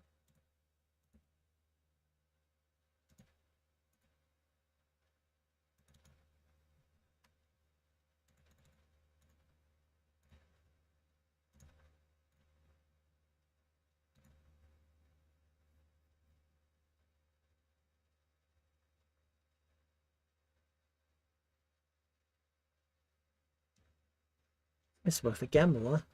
Where you can buy it from? I can dump one of my tokens just buy this. For me, meme coins are just gambles anyway.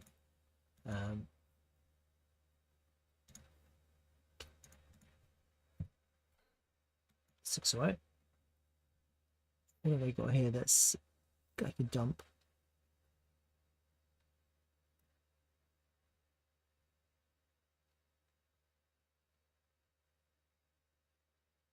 Nero.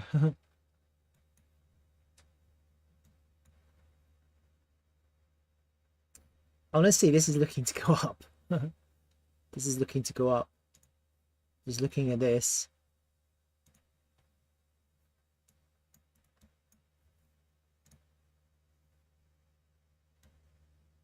A, B, C.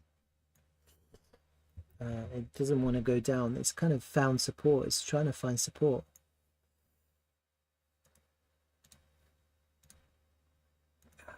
It's so hard. I've got this other one called Cuff.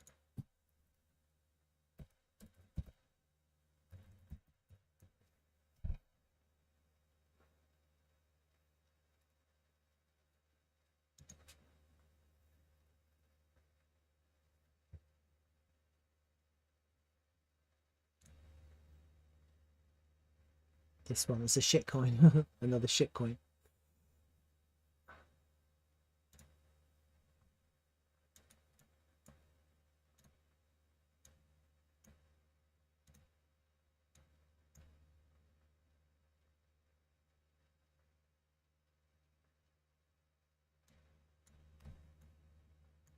Think about these meme coins. They're so low MC that if they move like crazy. You know, they're so low market cap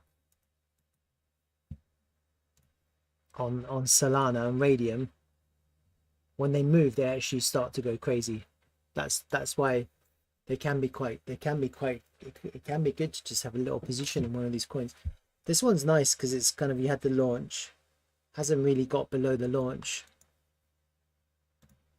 Yeah, see that kind of held, and maybe in meme season, one of these tokens are just going to go mental. You could just go like berserk, just like that, just without even thinking about it. You're a millionaire just by having a little position in one of these. Hey mate, everything about Marty with Marty. How's it going? Yeah, just looking at the charts, hoping for the moon, praying for the moon, hoping Bitcoin can find support. It's touch and go.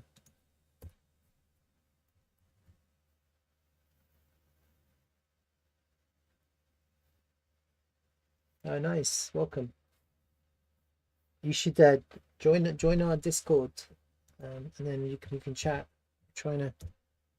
We can always chat throughout the course of the day, not just live stream. It's brand new, always free, no secret channels. Just chat, share charts, whatever. Come on, this is not what I want to see. I want to see, actually that's not too bad. Let's have a look and see if there's any divergence actually.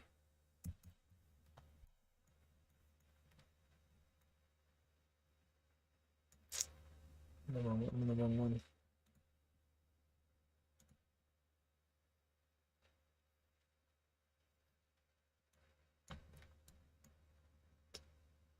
A little bit bearish divergence there. That was bullish here.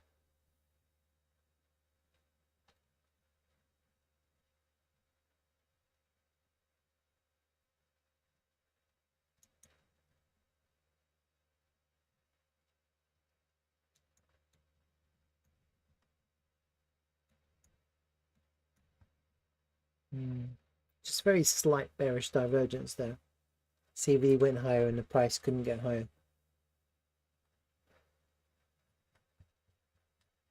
Look, some big, like big volume buys here. Look at this. 2.9 mil, 3.2 mil, 13 mil increase in OI. One big one there. Look at that. It's a big buy here. What's this one here? Plus, that's quite big as well. They're underwater. 3 million, 1.3. Slightly underwater now.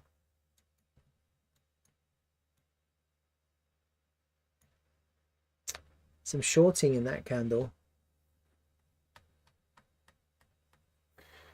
We're above monthly open, above the VWAP. So lose the VWAP and lose life.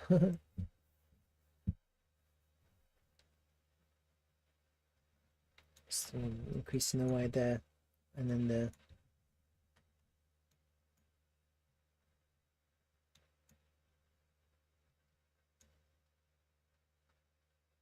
there's no liquidations, so that's good. So far there could be some room to go up. I think we need to go up there, to be honest. There's so much liquidations in these lows, in this range.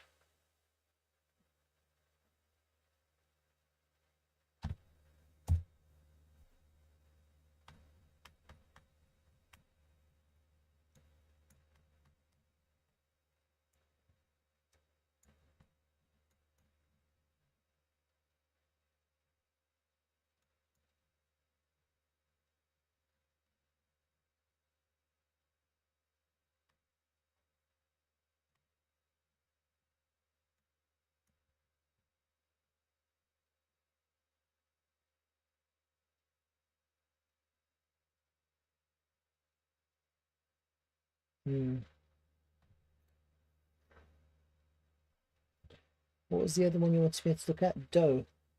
DOE. Let's have a look.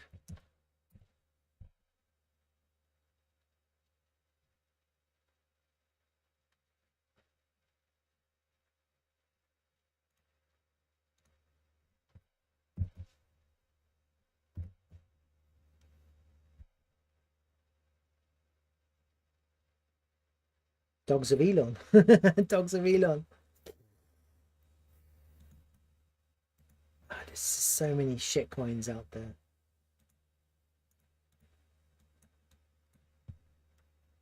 Yeah, I don't like it.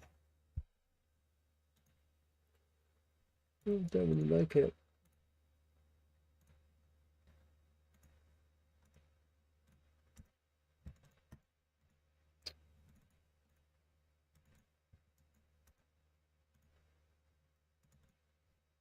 I think it's too illiquid, to be honest with you. Look, there's no liquidity in this token. That's problem number one. I think liquidity is a problem with a lot of tokens. So I'm not like, and I still like them, and this one I don't, because I think it's just. Oh, welcome. Okay, we'll chat. Thank you.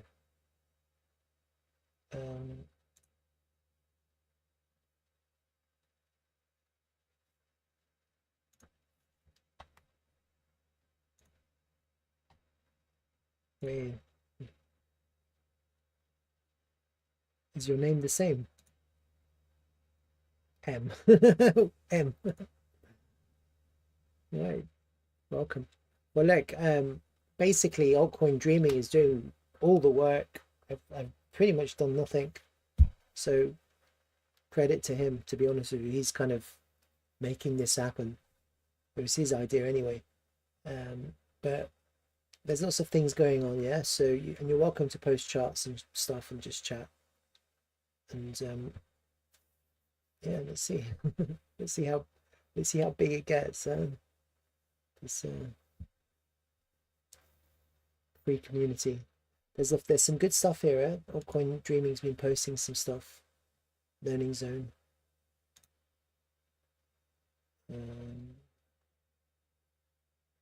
So yeah, so definitely worth. He's honestly he's got a lot of insight. So I highly recommend having a look at all his stuff. To be honest with you, I have a very specific way of analyzing the charts, but there's many different ways, and One thing I hated when I was like in other kind of groups is they say this is the way, my way.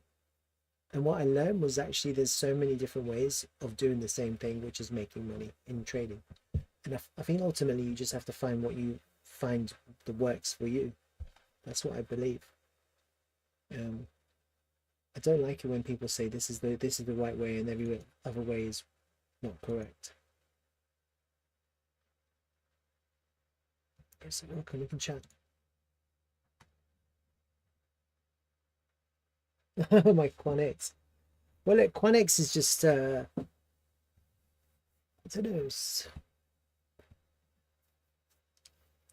don't know. Yeah. I hope it works out. To be honest with you, it's more fun when it actually happens the way you imagine it. You know, it's more fun like that, isn't it? It suck. It would suck if it didn't. Like, I mean, none of it's financial advice, and I think people need to still incorporate my ideas with their own analysis. You know, you have to have your own analysis. You can't just copy and hope for the best. But if it helps, it helps. You know, and at least it's fun. I think for me, the most important thing is just the charting and trying to predict the future is fun. I find it really fun to try and imagine the future and see where things could happen and how it could happen, and just based on the Elliott wave rules. Oh, is it? Oh, cool. 250 people. Wow, amazing, huh? Where are they? Tell them to come and chat. Hungary. Is that where QuantX is developed, in Hungary?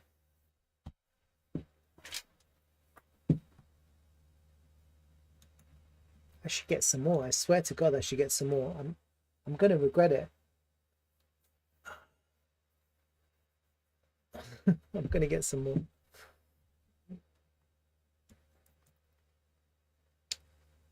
Dogs of Elon, I would say, is an extremely liquid token, and it's hard to know. It's like it's literally a gamble.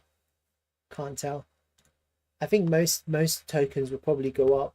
Most will probably go up in the hype of alt season, just because retail will just randomly buy every coin. Yeah. So on that basis, it could be amazing. It could 1000x. No one really knows. Yeah. But as a token that you can trade or whatever, or because it's bullish, no, can't. It's hard to know. It's not really bullish either. It's bearish. It's in bearish market structure right now. That's the other thing. So you've taken out the lows here.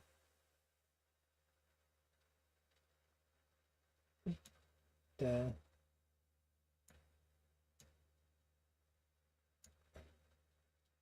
point of control is a good place to buy this token, but you can't really buy it like that because it's so low liquid. It's so illiquid. It's just like you have to buy like $1 a day for the rest of the year and hope that it goes to the moon. That's the way I would play with these tokens. That's how I would play it. I wouldn't just buy it.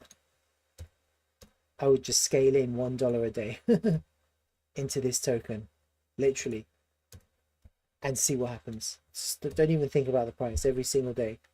$1, $1, $1, $1, or just buy one red candles on the daily time frame. Just scale in like that, and worst case scenario, you'll just break even with a small amount of money. Best case scenario, this goes to the moon and you 100x your value. You know, it's like that's the kind of gamble this token is. Really, you just don't know. No one really knows. Yeah, it might have to, you know, like Dogs of Elon.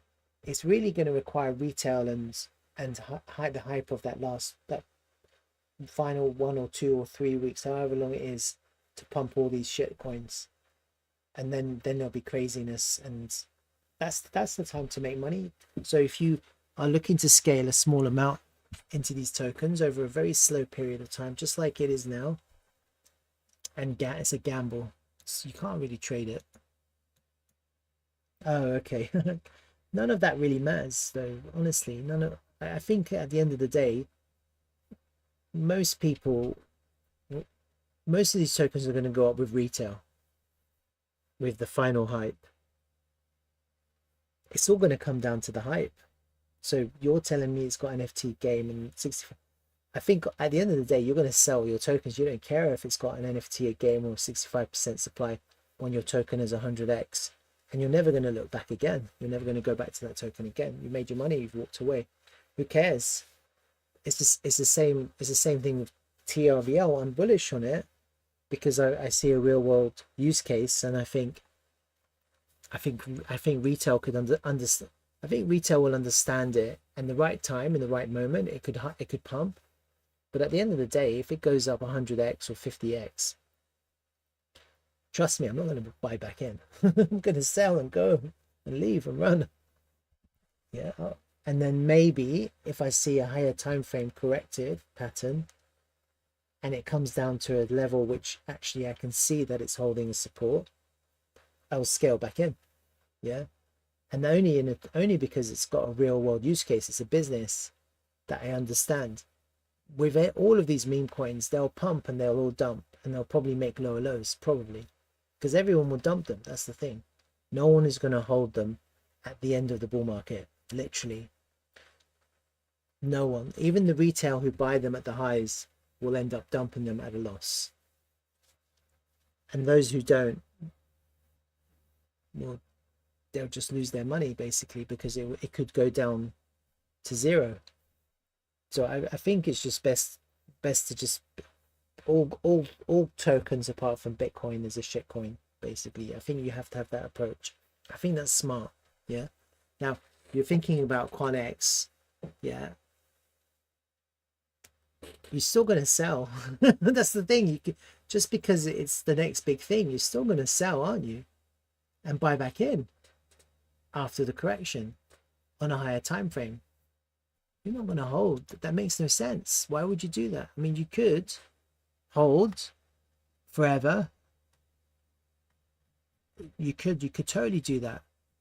But on QuantX, I've got a higher time frame target of $1. If it gets to $1, I'm going to sell. I'm not going to just hold and hope for higher, because that's my target.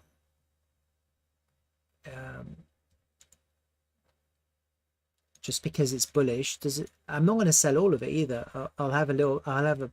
You have to have a little bit just in case it just keeps on going to the moon. Yeah. But you just can't predict that. You just don't know. At the moment, my target is $1. So if it gets to $1, of course I'm going to sell. I'm going to take profit. I'll sell 50% at least. For sure I will. Because that's already a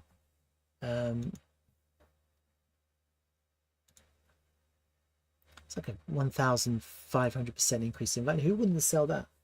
You'd sell, just because it's the next big thing. And at the end of the bull market, end of alt season, you're going to sell and put it all back into Bitcoin, or half into Bitcoin, half into fiat, because alt season's over. Now everything's pulling back. You're going to lose all your value if you don't put it back into Bitcoin. That's the problem. All that value that you've gained, the unrealized value, has to be realized somehow. So it has to either go into fiat or it has to go into Bitcoin. It's really that simple. You could do both, but the reality is most people will bring it to fiat. Most people will. Most people who are smart. And then those who are just hodling for higher, they're hoping for higher. They're not necessarily planning the end. So at the moment, the reason why we do these Elliott waves is because we're trying to time and catch the end, right? We're trying to catch the end somewhere around 8, according to this, based on these fib times that I did. It's somewhere in March. March could peak, or if the fib time plays out correctly, I don't know. Or it could come into support at March for higher. I don't know. We have to see how it plays out. To be honest with you.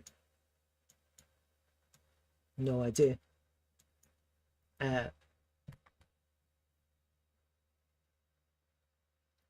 My target is I talk about my strategy all the time. I'm actually, my biggest indicator for when to sell is going to be this chart. I'll show you. Yeah, this is my biggest one. Like I'm almost not looking at any of the tokens and the prices. And what I've done is hi, OJ Campos, hi, is I've got a very diverse portfolio of a lot of different tokens, right? With enough substantial value in each of them that if they do 100x, I'm going to be extremely happy. 10x, I'll be happy on every single one of these tokens. If any one of these does a 10x, I'll be happy, right? And I'm expecting most of them will do something between 5 to 10x, right? And so it's a little bit of a gamble, isn't it? Because you don't really know. And then you've got your favorites where you have a little bit more value in because you're more bullish on, right? And that's kind of, it's just personal preference. It's quite a lot. Some people kind of prefer a smaller one with more focus. And then I'm basically looking at this chart. This is the one that I'm looking at, is total 3. Total market cap excluding BTC and ETH, because that's where we're going to see the big rotation of capital from BTC and ETH. That's after ETH pops, yeah, because I don't have any ETH. I'm not interested in BTC either. I'm interested in the rest, right? And what I want to see is for us to get to my higher target here, somewhere there. That's what I'm aiming for at the moment, just based on this chart that I've kind of, it's quite a pretty chart, isn't it? And it's a higher time frame chart. It's a weekly chart or a monthly chart. It doesn't really matter. Okay. I think by then I'm just going to be scaling out of all my altcoins, to be honest with you. And I think target's reached, because it's quite a high market cap, 2.6 trillion. It's coming to higher time frame resistances. I've got kind of 2618 fibs that kind of correspond on these higher time frame trend based. I've been thinking about this a lot, so this is kind of really, this is my plan. You've got these higher time frame pivots, which are very easy to see, and it's very easy to use trend-based fibs, and I love trend-based fibs. So if you watch me, you know that I love trend-based fibs and I use them for everything, right? And so here it's very easy to do trend-based fibs. So I've got this one,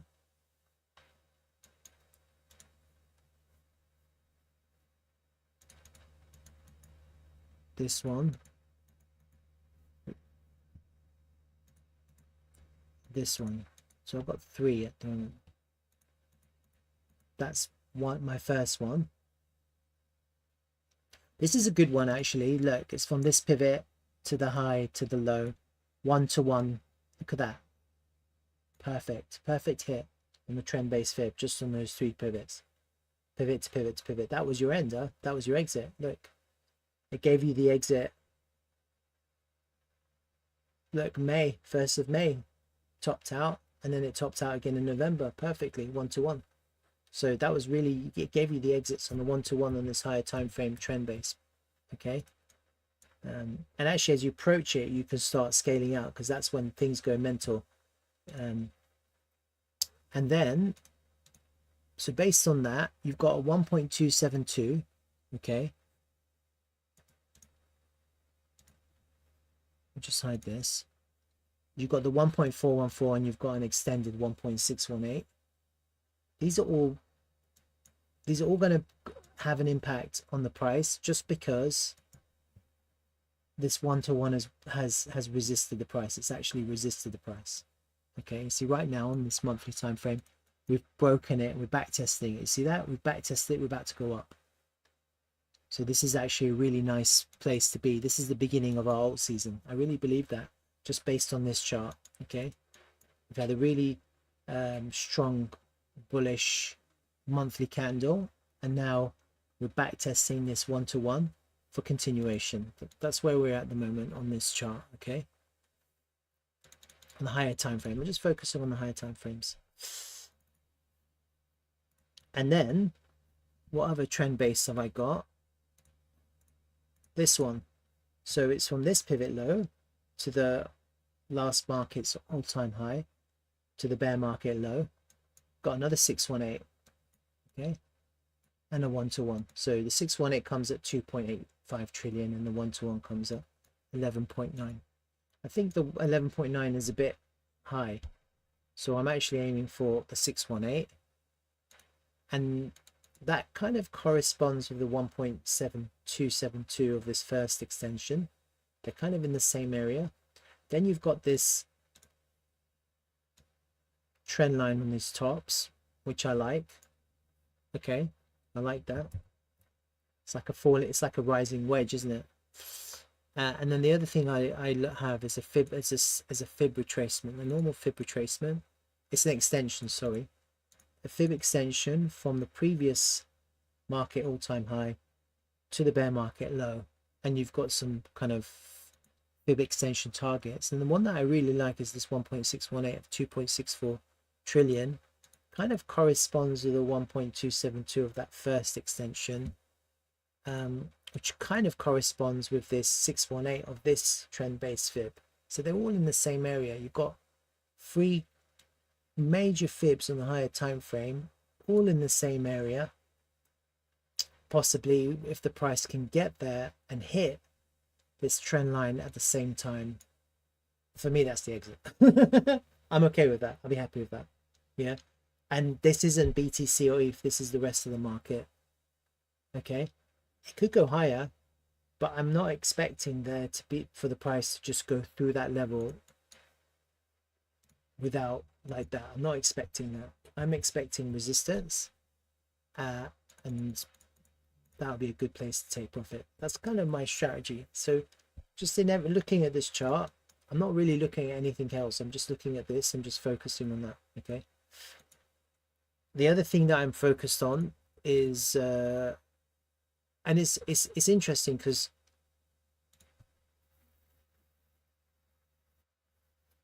I don't know when Bitcoin is going to top. It could top later on in the year, but in the last bull market, a lot of the altcoins topped in the alt season.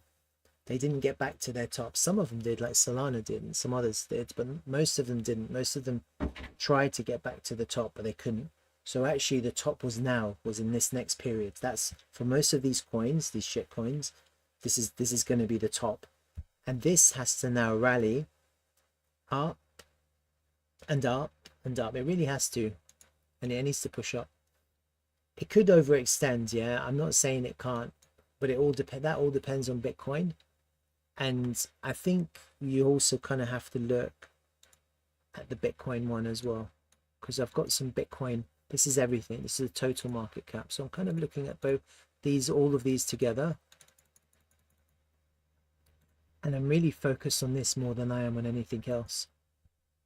These higher time frame charts. This is the total crypto cap. Again, I'm looking at trend-based targets. And you just got to see where the price finds resistance. And also, I'm also possibly looking for a topping pattern on the weekly time frame. Yeah, some kind of topping pattern or some kind of, I'm not sure. I'm just kind of playing it by ear, but it's going to be on the higher time frames. It's not going to be on the lower time frames. You're never going to be able to catch the exact top. That's a misdemeanor. You're never ever going to get the exact top. I mean, some people will, but the probability is very low that you will. So it's better to just kind of scale out of where you think the top could happen when you start seeing signs of the top. Yeah, so in the last market,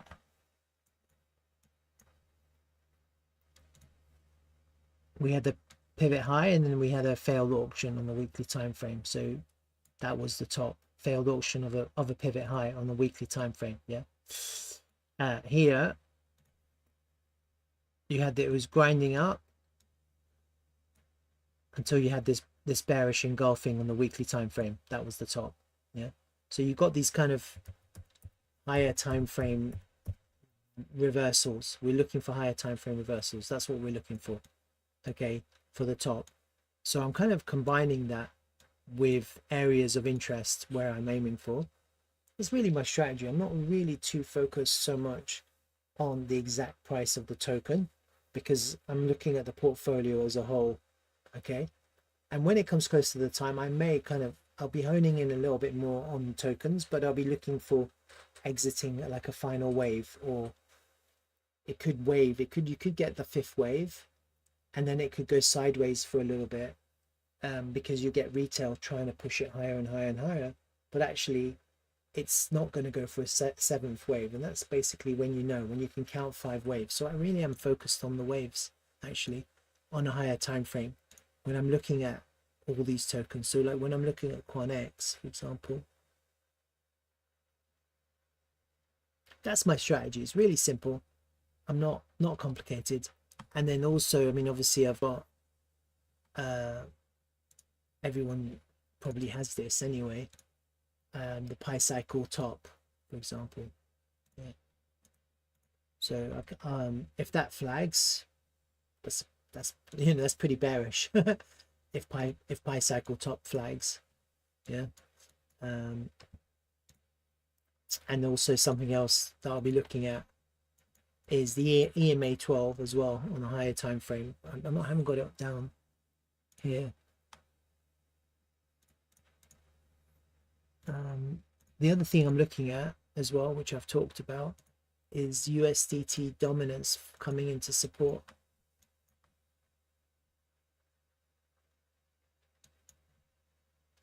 So I want to see this come into support on a higher time frame as well. Maybe the point of control or the value area low, just here in this lower area.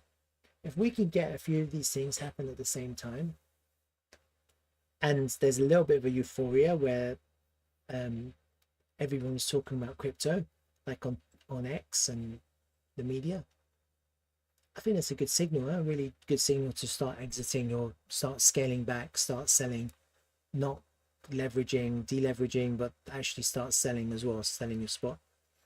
And I think by that time, most people would have made enough money to be happy, and therefore you can't be greedy to exit and just kind of walk away and just go on a nice long holiday or something like that. That's kind of my strategy. It's really simple.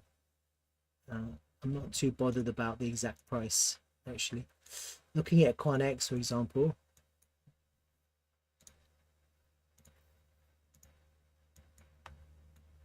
I mean, you can count the waves. It's fun, huh? It's fun counting waves. It's fun trying to see where the price could react. It's fun looking at the corrections and trying to count them, and trying to predict bullishness and bearishness. It's all fun, isn't it? And I enjoy doing it, and I guess it kind of makes for great entertainment as well. Because sometimes you're right and everyone goes, wow, how did he know? But the reality is there's some big resistance levels in our way, yeah. But if it's too early, I won't be taking profit. And so really I'm looking for kind of March, April, yeah. That's really my destination, March, April. I'm not sure what's going to happen by then, because what I want to see first is I want to see ETH pump. And until I see ETH pump, I'm not really interested in taking profit from any of my altcoins. So that's your signal. ETH is your signal, all right? So if you're thinking when is a good time, we'll just wait for ETH first. Let ETH pump first. Don't do anything before ETH pumps. Once ETH pumps, there's going to be a capital rotation from ETH into all of the other coins. Then all the other coins are just going to go crazy. Meme coins, shit coins, nothing coins, pump fund coins, every coin. Yeah, it'll only happen after ETH pumps. So right now we're at the beginning. Look, ETH BTC, look, we're literally at the beginning. Yeah, I'm wondering if we can actually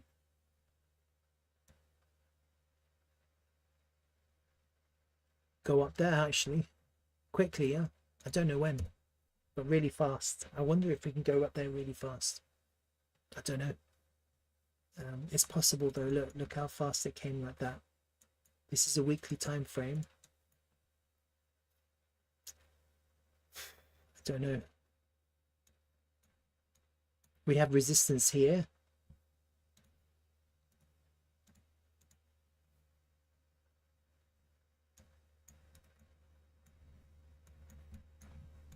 This is the low now.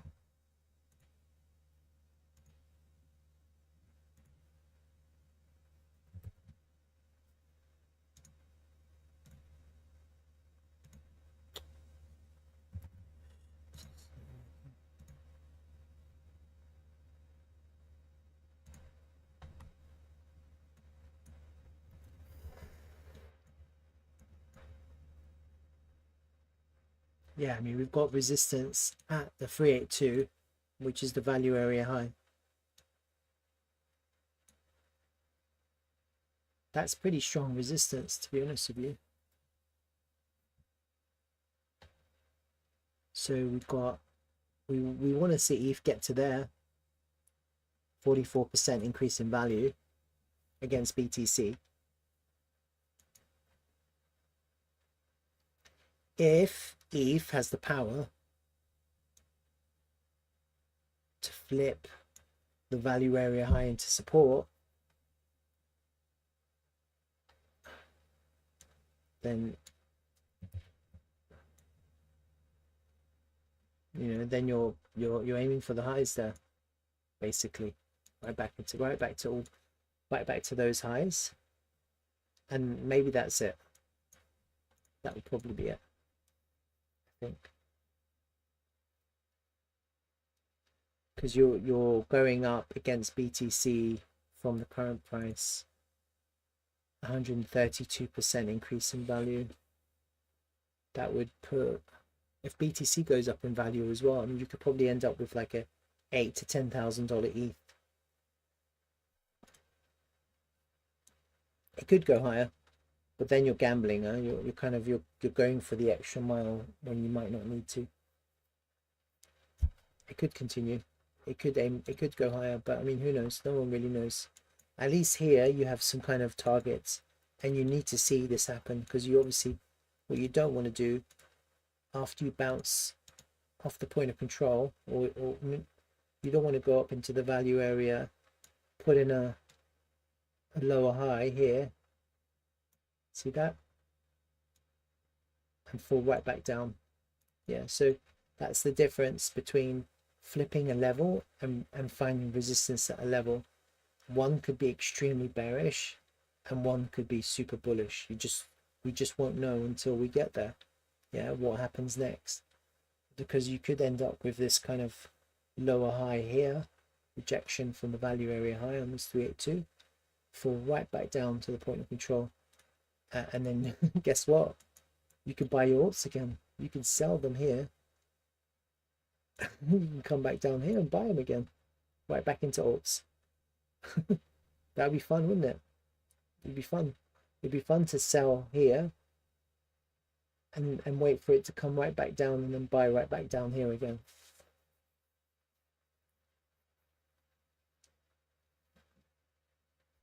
So yeah, so we have to see what happens. No one really knows, to be honest with you. Just gotta wait to see.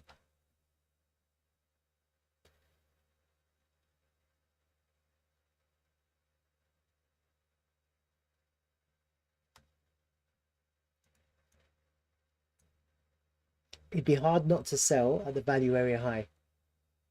It'd be very difficult to hodl beyond that. I think that's a really, that's like a big take profit. And what I mean by that is once ETH starts consolidating there, finding resistance, you'll get the capital rotation. Other alts will start going crazy. And then the question will be, does it happen while ETH has broken that value area, so that the consolidation is above it, or does it happen before, and so you get a rejection from it, and so then it will start to consolidate, and it's actually, it might, I don't know, I think it could go up, but it's more likely to just fall back down if that happens. I think it's stronger to take out these initial highs here with a higher high and then just kind of find support there. That's what you're looking for, really. Or even better, just go straight up. Just fuck it. Just why mess about? Just ETH is going to pump, then let it pump. Just go on. It's done it before. It has the potential, look, it has the potential to just pump. Look, 1, 2, 3, 4, 5, 6. 1, 2, 3, 4, 5, 6, 7 green weeks from the point of control. We've only had 3 in a row now. We haven't had 7. And there was a lot of volume there. We don't really have the volume right now. So that's another concern.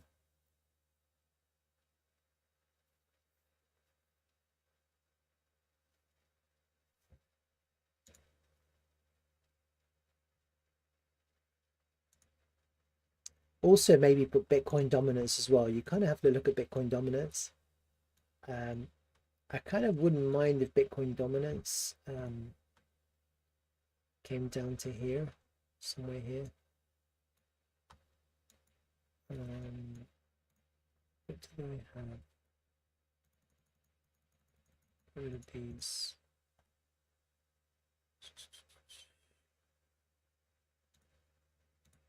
Okay, yeah.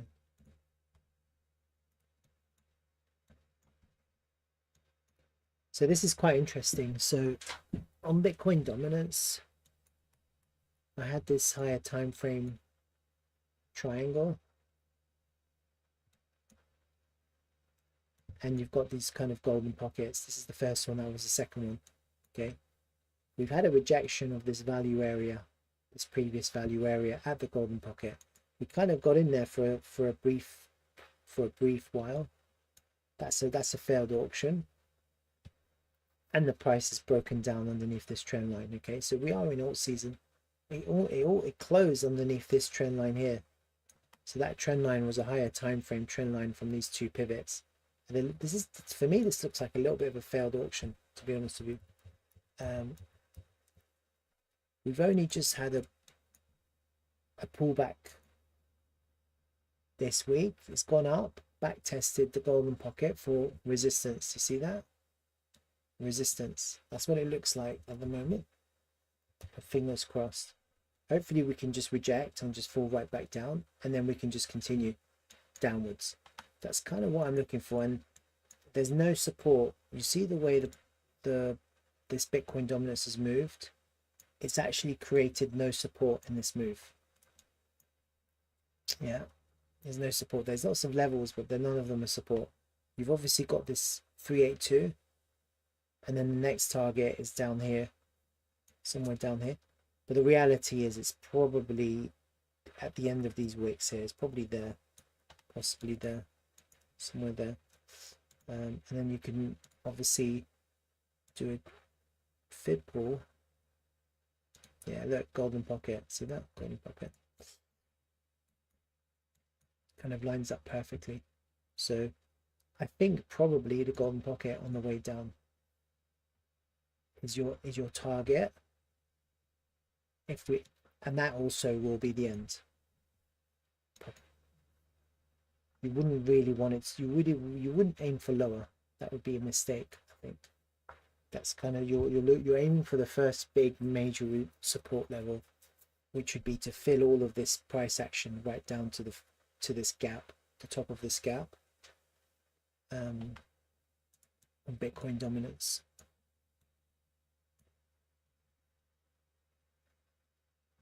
And we want to go down fast. We don't want to go down slow. That's the other thing. We want to go down as fast as possible, so we can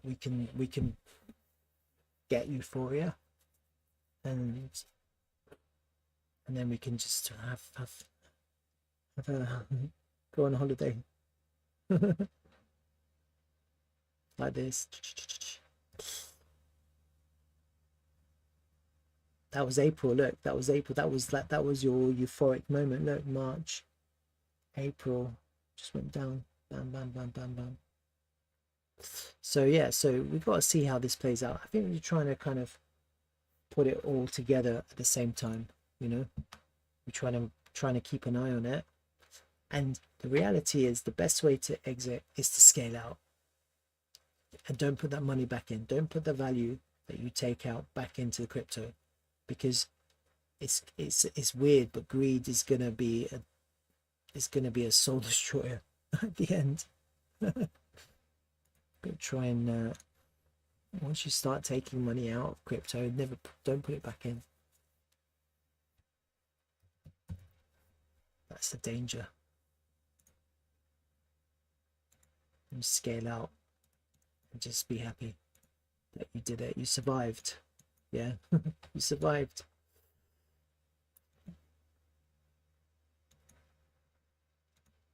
That's how I'm playing it. Okay. And then the other thing that I say to people is that if you actually come across life-changing sums of money, take it and exit and don't look back. And so you get people who like make a few million on meme coin, right, by accident. And then you hear about how they lost it because they put it all into another meme coin like 2 weeks later. That's a mistake. If you make your life-changing sum, just walk away.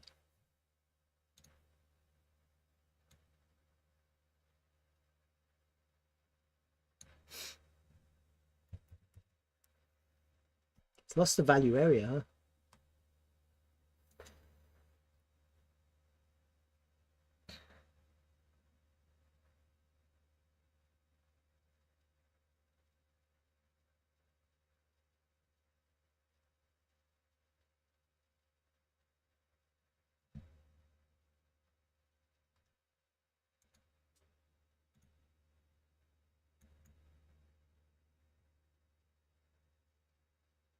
That's a big liquidation there. Big liquidation. Nice. That's a nice liquidation. Look. That does look nice. That looks very nice.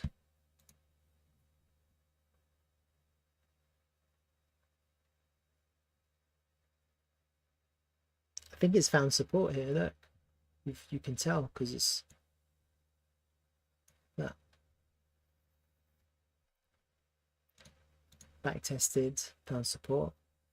Just need to kind of take these highs down and then find support there.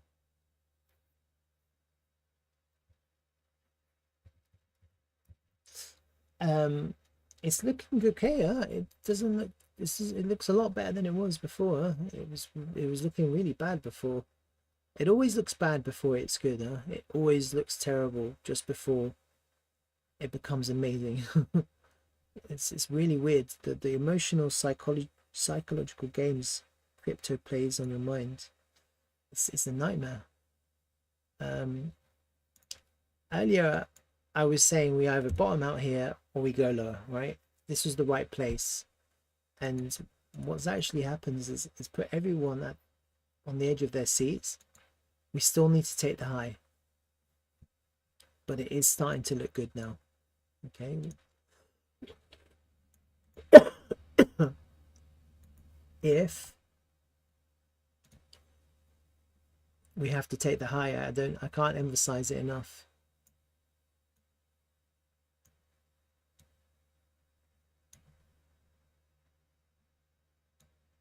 And then we have to flip it.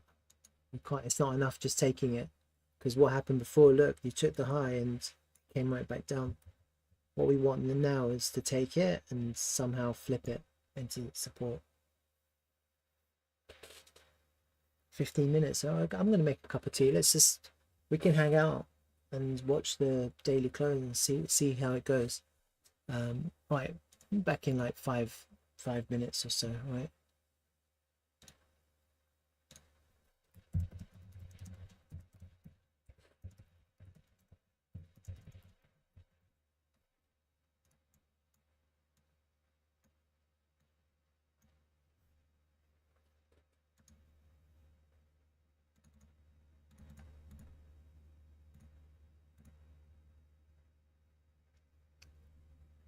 That's the wick. This fib pool is the wick of yesterday. So it's looking really good. If we can close higher.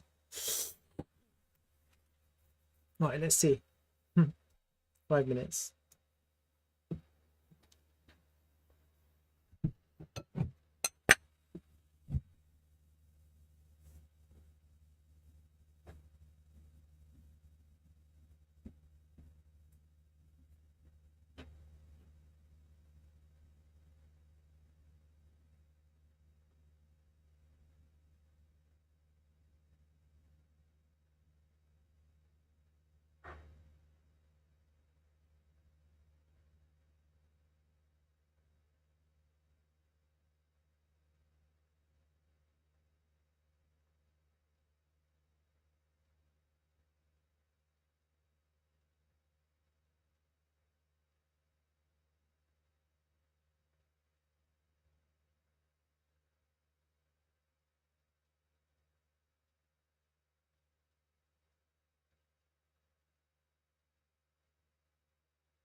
Right, let's see what's going on.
I think that's bullish, huh? So far, we're reducing volume, decreasing volume, and it's still quite a large volume, and it's decreasing.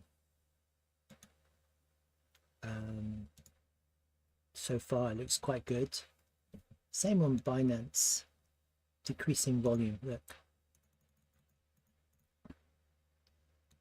and they're struggling. The sellers are struggling to push the price down. Yeah. If it was bearish, it would. There's no way that this would be where it is now.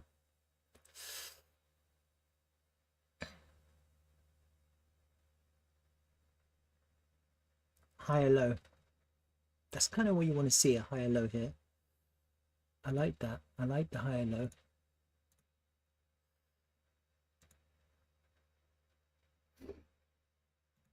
They just failed. They failed to put a lower low here. Higher low. Right back above the 236 of this wick.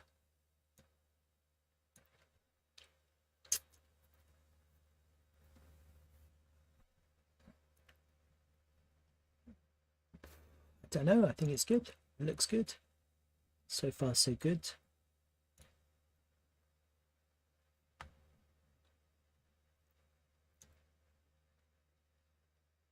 Ah, look, SPX has found support on this value area. That's interesting.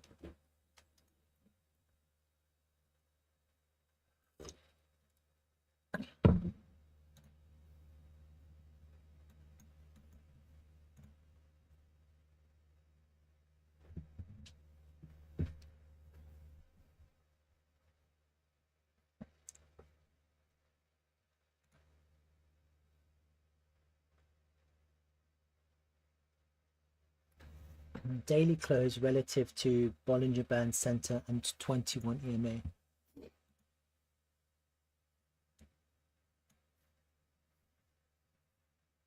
Okay, we pull it up.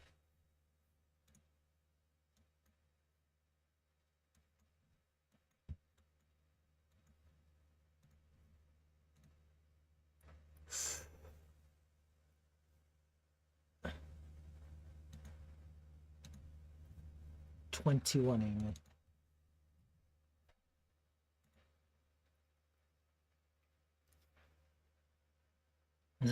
How are you saying that? like, subscribe. I think everyone here is has liked and subscribed. It's for me it says 9 concurrent viewers at the moment, so I don't know. I don't know how accurate that is.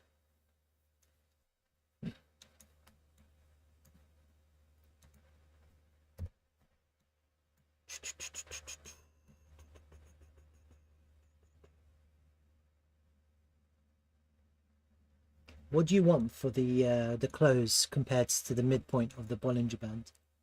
Do you want it higher or lower? I think probably lower is better, isn't it?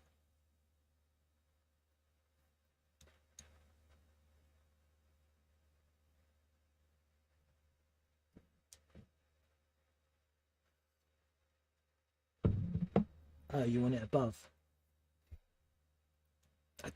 That would be a green candle.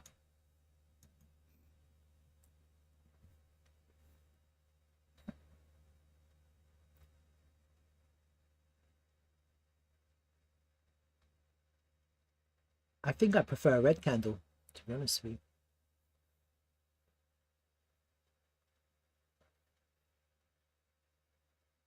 Red candle means the bears were in control of the candle of the day, and they failed to make a lower low. They really failed to push the price down much. It's a massive failure for the sellers. Green candle means the bulls were in control, and it has a different connotation. It means they only managed to push the price up a certain amount above the daily close, previous day close.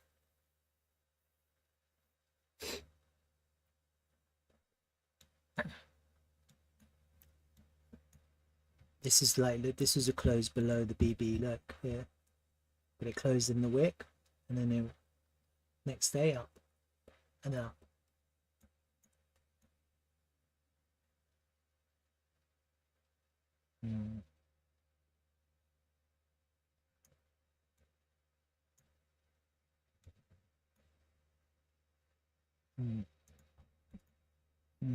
Yeah, these green, I don't like these green ones. I prefer red.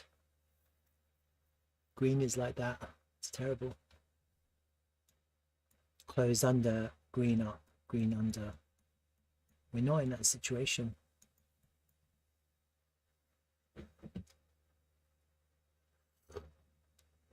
I think it's good. It looks good to me.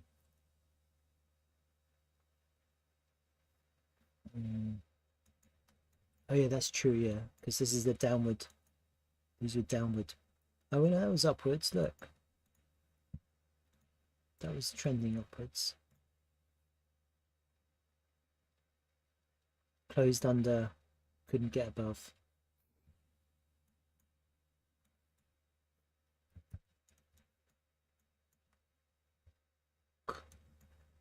So the next day, i.e. tomorrow, we have to get back above. Basically, we can't dilly dally underneath this midpoint another day. We have to go up. Basically.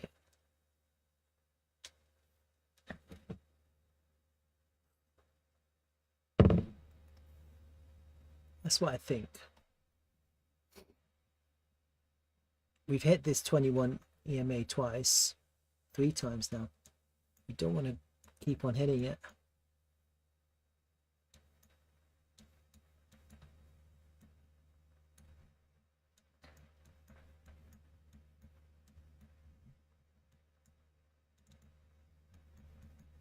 Look at something else.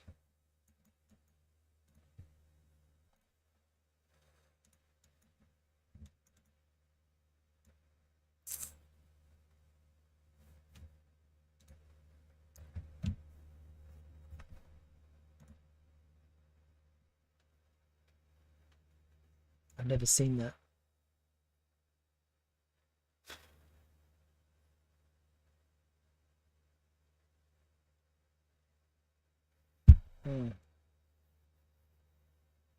One, volume, increasing price, trend continuation. Decreasing volume, increasing price, extinguishing of demand, decreasing volume, decreasing price, extinguishing of supply, increasing volume, decreasing price, continuation,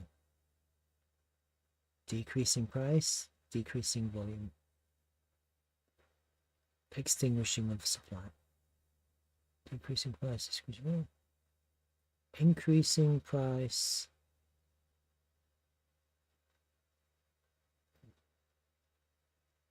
extinguishing of demand. Solana's losing demand. They're all good apart from Solana. What the hell?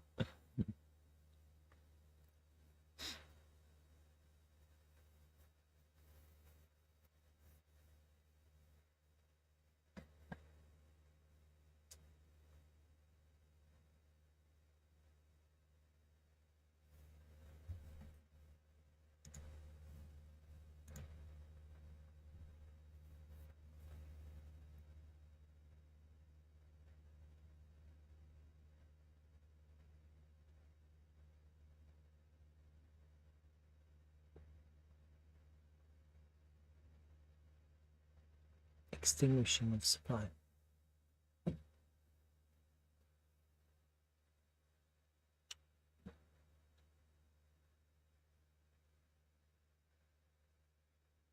Okay.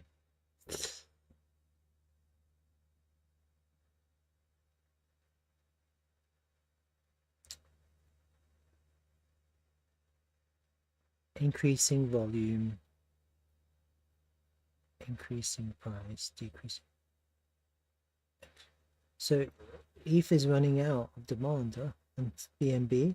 Oh, Solana, decreasing price, decreasing volume. Extinguishing of supply. Oh yeah, supply is running out. BTC as well. So Solana's the one to be in, huh?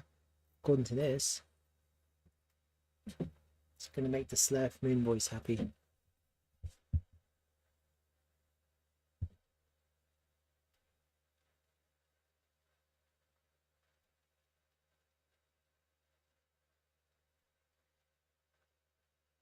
I'll buy some more Solana now. You're my signal.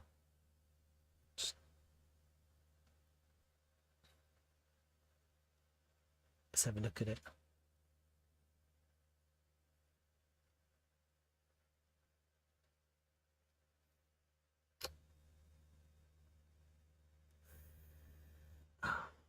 Solana.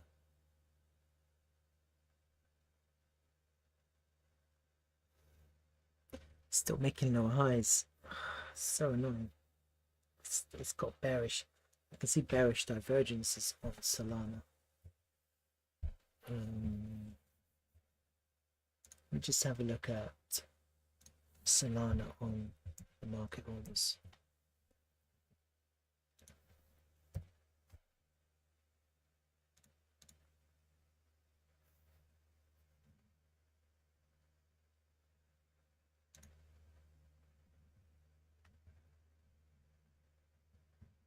Oh wow, look at that CVD. What the hell is that CVD doing? It's going down like crazy. Look, have you seen this? Have you seen this Solana CVD at minus 5.3 billion from the 4th of November? It was at minus 350 million. Look at the CVD. What do you think of that?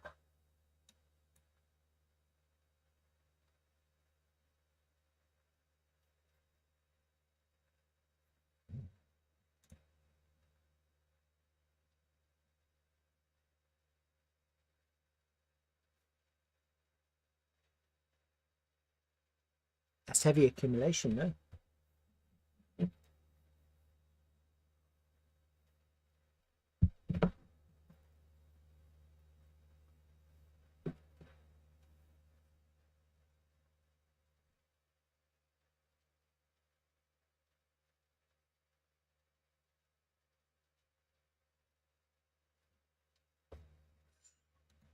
Let's have a look at some other ones. Massive. That's massive.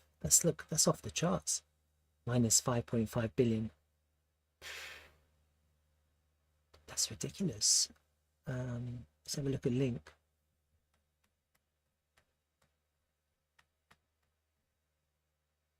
Same with this, not as much, but Link is massively absorbed.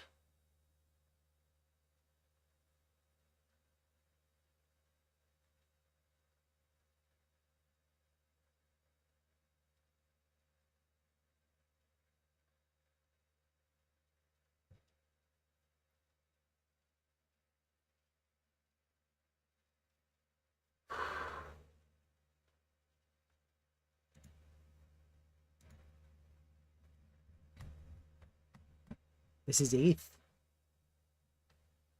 Look at ETH, minus 16 billion CVD from the 4th of November. Look at this.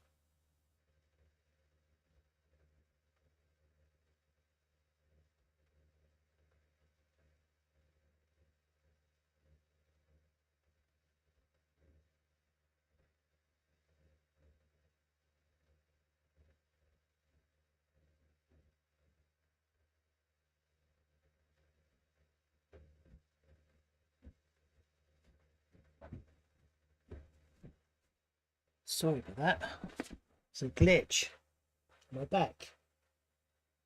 Yeah. Did that work? Are we back on chat?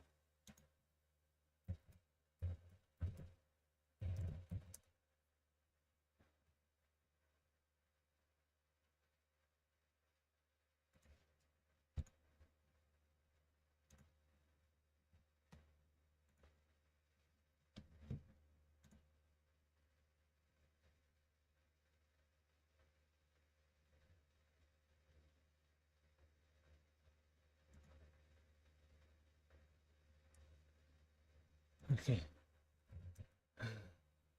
Back. The hell?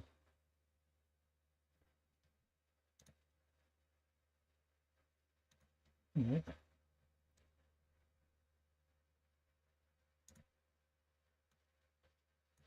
So that. What was I saying? Yeah, this is crazy. This is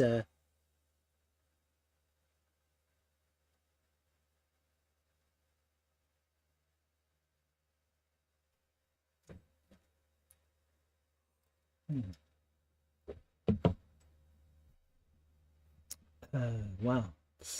Let's have a look at some other things.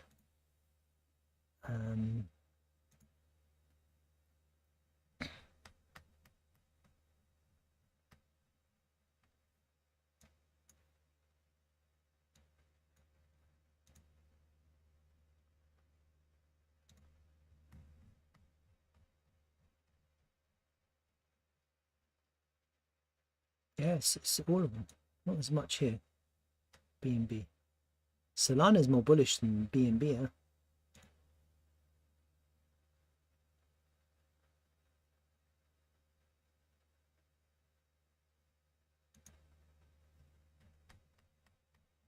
Yeah, they're all being absorbed. Look at that. This is Ape.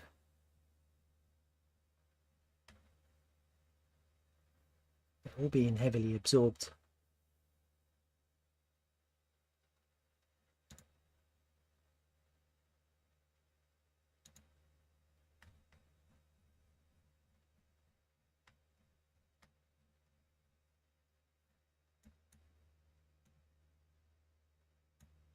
AVAX.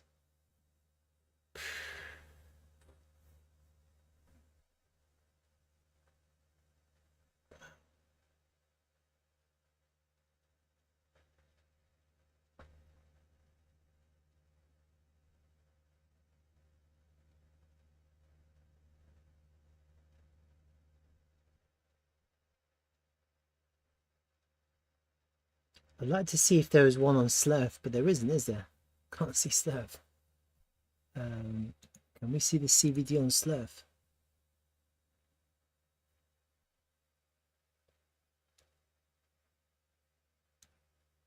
Could that be spot though? Is that because of, could that be because of spot? just being absorbed in spot.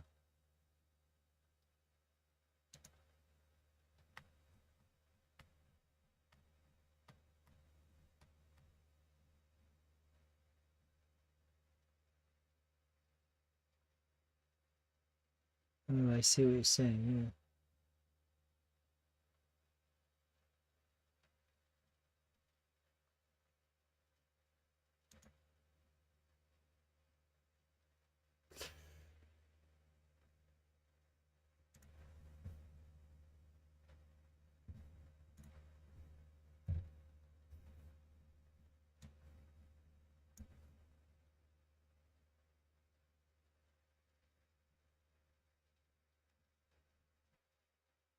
Better save this.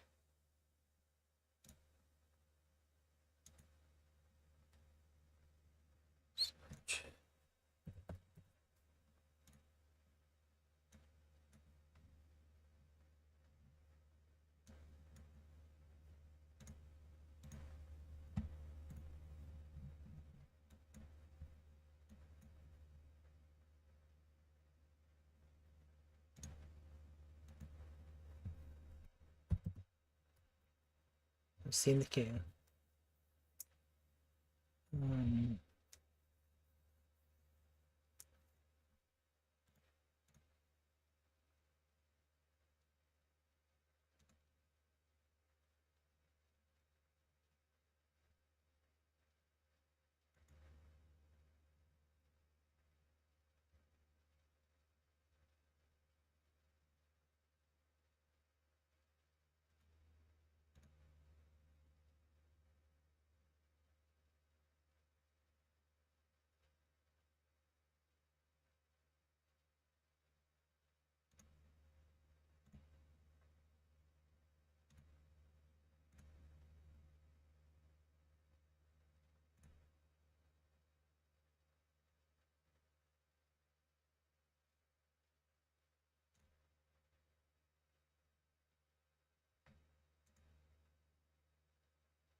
uh,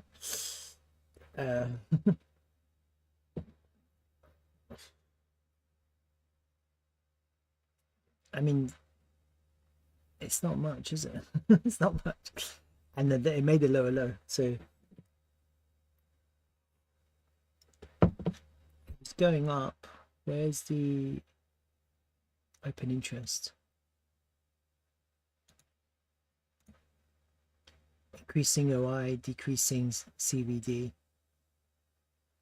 And look at this. OI dropped. There's a big close. Big longs closed.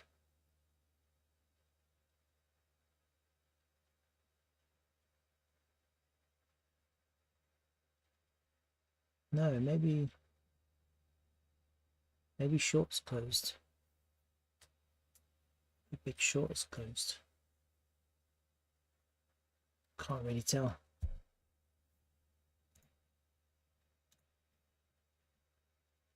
That liquidation.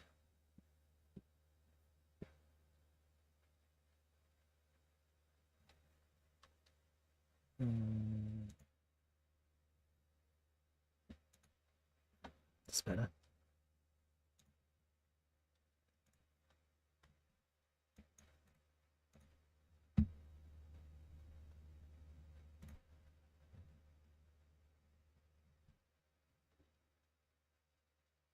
This is great.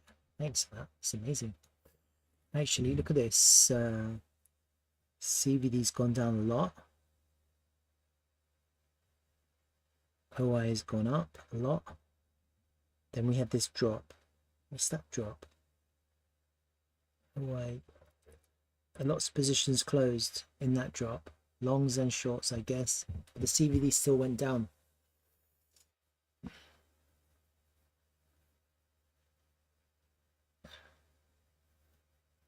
Last time it happened,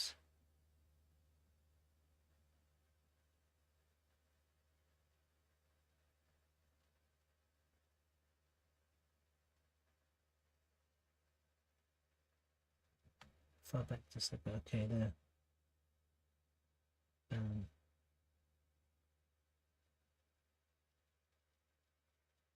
It's a longs were liquidated.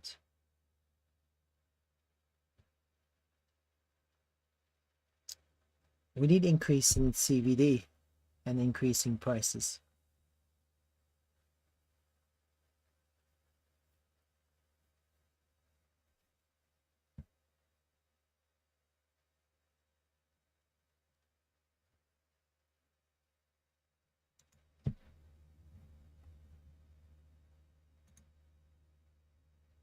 It's better. Oh my god.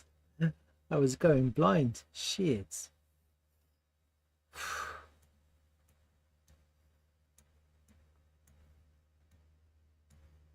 Yeah.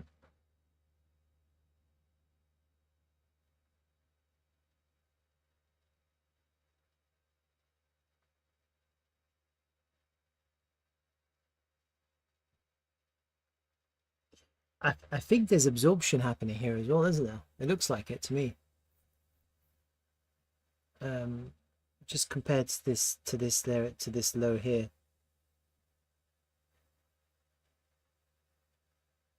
CVD's going down.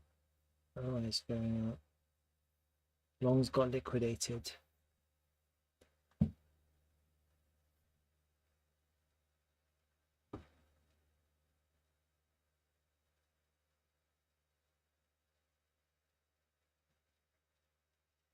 I don't think this is going to close above that high.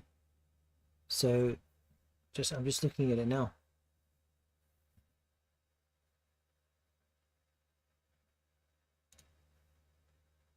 Let's go to it.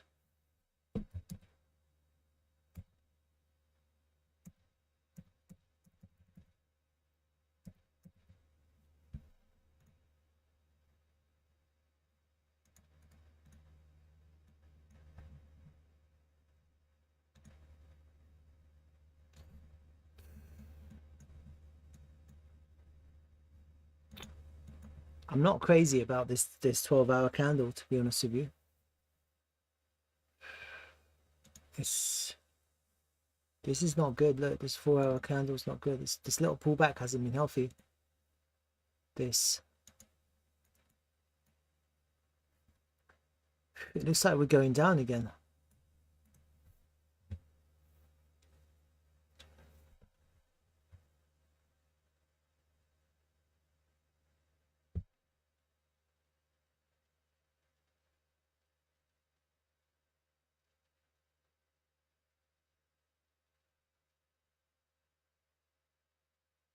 Let's see for another test.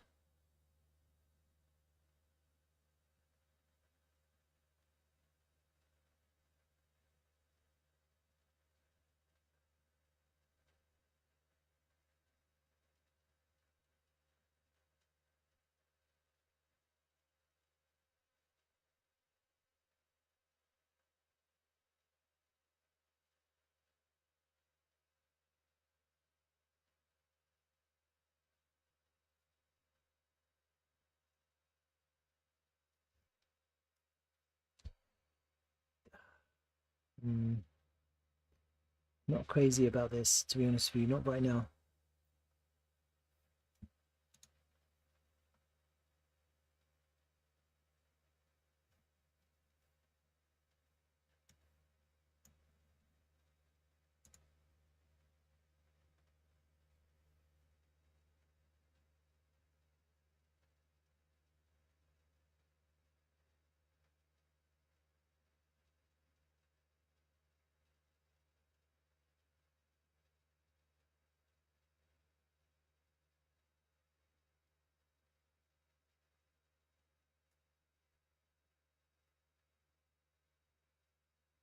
So it looks like the price is being absorbed on open interest, isn't it? The selling was being absorbed on increasing OI.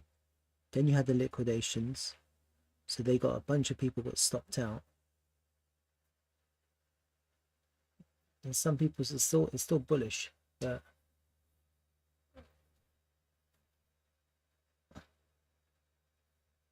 some large positions being opened up. I think it's just getting ready for the alt season. Some large, big players are just absorbing the price. Looking at this though,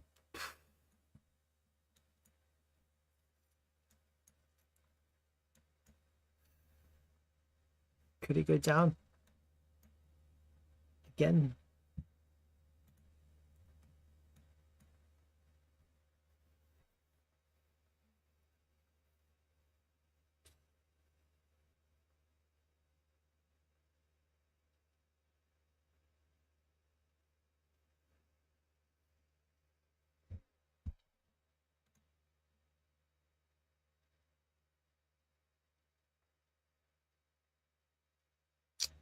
It's a shame we didn't close above there.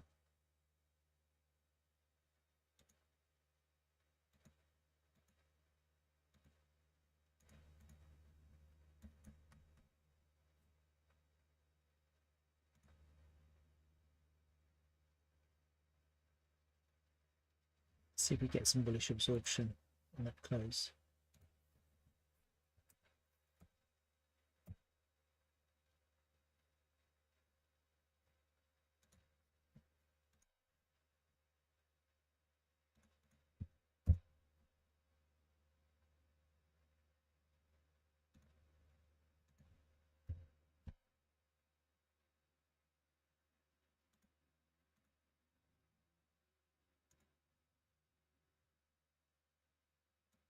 Oh, look at that.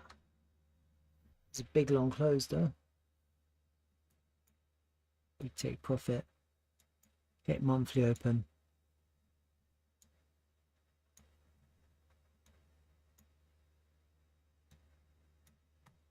Hit the VWAP.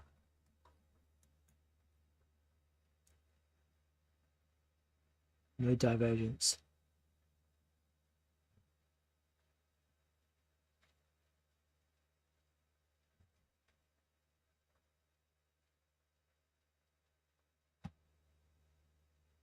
There is slight divergence, very slight, to this low here. To this low here. Okay, new candle. Daily open just above monthly open. It's going to be choppy today, huh? It's going to be a bit of a chop.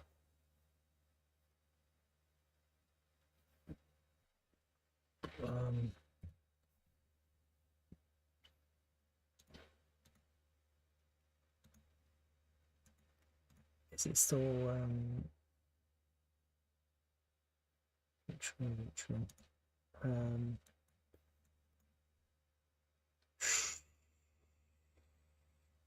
So look, we close underneath that level, so it's pretty clear what's happening now. I think I'm just going to have to reevaluate the waves. Let me just do that now because I just want to. I like to be in the know. Let's see this stuff.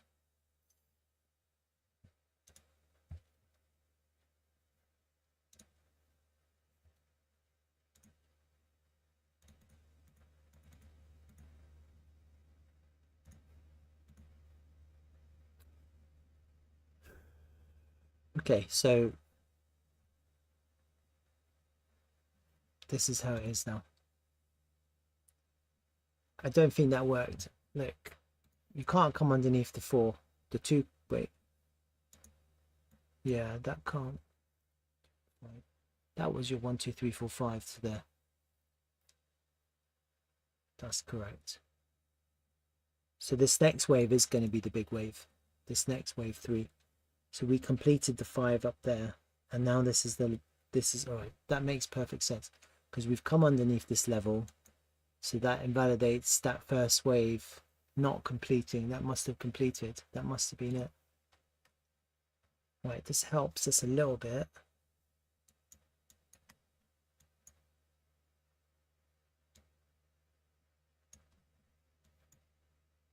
Stop. So that wasn't a 5 to 4. That was correct. What I had before was correct. To there.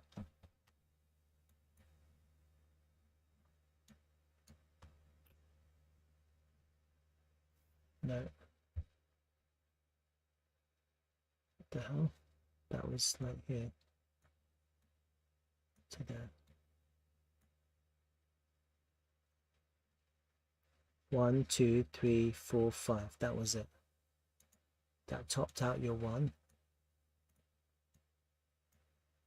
I don't know if this is the bottom of the 2.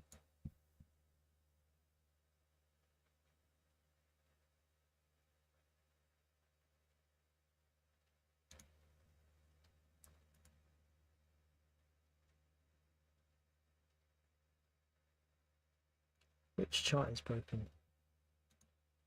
The HTX one. I don't think these are.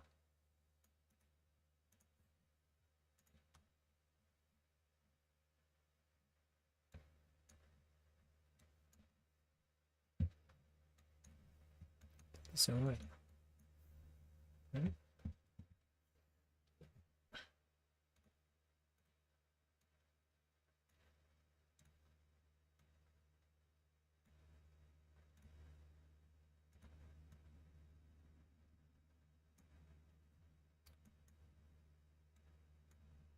1, 2, 3, 4, 5. Okay. 1, 2, 3, 4, 5. That's where your 5 finished. That.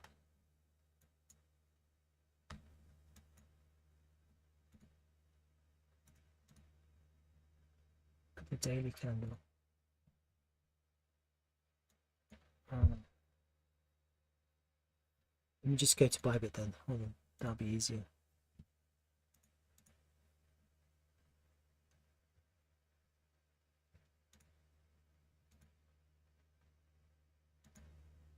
Oh, what's going on? Getting drop frames.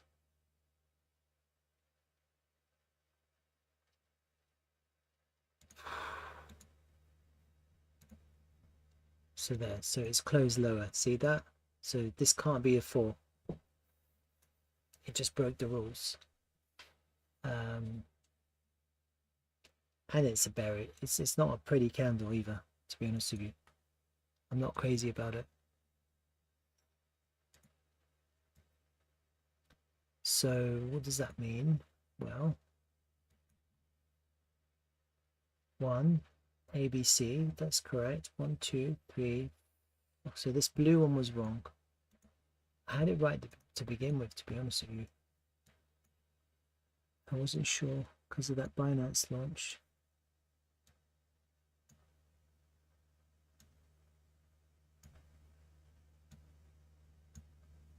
Five,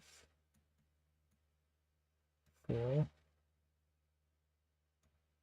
5 down. Like that. Maybe like that. That ended the 3 there. No. What am I doing?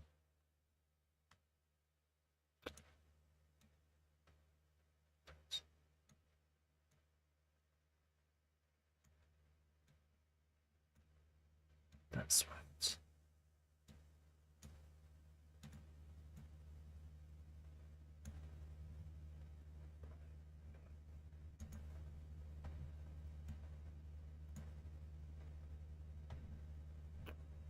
One, 2, 3.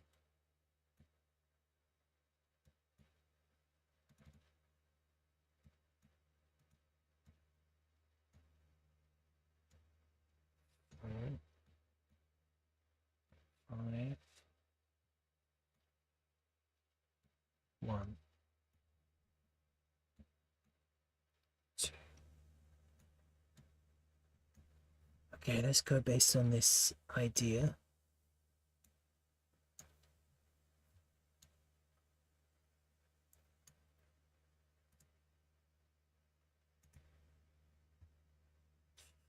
Okay.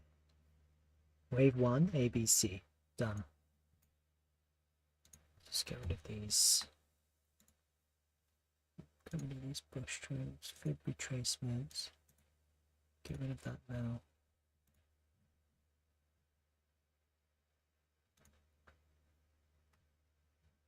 Let's clean it up.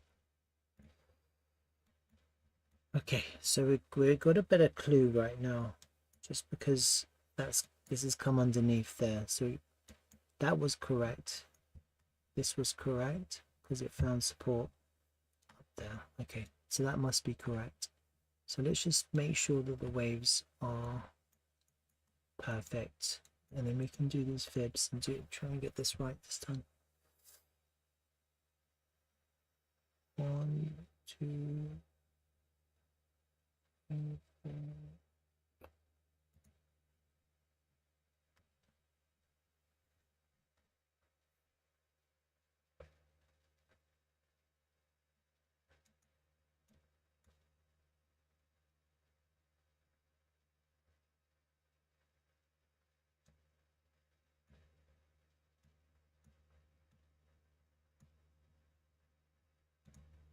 Let's see.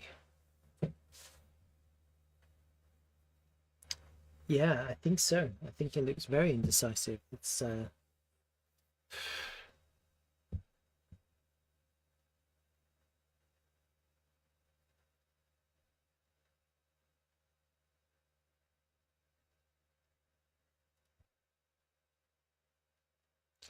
underneath the midpoint of the Bollinger Band. It needs to close back above.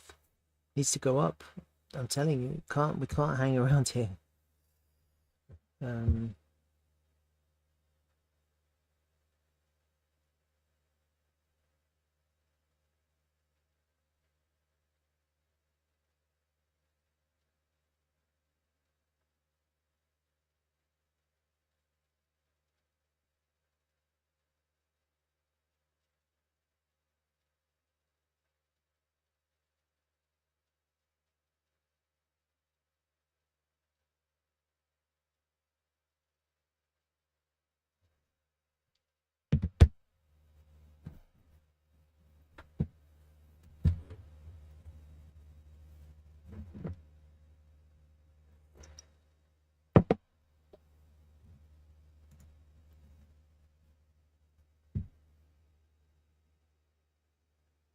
Look at the 12-hour.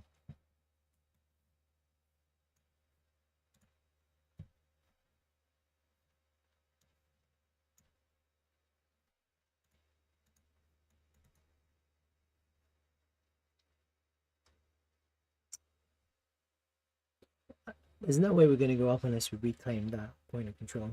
That. If that doesn't happen, we're definitely going down, just like you've drawn all the way down to that lower level. It's going to be choppy. That's the problem.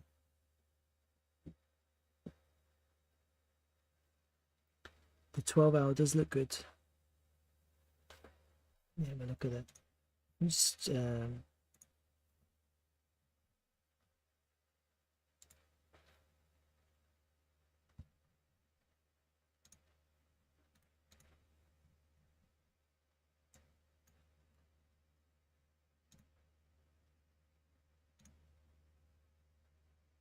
yeah, the 12-hour does look good.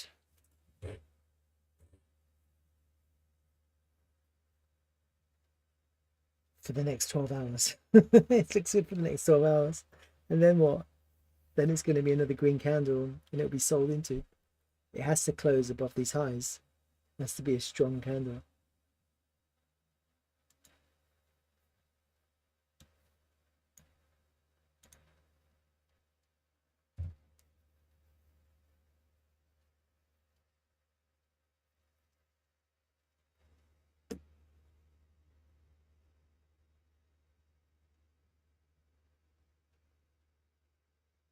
No wonder you've got 85 in your mind, huh?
Go back to Slurf. I think we need to get above this yellow line. Yeah, and flip it. And then take those highs and flip that. Like, we need to see this happen now. We need some divergence, to be honest with you.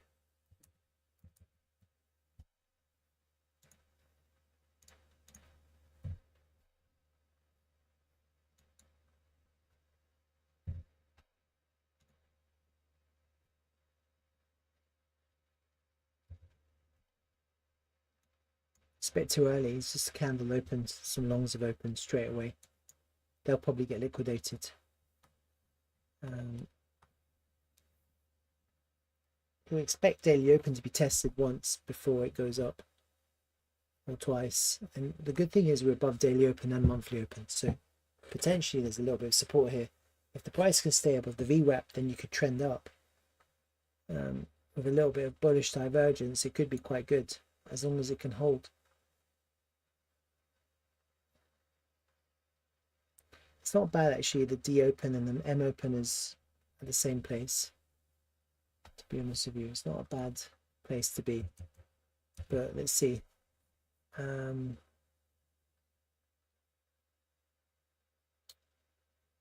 me go back to the wave count and Slurf. Just have a look at that. I'm just a bit curious about this now. It's on my mind. Okay, let's just get these right. Right to the one. Just check these.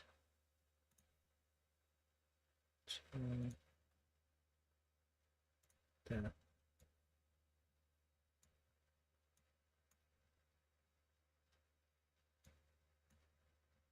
Six, 1, 8. That was perfect.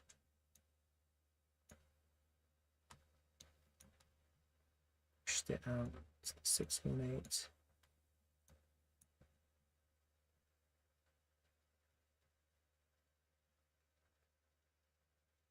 Six, 1, 8 here. Oh wow, this is good. Look, the 6, 1, 8 here, it actually found support.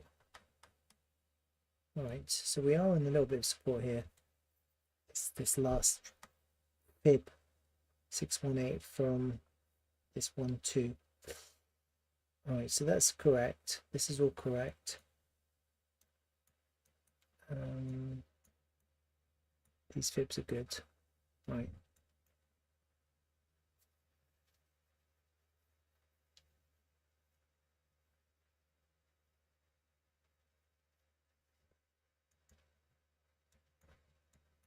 Let's try and figure this one's out. 1, 2, 3,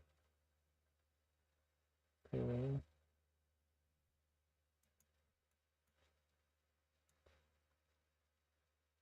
5, 1, and 2,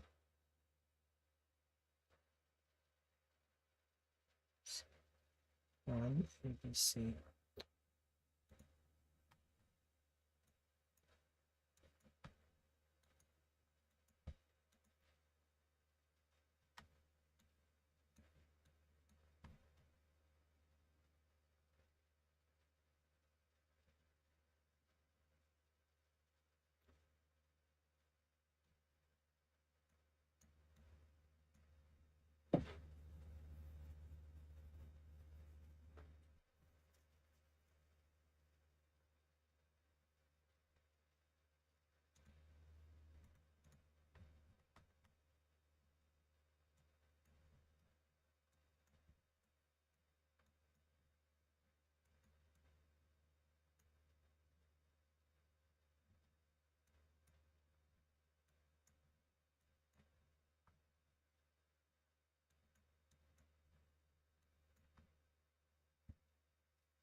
Okay.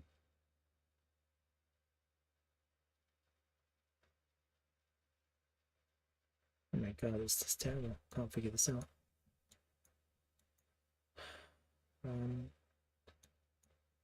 Three.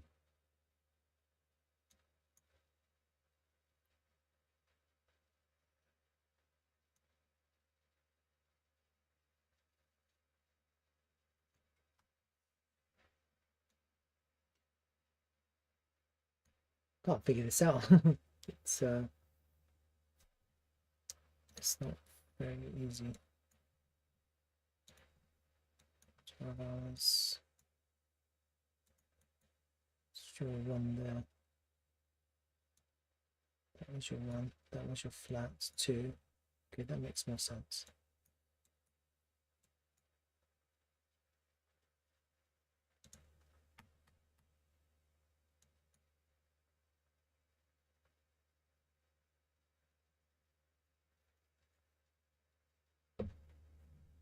Okay. 1.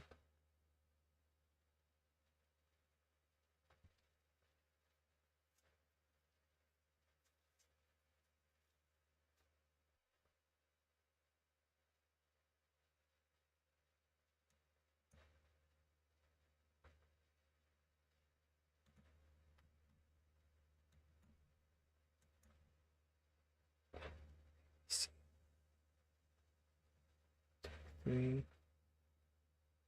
1, 2, 3, 4, 5. Correction. Final 5. Okay.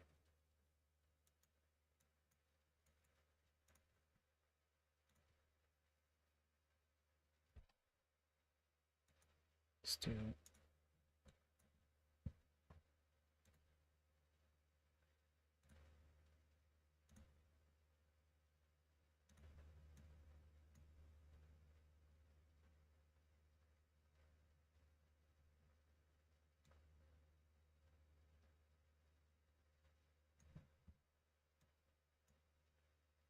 okay, I think that was right.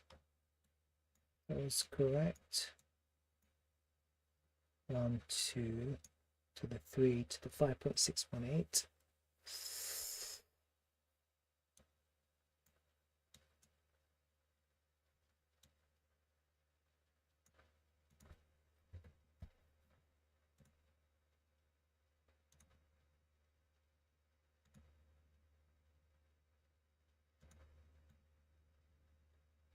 No chance.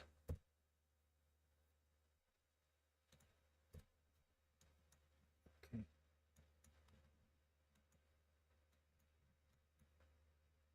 Okay, that was correct. This was correct because I predicted that. Let me just count the waves here as well.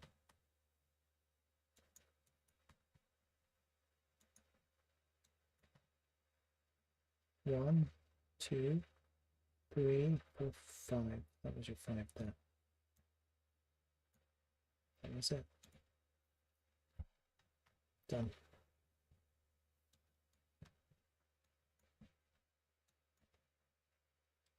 One, two, three, four, five. Okay.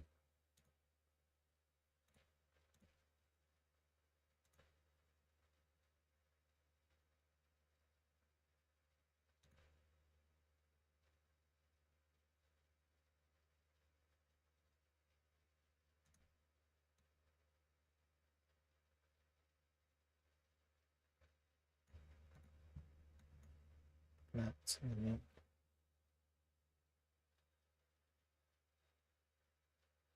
okay, I'm okay with these actually now.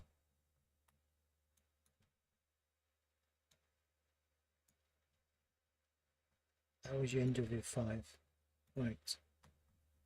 That makes a lot more sense now. So that's your correction. The correction here is a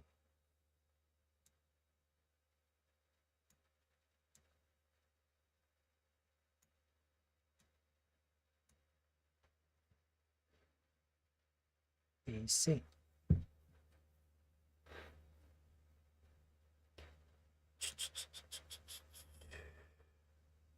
That's your A, B, C. So maybe a B, a C. We've got a B and a C to hit our 1-to-1.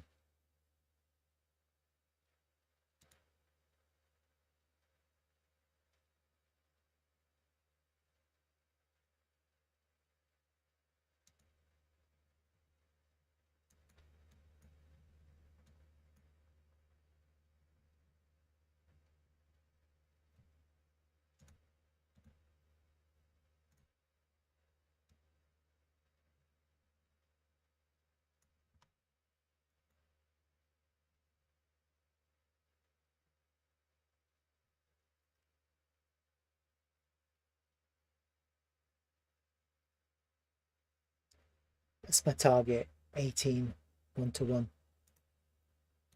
I don't know. We find resistance here, you'll make it.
There's a big level here, 618. If you can't cross it, then it'll go down again. That's the first sign of strength we're looking for, basically, I think. Otherwise, heading lower. But at the moment, it looks like we want to go up now because we finished the down part of the correction. Now we want to see a little up correction and then another down, I think, possibly. These altcoins like this, down, down, like that would be great. Good thing about this is I can time it as well.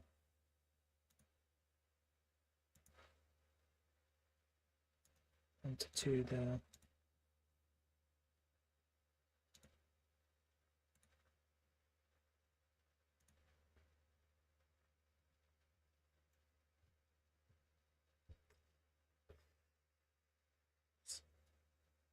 By Friday, yeah. Bottom out of Friday, up and then down by Friday, and then impulse of the weekend impulse, bam bam bam, maybe, or just impulse on Friday.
Okay, we'll see what happens. So we have We're on Wednesday now, so maybe we can have an up day Thursday and a down and up or something on a Friday. I don't know. This could work like this.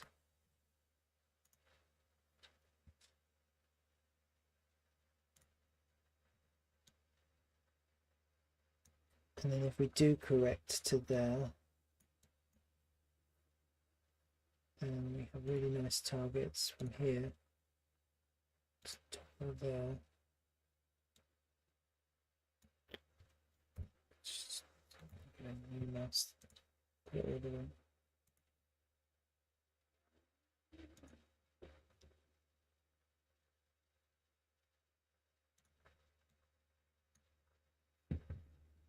$62.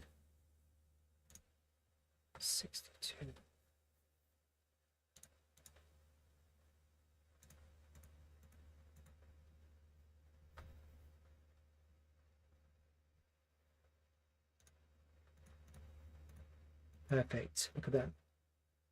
Golden pocket. Top of the golden pocket for a 1-to-1. Lines up perfectly.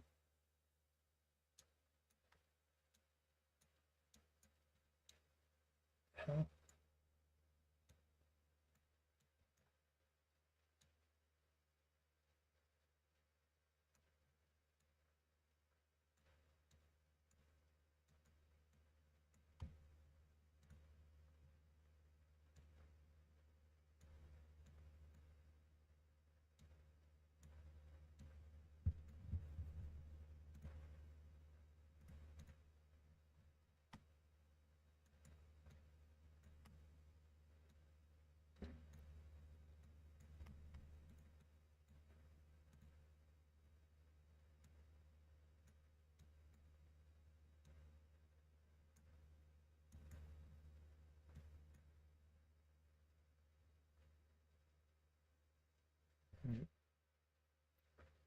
So I've got an idea now of what's going on. It's a little bit clearer. I'm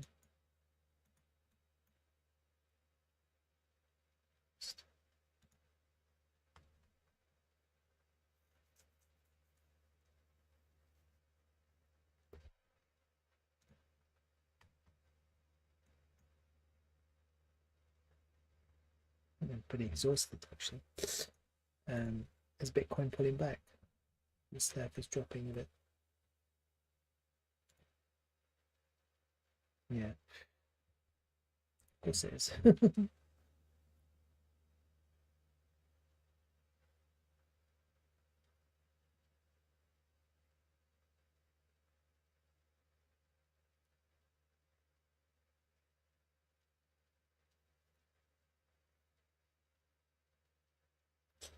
All right, guys, I'm pretty exhausted.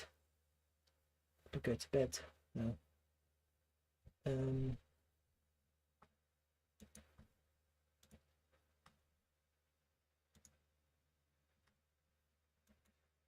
I consider this bullish, but we can't go lower. We just have to hold the higher lows here.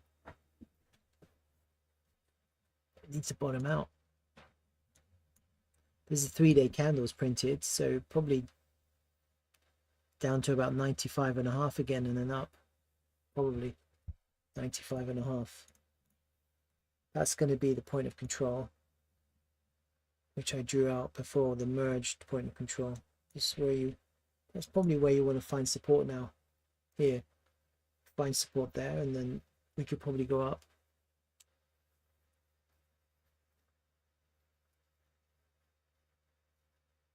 All right, gonna head to bed. Thanks for joining. I'll see you tomorrow. Altcoin, Dreaming, RH, everyone else. Oh my god. Let me post that Slurf chart actually. Now that I've updated that.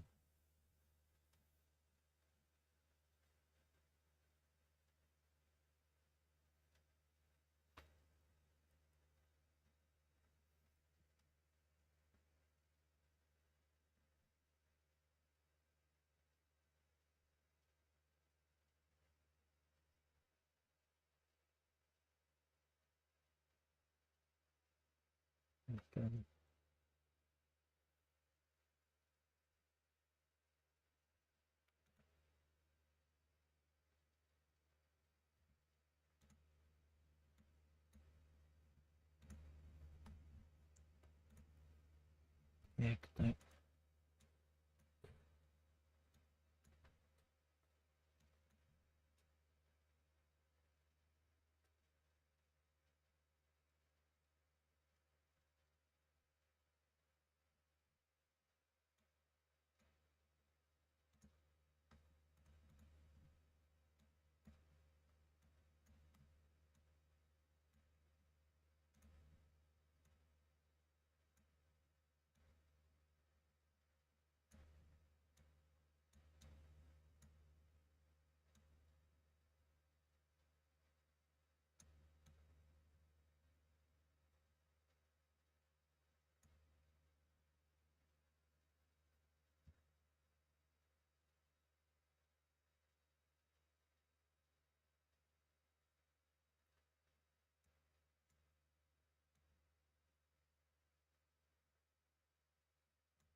I'll do it tomorrow. I can't be bar.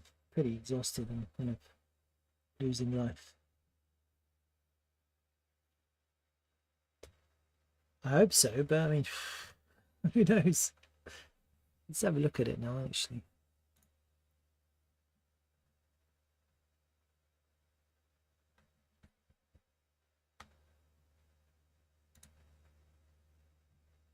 Yeah, I mean, look, we've back tested that perfectly, but we are above this trend line, so I don't know. The trend lines are vague though, anyway. So we've kind of come back above two major lines, so it's going to chop for a little bit and then maybe go down. That's what I'm imagining: chop and then down, rather than just straight down.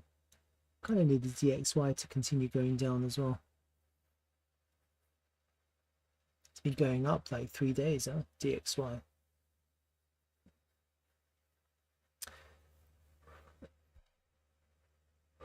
Right. Oh, you've got a death cross, huh?